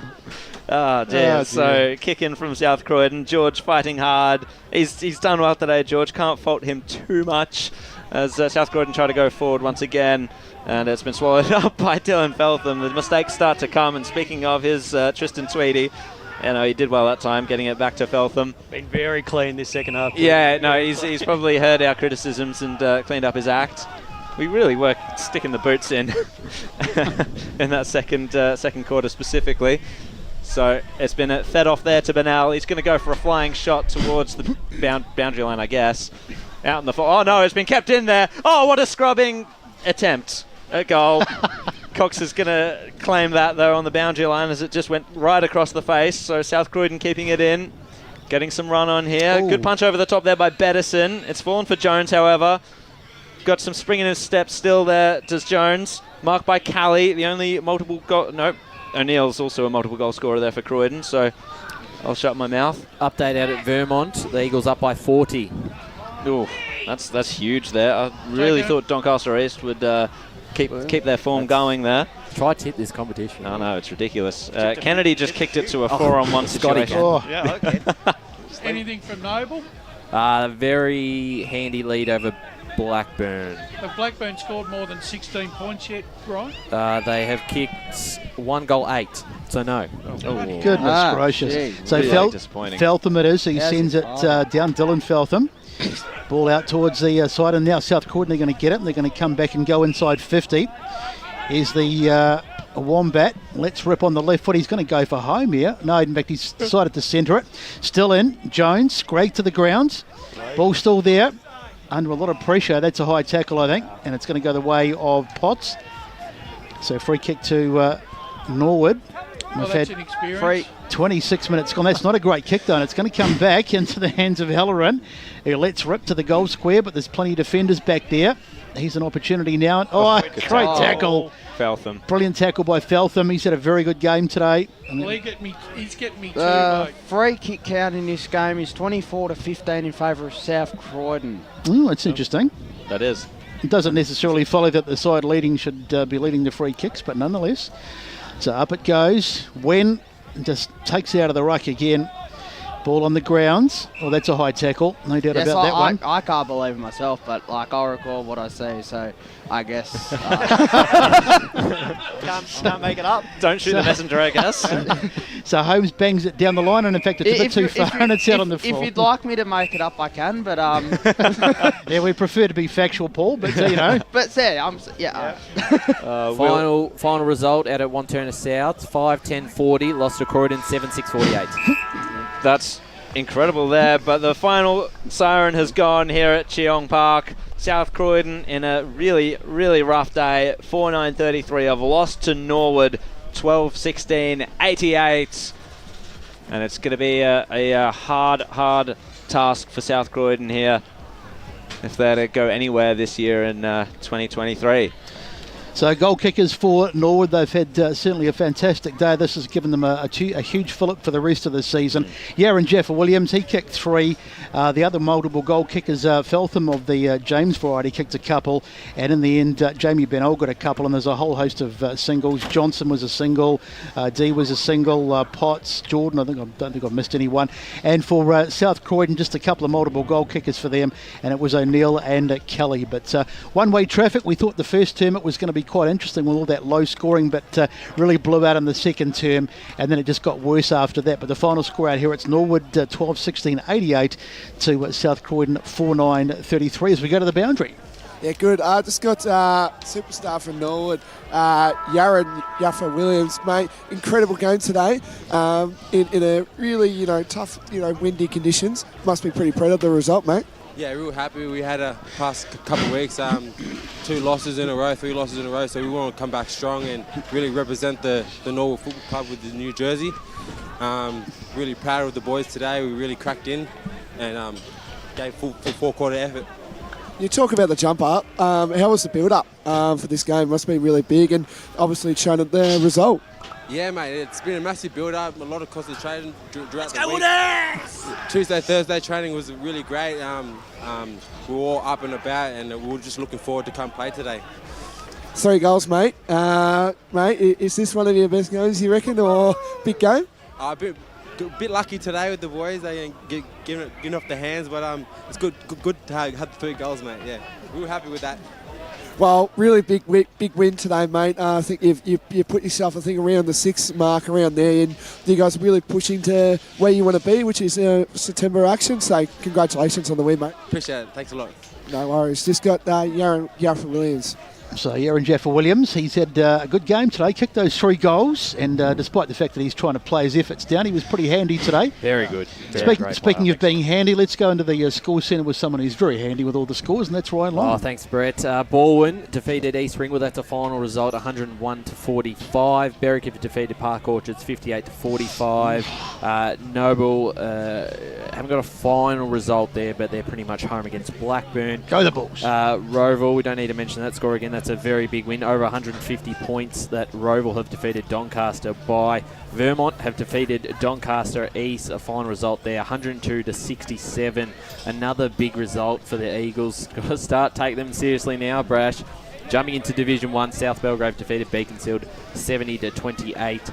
Croydon, as we mentioned before, have got over the line against Wanturna South by 8 points.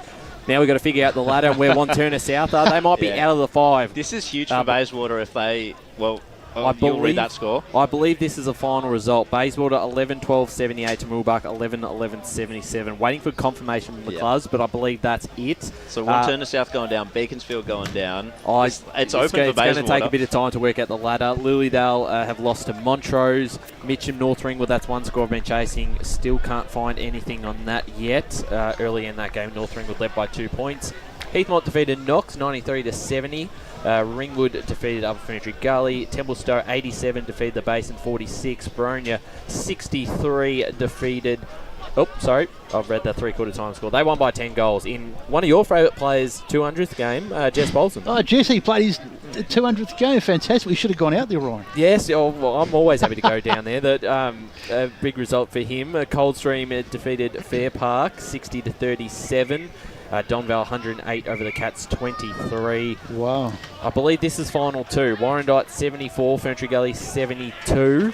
Again, just waiting for the final confirmation on that, but that's a big win for the Bloods. That's a great win, isn't it? Because they had some really tough times at the start of the season, and it's a massive win. Absolutely. And Oakley District 10-8-68 to Whitehorse 7-11-53. Jumping into Division 4, final score from Surrey Park, or from Hughes Park, Surrey Park 121 to Croydon North 19. They only managed 1 point in the second half, the Kangaroos. Nuttawatting 2-11-23, lost the scores be 15-8-98, and final result out of Pink's Reserve, Churnside Park 11-9, 75 to Kilsyth 4-5-29. So not only have they beaten them, they've won by over 7 goals. After I said Kilsyth will lock for 6 to 7 goal win. Yeah. It's impressive by Churnside. Really interesting to see what happened down there to Kilsyth. So we will go to our last ad break before we get back for the wrap-up of this Eastland Match of the Round. As Sarah opened her best friend Jackie's wedding invitation, she was overcome with a wave of emotion. While her 2 young boys wrestled on the floor, tears of happiness rolled down Sarah's cheeks as she saw the words she'd been longing to see. Please note, this wedding will be a child-free event. Well, Sarah, looks like we're off to Eastland for a new frock and some heels. And let's book in that babysitter. For all of life's little moments, there's Eastland. Eastland. Live real. Sprained your ankle, bursting through the banner? Broke a finger, high-fiving the ruckman? Or did you run into the goal post again? For bumps, breaks or bleeds, be seen sooner, close to home at Knox Private 24/7 Emergency Department. The preferred provider of emergency care to the Eastern Football Netball League, you'll generally experience shorter wait times. You don't need private health, but there is an out-of-pocket fee. Be seen sooner, close to home at Knox Private 24/7 Emergency Department, 262 Mountain Highway, Wantirna. Do you feel good about your bank? Because there is a bank you can feel good about. They share their profits to fund big community projects, small community clubs and vital emergency services. They've given $250 million to help Australian communities thrive. They have all the products and tech you expect from a big bank, with service you don't. It's Bendigo Bank. Feel good about who you bank with. Try Bendigo. Search bendigobank.com.au or search Bendigo Bank near me. Tobin Brothers Funerals wear their heart on their sleeve. Their clear and easy to use website and Memory Maker app make it easy for families to make an informed decision. Here's James McLeod, Managing Director of Tobin Brothers Funerals. We pride ourselves on being the most transparent funeral company. All pricing on goods and services are available on our website. It's all there for you to see and make very informed decisions when planning a loved one's funeral. Visit tobinbrothers.com.au. Tobin Brothers Funerals, celebrating lives. At Yarra Valley Water, we know reducing your shower time, or show time, to 4 minutes can save you an average of $200 a year on water and energy bills. Shower shorter. Save water. Authorised by the Victorian Government, 1 Treasury Place, Melbourne. Sprained your ankle, bursting through the banner? For bumps, breaks or bleeds, be seen sooner, close to home at Knox Private 24/7 Emergency Department. You'll generally experience shorter wait times. Knox Private 24/7 Emergency, 262 Mountain Highway, Wantirna. You are listening to Radio Eastern FM 98.1. With live and exclusive coverage of the EFNL football season, bringing you the match of the day with score updates from all divisions. And now we cross to our commentary team for the Radio Eastern 98.1 Match of the Day coverage. Welcome back to the Eastland Match of the round. It is NAIDOC round and Norwood have just put on an absolute terrific performance. 12-16-88 defeated South Croydon 4-9-33. I'm Ryan Long, and we're joined here by Brett Best and Jared Beanland, Wayne Brasher, Scott Hardy and Paul Uconi as we go through the votes. I don't know who wants to start here, Brett, or Brash has put his hand up. Brasher, you got for your 3-2-1? 3 votes. Clearly the best player on the ground this afternoon, the big ruckman, Michael Wen. 2 votes I've given to Dylan Feltham. I thought he controlled the back line, actually was suffering from leather poisoning for most of the afternoon. No one wanted to go near him. And I'm going to give young Michael Grecian my 1 vote. I liked his intensity and aggression around the contest, and I think he upset and ruffled a few feathers in that South Croydon back line, and he made them look over his shoulder. So I'm going to give him my 1 vote. Yeah, I'll agree with you in terms of my 3 votes. Wen, fantastic, dominated. I've got the man from Far North Queensland, Michael Gretchen. I've got him for 2, and I agree. Dylan Feltham was excellent across the half-back line. He was, he had the ball on the string definitely during that second quarter specifically. And I've gone there saying 3 for Wen, but I've gone 2 for Jaffa Williams, 1 for Feltham. Yep. All right, and I've gone 3 for Wen, 2 for Feltham of the Dylan variety, and I actually gave Harley Bennell a vote. I thought he was pretty good. Oh, there you go. You called him Harley this time. Oh, sorry, Jamie Bennell. I knew I was going to do that. I got to the end. Yeah, 10 minutes ago. It's his brother. I knew I was going to do that. Jamie Bennell, I gave him a couple, but as you say, Gresham was very good as well, so I was just being different. But yeah, I think it's pretty clear that Michael Wen is going to win the best on ground today. The Sportsco Eastland Best on Ground Award, so congratulations. And he will receive that now from the boys who are going down to the rooms. And our goal of the day, the Tobin Brothers goal of the day, I think there was one earlier on that was a pretty unanimous decision. Scott, have you got that in front of you? Yeah, that was Michael Gresham with that snap around the body in the second quarter. You can look it up at about the 11-minute 30-second mark, I think, around there. So yeah, brilliant goal by that man. Absolutely. We will try and get through to final results around the grounds. I'll throw it back to you first while I'll chase up a couple of results looking for confirmation. But it's a big win for Norwood, Brett and Jared. A fantastic win for them. bit of questions on South Croydon on where they're sitting at the moment, because with Berwick's win, they jump them and they're now in 10th position. So they're not guaranteed that they will play Premier Division next year. They're a good enough side to do so, but with the injuries they've got, I thought Max King, not having him here and watching that live, you could just tell how much of a difference that makes, especially in the middle of the ground. No question about it. He was the missing link today. I mean, Michael Wen, he just had a field day. I mean, he was virtually unchallenged in the ruck all day. He did what he pleased. And Max King, I mean, we've been watching him since that wonderful grand final back in 2017, and he's probably been playing a bit before that as well. But he's an outstanding player, and they missed him dearly today. I also think they missed the grunt of Shink, and also Tommy Shink was also another one that Daniel Cooper, as well. He was the other one. They really are struggling at the moment.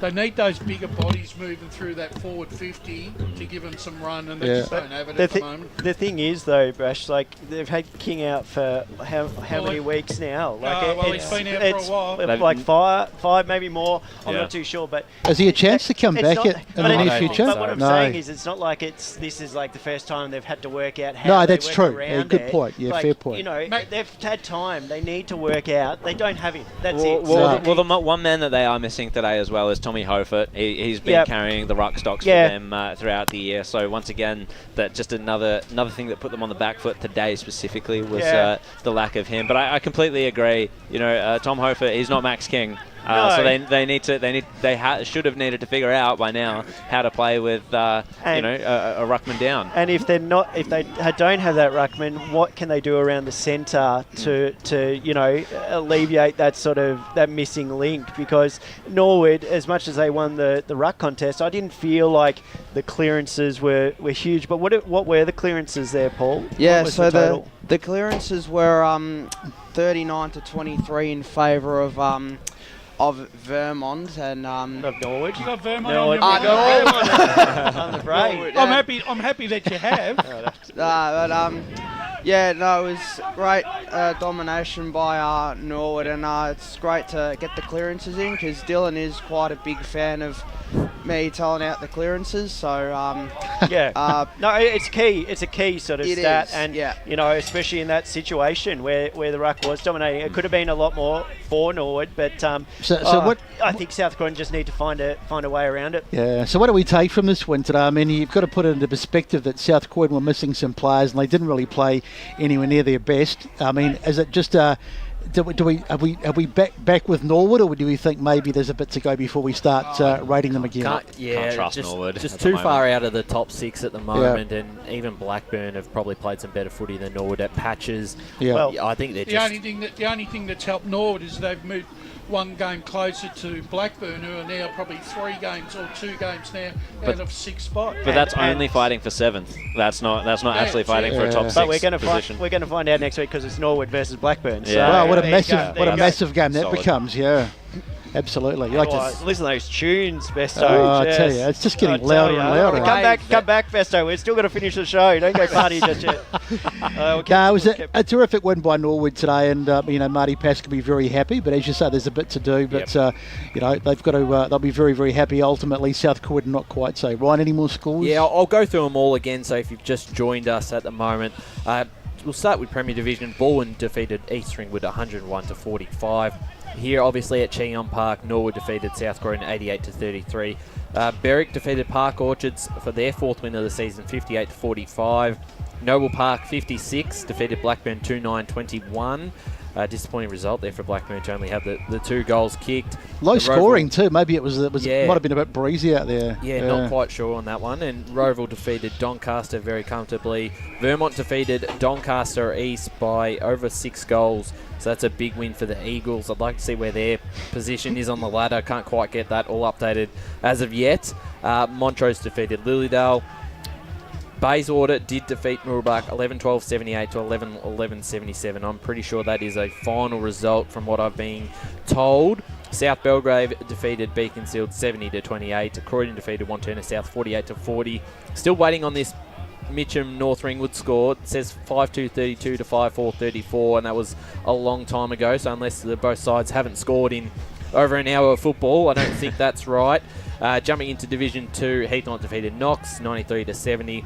Ringwood defeated Upper Ferntree Gully Templestowe defeated the Basin 87 to the Bears 46. Baronia by 10 goals in Jess Bolton's 200th game 90 to 30. Waverley Blues and Mulgrave had the bye. Jumping into Division 3, Coldstream defeated Fair Park, so a big win for the Cougars. They'll be off the ladder, off the bottom of the ladder, because Oakley District have defeated Whitehorse 10-8, 68, 7-12, 54. Final result at Warrandyte Reserve, Warrandyte 11-8, 74. Ferntree Gully 10-12, 72. That's a big win for the Bloods. Is their season still alive? I don't know. We'll have to have a look at the ladder again.